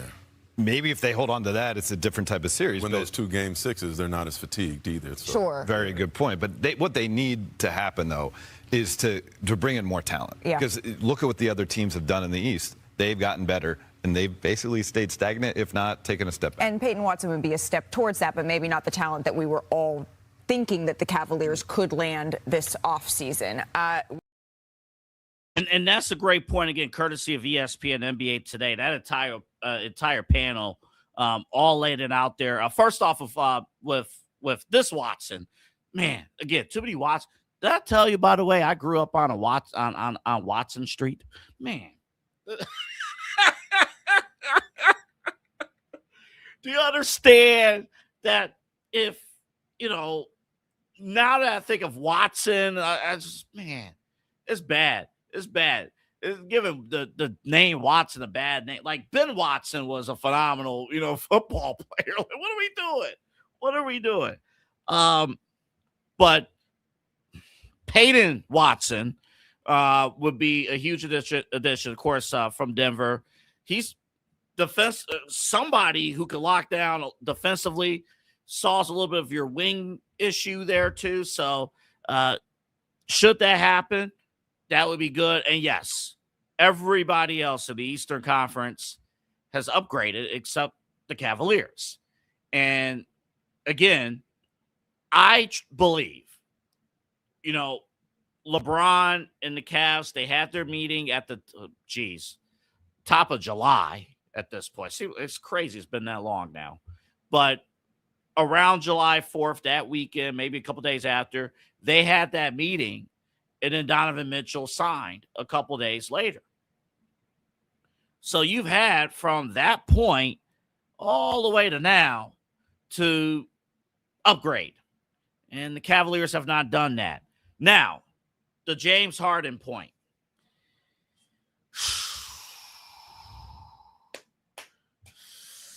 On one side, I hear them. On one end, I do hear them. Only 7 regular season games played together, the core 4, all together.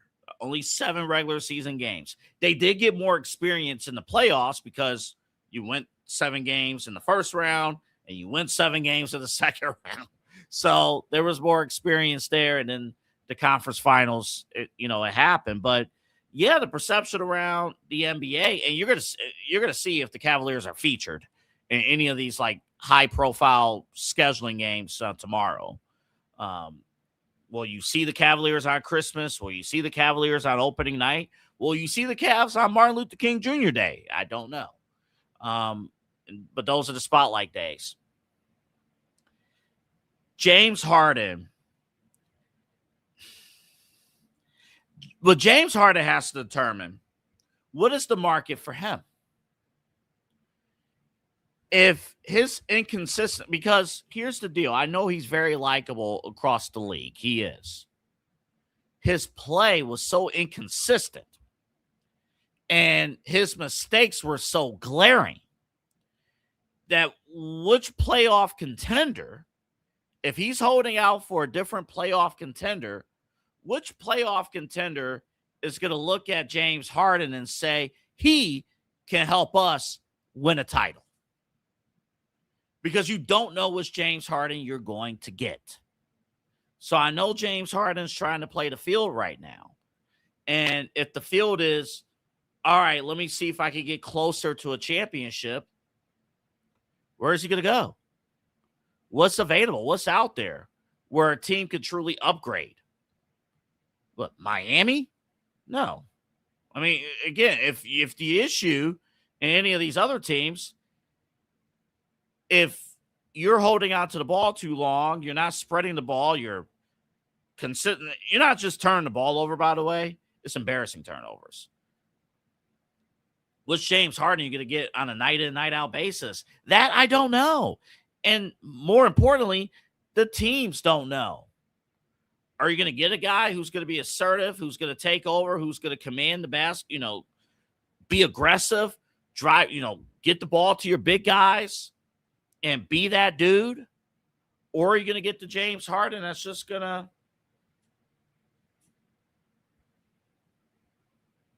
do this all day? And then kind of what we talked, it's kind of similar a little bit to Deshaun. I'm sick of saying Watson. Pace of play.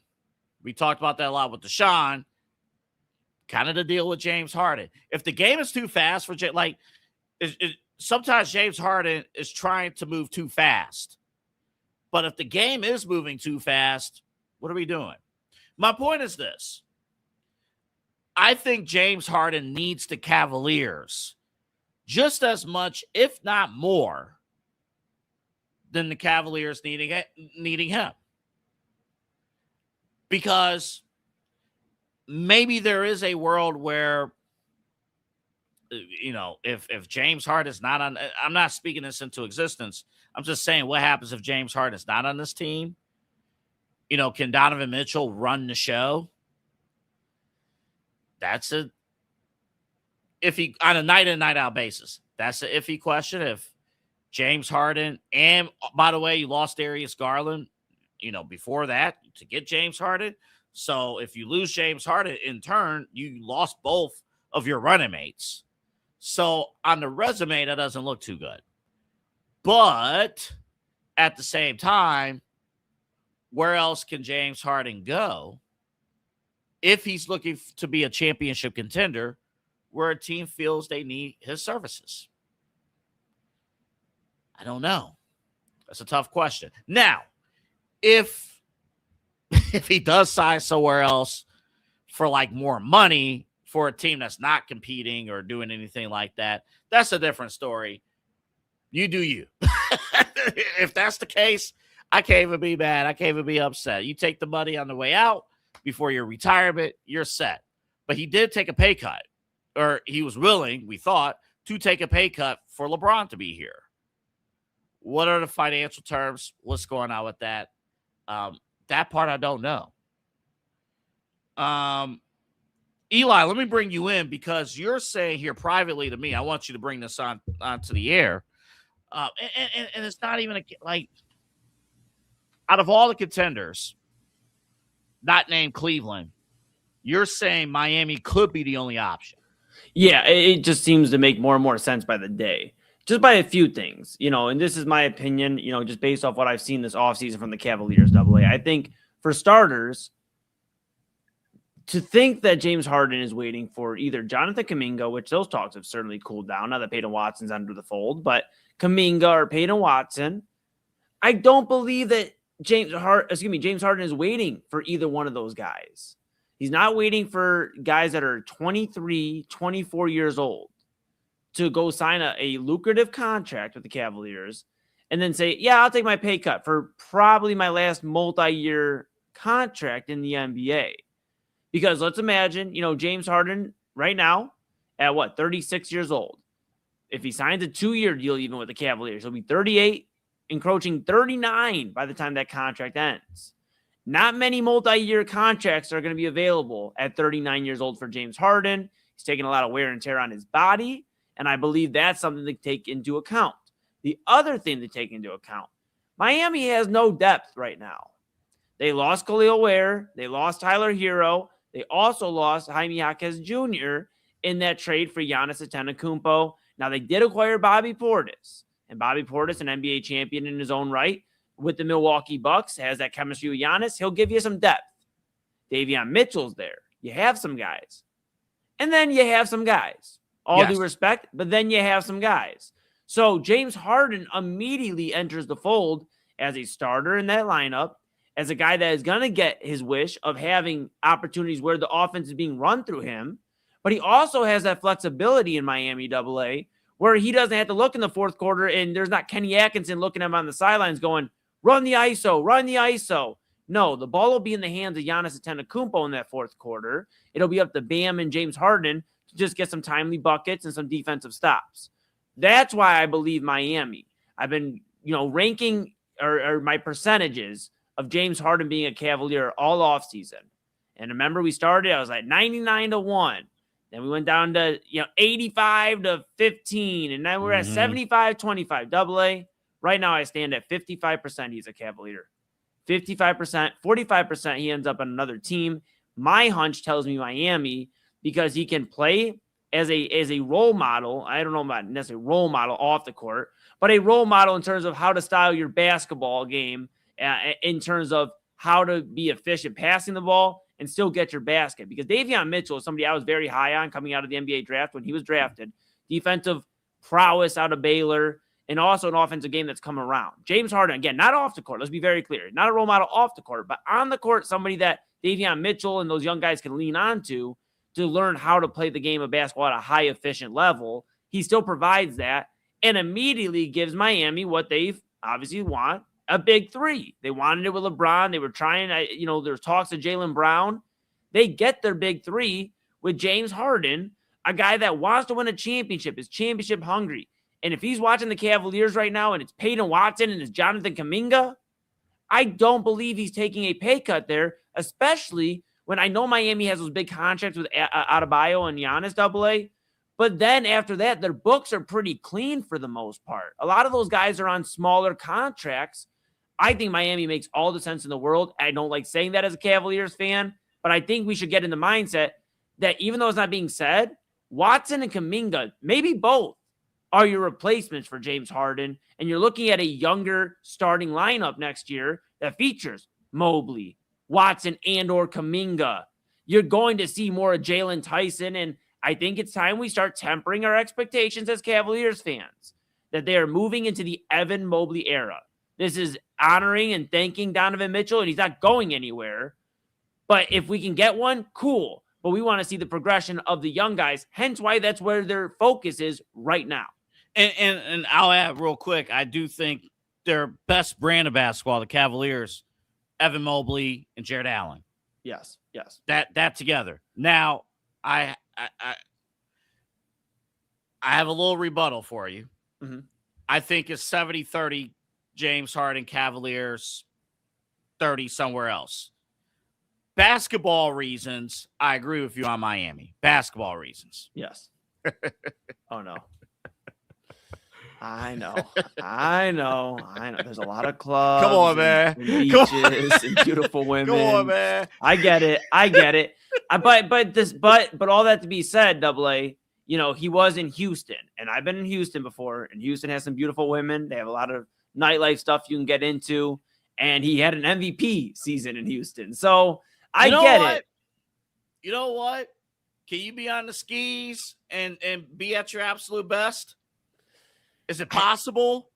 I mean, if you're on demon time, do you perform at your best? I wonder, Eli, is there, as an athlete, is there pressure to perform when you know you have an audience? Yes. I mean, look at Jordan Poole when the beautiful women are in the front row. Look at, Jordan Clarkson, I believe, was even under that for a little bit. Yes, spoiler alert, athletes love when beautiful women are in the front row. Rihanna being in the finals game, sitting there front row. And, athletes love when beautiful women sit and watch them do their thing, which is playing basketball. So, yes, I think there's definitely a motivation factor for James Harden. And I think I think there's more being said. I know we got to go to break. And I'm going to touch on this on Primetime tomorrow. And, we may touch on it again here tomorrow on Midnight Run. But I'm definitely going to talk to Chad about this because I believe there's stuff that isn't being said right now about James Harden and the Cavaliers. Everything is just being he's waiting on the contract. He's waiting on what they bring in. Again, I don't buy, as much as their potential is there, that Jonathan Kuminga and Peyton Watson are the reasons James Harden hasn't signed as a Cavalier. I think he's waiting just to see what final moves are made, and then he'll actually start his free agency and go, thank you, I'm going to look into Miami. I'm going to look into some of these other teams. Another team to keep in mind, I don't think it would work, but Boston. Boston just freed up a ton of money by not having Jaylen Brown there. There's some – I lean towards Miami, but don't rule out some of these other contenders that aren't Cleveland. I think Boston would fall in line of what they want James Harden in terms of their style of play. Like, talent, yes, but in terms of style of play, would it make sense? Would it elevate, a Tatum? Like, would that make sense? For them. I just think of James Harden is hilarious. James Harden is I know. That's a guy. That James Harden is that dude. You know what? James Harden, you do you. Do whatever you need to do. Just stay out of trouble. That's all. Just stay out of trouble. Yeah, it's crazy. It's crazy. I know we gotta go to break. To be fair, I mean, he never was like in trouble while he was here. While he's been here. I mean, you can talk about like on floor performance, but to be fair, James Harden had more playoff minutes than Donovan Mitchell. True. Which still to this day blows my mind. True. Yeah. And the gun stuff that was, going on in the offseason has been dismissed. So technically, yeah, he has no real murmurs. But man, we might be seeing it one of the shortest lived Cavaliers, in a franchise that has welcomed in Sean Kemp past his prime, Shaquille O'Neal past his prime, almost everybody you could think of past their prime, Antoine Jameson. They're going to welcome in, James Harden, who's past his prime and could be the shortest lived aging superstar to play in a Cavaliers uniform. Could be. Also, real quick before we break, congratulations to Donovan Mitchell and Coco Jones. Yes. Tied the knot. They are married. I do appreciate Donovan Mitchell. He's always been consistent in saying he does not dunk the basketball unless Coco Jones is in attendance. Heck yeah. That's an example of showing out in front of the public, right then and there. Yes. I think J. Cole gave him a shout out. Yeah. During the fall off tour. Yeah. It's exciting. Yeah. Oh man, I can't wait. You just reminded me, J. Cole is here in 4 days. He's back in Cleveland. He's got an after party at Shooters in Cleveland. Guys, we got to break. We got to break. Yep. I have a J. Cole question for you when we come back. I actually need Eli's musical expertise on J. Cole when we come back from break. Also, we're going to do this. We're going to try to do this every Monday for the expanded show. It gives us a little bit more flexibility to stretch. I have some Monday Night Raw reactions for you right now. But Eli, as we go to break, I want you to play QVC because right now, apparently the talk of the town is the home shopping networks. QVC, take a look at what recently happened on their programming as we go to break. This call is great. Are we in for that or what? It's so fucking. Oh no, it's so. We want to apologize for that. So that went south very quickly. Terribly, terribly sorry for that. We will just say our apologies. And he got very excited. And at least I can say the excitement is infectious since the entire day, the calls that we have taken from people, they've all resonated. Dine, drink, and dance at the premier spot in town. It's time to check out all of what our friends over at the Brothers Lounge have to offer. Everything from weekly live entertainment, a wide variety of different beers, wines, and spirits, and an expertly crafted American fare menu with a twist courtesy of Chef Wynn that'll make your mouth water. So, what are you waiting for? Head over to the Brothers Lounge at 11609 Detroit Road or check out their website, brotherslounge.com, to learn more about what you've been missing out on. Brothers Lounge, proud sponsor of the Inside Edge Network, Cleveland's digital leader. Whether searching for a baseball autograph by your favorite World Series slugger, a signed football by an iconic Hall of Famer, or the jersey of a world-famous soccer star, you've come to the right place. Here at sportsmemorabilia.com, the web's leading source for authentic sports memorabilia, you'll find more than 500,000 authentic products from nearly every professional sports league, team, and players. Not only will you find your next prized sports possession with ease, thanks to superb customer service and tremendous site experience, you'll have satisfaction and peace of mind that every product listed comes complete with a certificate of authenticity and is fully backed by the sportsmemorabilia.com lifetime authenticity guarantee. Check out sportsmemorabilia.com by heading over to the partners page on our website, InsideEdgeNetwork.com. Sportsmemorabilia.com, proud sponsor of the Inside Edge Network, Cleveland's digital leader.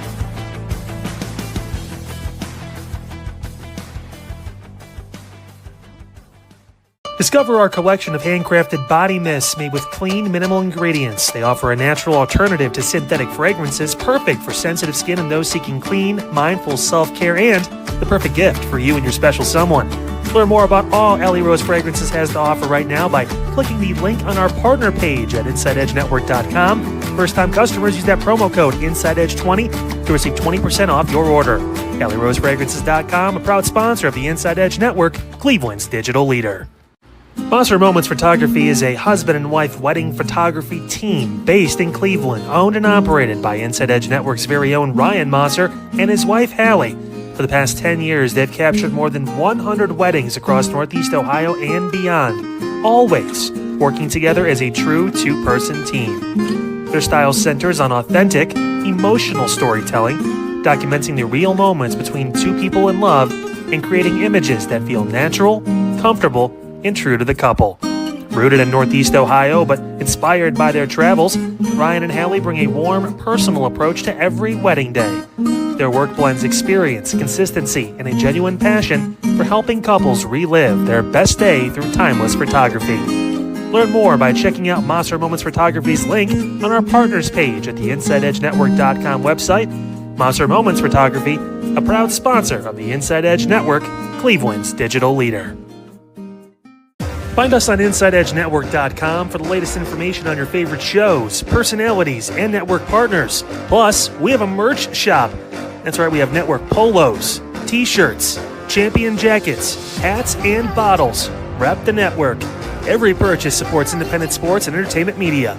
Thank you for your support from all of us here at the Inside Edge Network, Cleveland's digital leader for news, talk, sports, entertainment, and mental health.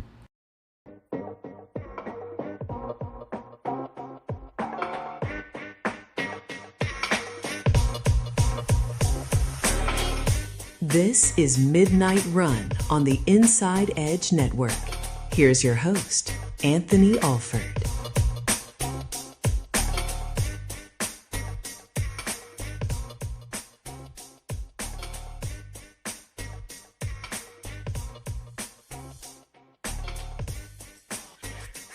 Man, that QVC clip, man. What's going on over there at QVC, man? What is happening, man? What are we doing? What we got, man.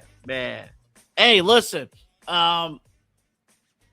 we try to be professional here at the Inside Edge Network, but it's okay. You do whatever the hell you want. You do whatever you want. If you own a small business, by the way, and you want to advertise here at the Inside Edge Network, we have a new email, and conveniently, it just showed up on a ticker. InsideEdgeNetwork@gmail.com. You can reach out to us there.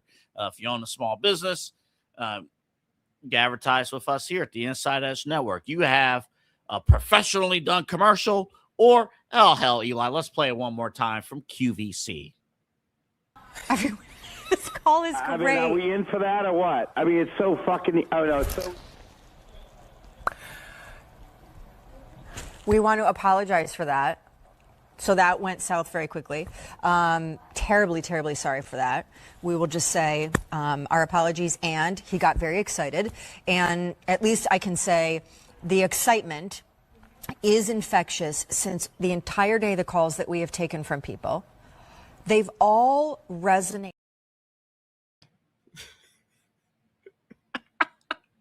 There's some new viewership going on over there at that network. I appreciate, man. One little complaint. If you're going to advertise an air mattress, do not, under no circumstance, do not jump on the air mattress. And more importantly, do not wear heels on the air mattress and start jumping around. Don't do that. The air mattress is going to pop, and then that's it. What are we doing? I don't know. We'll end the show with a special edition of Smash or Pass coming up in a little bit. I have a video to the side I'm going to pull up. Eli has not even seen it yet. I'm going to pull it up at the end of the show. First, let me bring in Eli because I have to deliver Eli my Monday Night Raw Reacts. Yes. Since we can stretch and do a little bit more on Mondays, we're going to try to bring this to you. If the shows are good, we'll bring it to you. If the shows are garbage, I just won't do it. Yeah. So, you know, a non-Roman Reigns show. So what if I told you Solo Sikoa is way over as a babyface, and then at the end of the night, he has to rejoin the bloodline? Nice joke, Double A. All right. I didn't get to watch Raw tonight, but that was real nice. Okay. We all know Solo Sikoa. He had the 6-man tag with LA Knight and Royce Keys. He defeated Jacob Fatu and the Usos. That was a SummerSlam. You know, they had their moment. He is one of the hottest baby faces in the game right now, and there's absolutely no way they would turn him heel again. There's no way he would team up with the Bloodline, who he's been hunting. So he lost to the main event Jey Uso, and the stipulation is he will be sent to Roman Reigns next Monday on Raw. Oh my gosh. Yeah, you got that going on. I will give you a positive. I'll give you a positive. Stephanie Vaquer and Becky Lynch, they look pretty good. That's going to be it's one of those, like, they both have respect for I think they have respect for each other, but they both want Liv Morgan, but then they both trash talk each other. Is Becky a tweener? Is Becky a tweener at this point? Like based off, I mean, she's not a true baby face anymore I feel like you can't make her a true baby face after all the running she's done as a heel. I think as a tweener, she's perfect because if you need her to go against Liv, she can be the face, but against Vaquer, I would imagine she would be the heel back. Yeah, I think she's a tweener. They haven't changed her character. Like, she's still the heelish Becky, but she's been gone, so fans are responding well to Becky. And I mean, she is, I guess, technically a tweener, but you got to live in there. So I'm interested to see how that plays out. Now, something to keep in mind, guys. The next PLE is not until October, so you're going to see some Raws and SmackDowns where you may get a championship match or two. In fact, not this Friday, but next Friday, we're going to get Kevin Owens versus CM Punk in Toronto for the WWE title on SmackDown. Wow. And I have to point out, and Raw is trying. SmackDown right now is the show. Yes. SmackDown's the show. And Kyle and I, we'll talk more about our side hustle later this week. But SmackDown's the show. I mean, you got Eli, you got Cody Rhodes and Randy Orton. Yep. Probably one of the promos of the year. Right. And they finally delivered on a promo, delivered on a story that they should have done back at WrestleMania. Yeah. Two guys, they hate each other, and I think both of those guys are at their absolute best when they're both pissed off. Yeah. And I thought it was interesting. Cody said he didn't have to be the good guy anymore. I know I've been, absolutely hammering this point home, but maybe, just maybe, we see this be the feud that turns Cody to the dark side, where, Randy gets the win in this feud.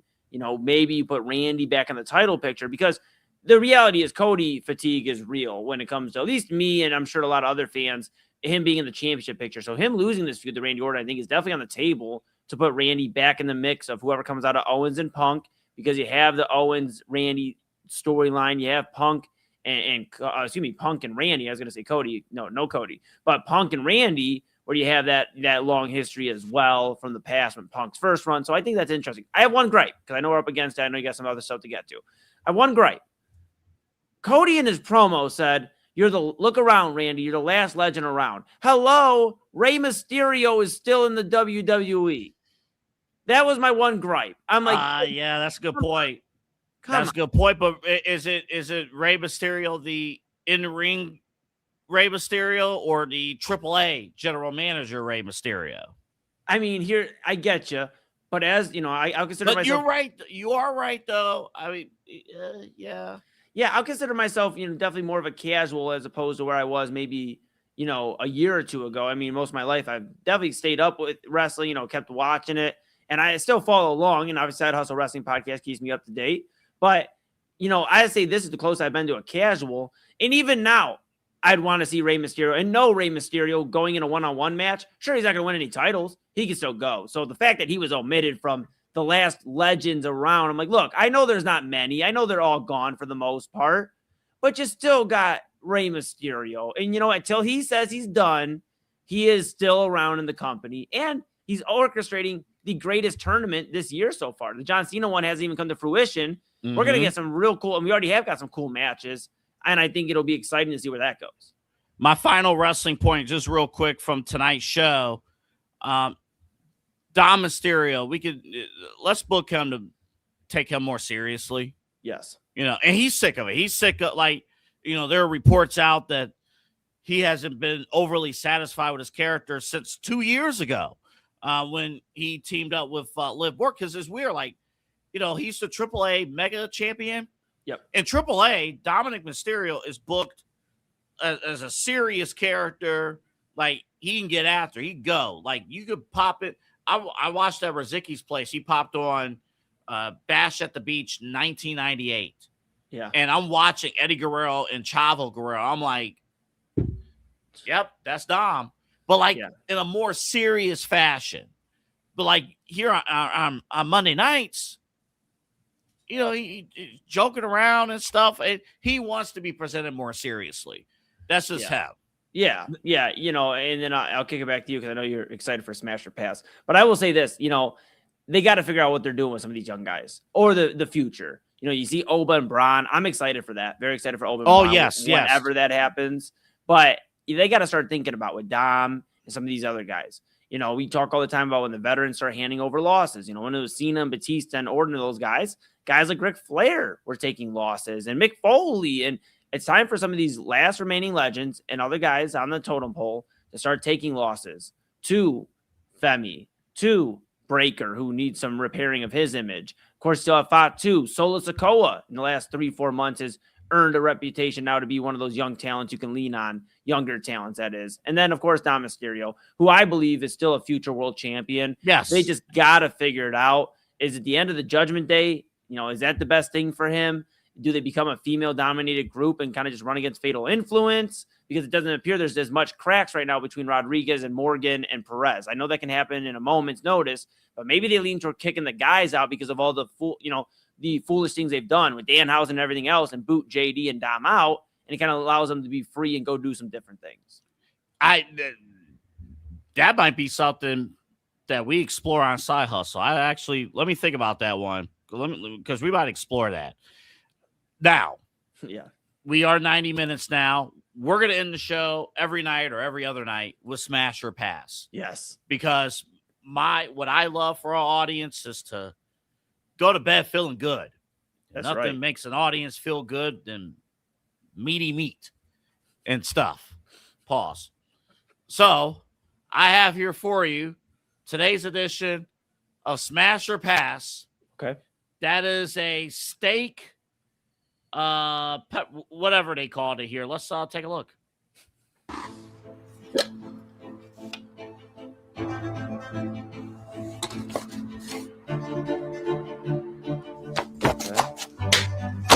Oh, yeah, he's getting after it. Gordon Ramsay would say you're taking the flavor out if you're smashing the meat. Yeah. Also, he's hitting these items so hard. Oh, okay. That's a game changer. Pepperonis? Didn't know this was going to be a piece of mix. There's like oregano and like some parsley maybe in there. Is that prosciutto? I did not think this would take this turn. Wow. Oh, yeah, we see what you're doing there, buddy. We see what you're doing there.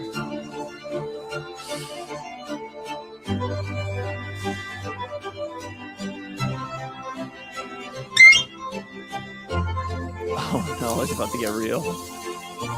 Oh, okay.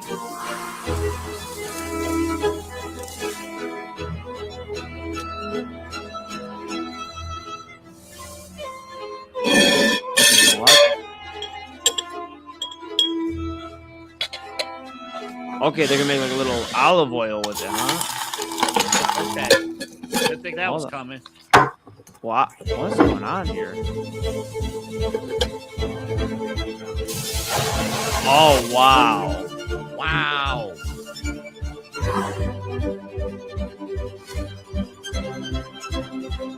Dude. What? Dude. What?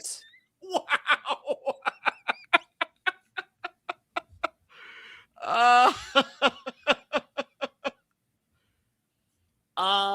That is a definite smash. Definite smash. I mean, like, it's steak pinwheels. That's courtesy of Lucas Bennett on Twitter.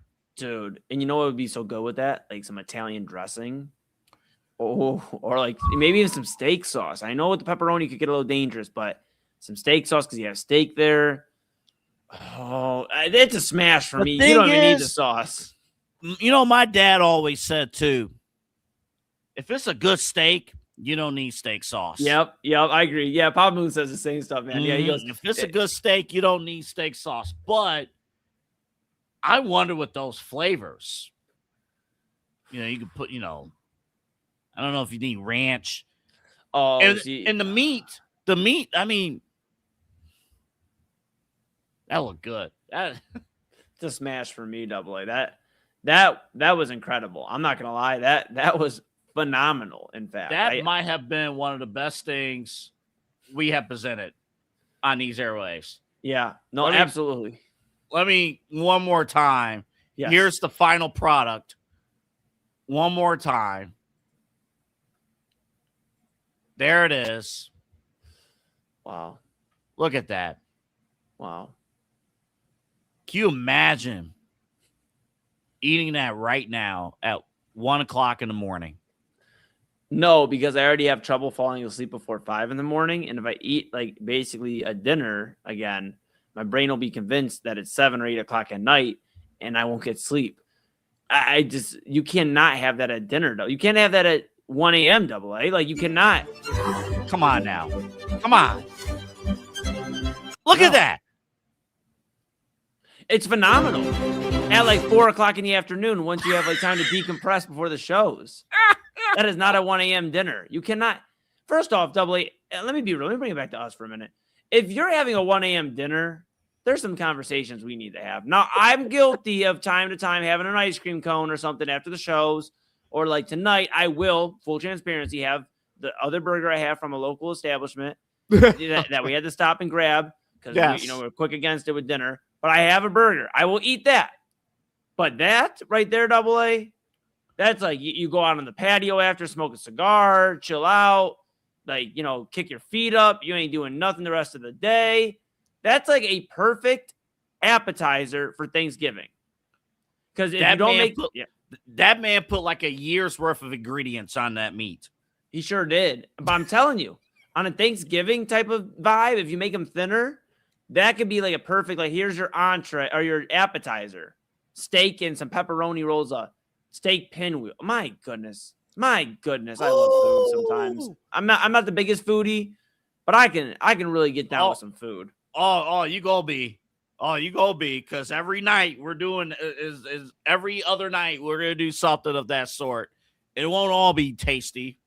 Sometimes you might find a fried condom in your chicken. I still can't believe that story. Poor Houston, man. Go back in our archives on YouTube and you'll see that. It's just nuts. Well, Eli, a successful night one of the new lineup. Yeah, I was very happy to have Kyle with us now in the evening stream. I feel like the band's all together. Very good to have him, and his meme of the week was hilarious earlier. If you missed that earlier, go check it out. I'm sure Pete has already seen it, and it was probably maybe filled in. Hopefully it was filled in before, but an iconic picture. As a former, we both have been memes of the week. He was probably not filled in. No, probably not filled in. But it's an epic picture of Pete, Peter Tellup, the owner of the InsideEdge Network. It's a cool picture nonetheless. But yeah, Kyle with the meme of the week, and of course you have a bunch of local and national news talk with Kyle that you got at 5 o'clock. Now you get it at 9 o'clock. So instead of having to turn on, the TV or whatever, scroll through, just click on the stream. Kyle's got you up to date with everything. And of course, Autumn coming back next week. We hope she is enjoying her vacation, well deserved. And we are excited to have her back, which means, we really are giving you kind of a sneak peek, everybody out there, because we had Autumn back, obviously bring her back into the fold, 8 p.m. starting next Monday. So we'll run from 8 to 1. So tonight was like, for marathon runners, we did about 3/4 of the marathon tonight. And I'm excited about what's to come, of course. And I got to be honest, I like that I can kick my feet, a little loose, get stretch out, get some stretch room with that extra half hour, man. I love it. So, yeah. You can stretch and do all that stuff. Now, the USA Network once looked at WWE and said, wait a minute. We gave you a third hour and you still need an overrun? To which I will say to myself, we are 10 minutes into the overrun of an extra show. Yeah. Hey, you know what? There's a lot to talk about. Folks, thank you guys for tuning in. Remember, like and subscribe at InsideEdge Net across our social media platforms. Our live shows always air on YouTube and X/Twitter. That's where you'll always find our live shows. If you're watching us on YouTube, right underneath, probably underneath Eli, there's a notification bell. Click on that. And anytime we're on the air for a live show or for show clips, we have that for you. In fact, show clips you can also find on Instagram and TikTok. Main Event's getting a good run on TikTok today. But we got all that for you coming up. Now, what will tomorrow bring? You got to come here tomorrow and find out what it brings. But we got a lot of stuff to get after. Will the Guardians finally get back on the winning track? They got the Tigers tomorrow night. We'll see about that. The NBA with they're releasing parts of their schedule. So we'll have details on that. Will James Harden finally sign with a team? We don't know. And then also, of course, the latest on Browns and stuff. Actually, I do got something to bring up tomorrow about college football because now they're again talking about expanding the college football playoff, and there's a lot of uncertainty there. So we'll get into all of that and so much more. I can't look at that screen. And that screen has the food still for Eli, for Chad, for Kyle. Again, Autumn's on vacation. As Eli mentioned, she'll be back on Monday for our entire team. Most importantly, also thank you to Mike Sando for joining me earlier today. Really check that interview out. Mike Sando of The Athletic. Most importantly, and thank you to Peter Tullup, our owner here at the InsideEdge Network. But most importantly, thank you guys. None of this is possible without your love and support of the InsideEdge Network, and we take great pride of bringing you exciting, informative, and entertaining content each and every single night right here on the InsideEdge Network. Now, this show is over, and I have to make a decision of whether or not I should fold up my clothes that I have on my bed or just shove it all to the floor and do it tomorrow. Flip a quarter, Double A. Flip a quarter. I ain't got the energy to do. We'll see you tomorrow night, everybody. Good night.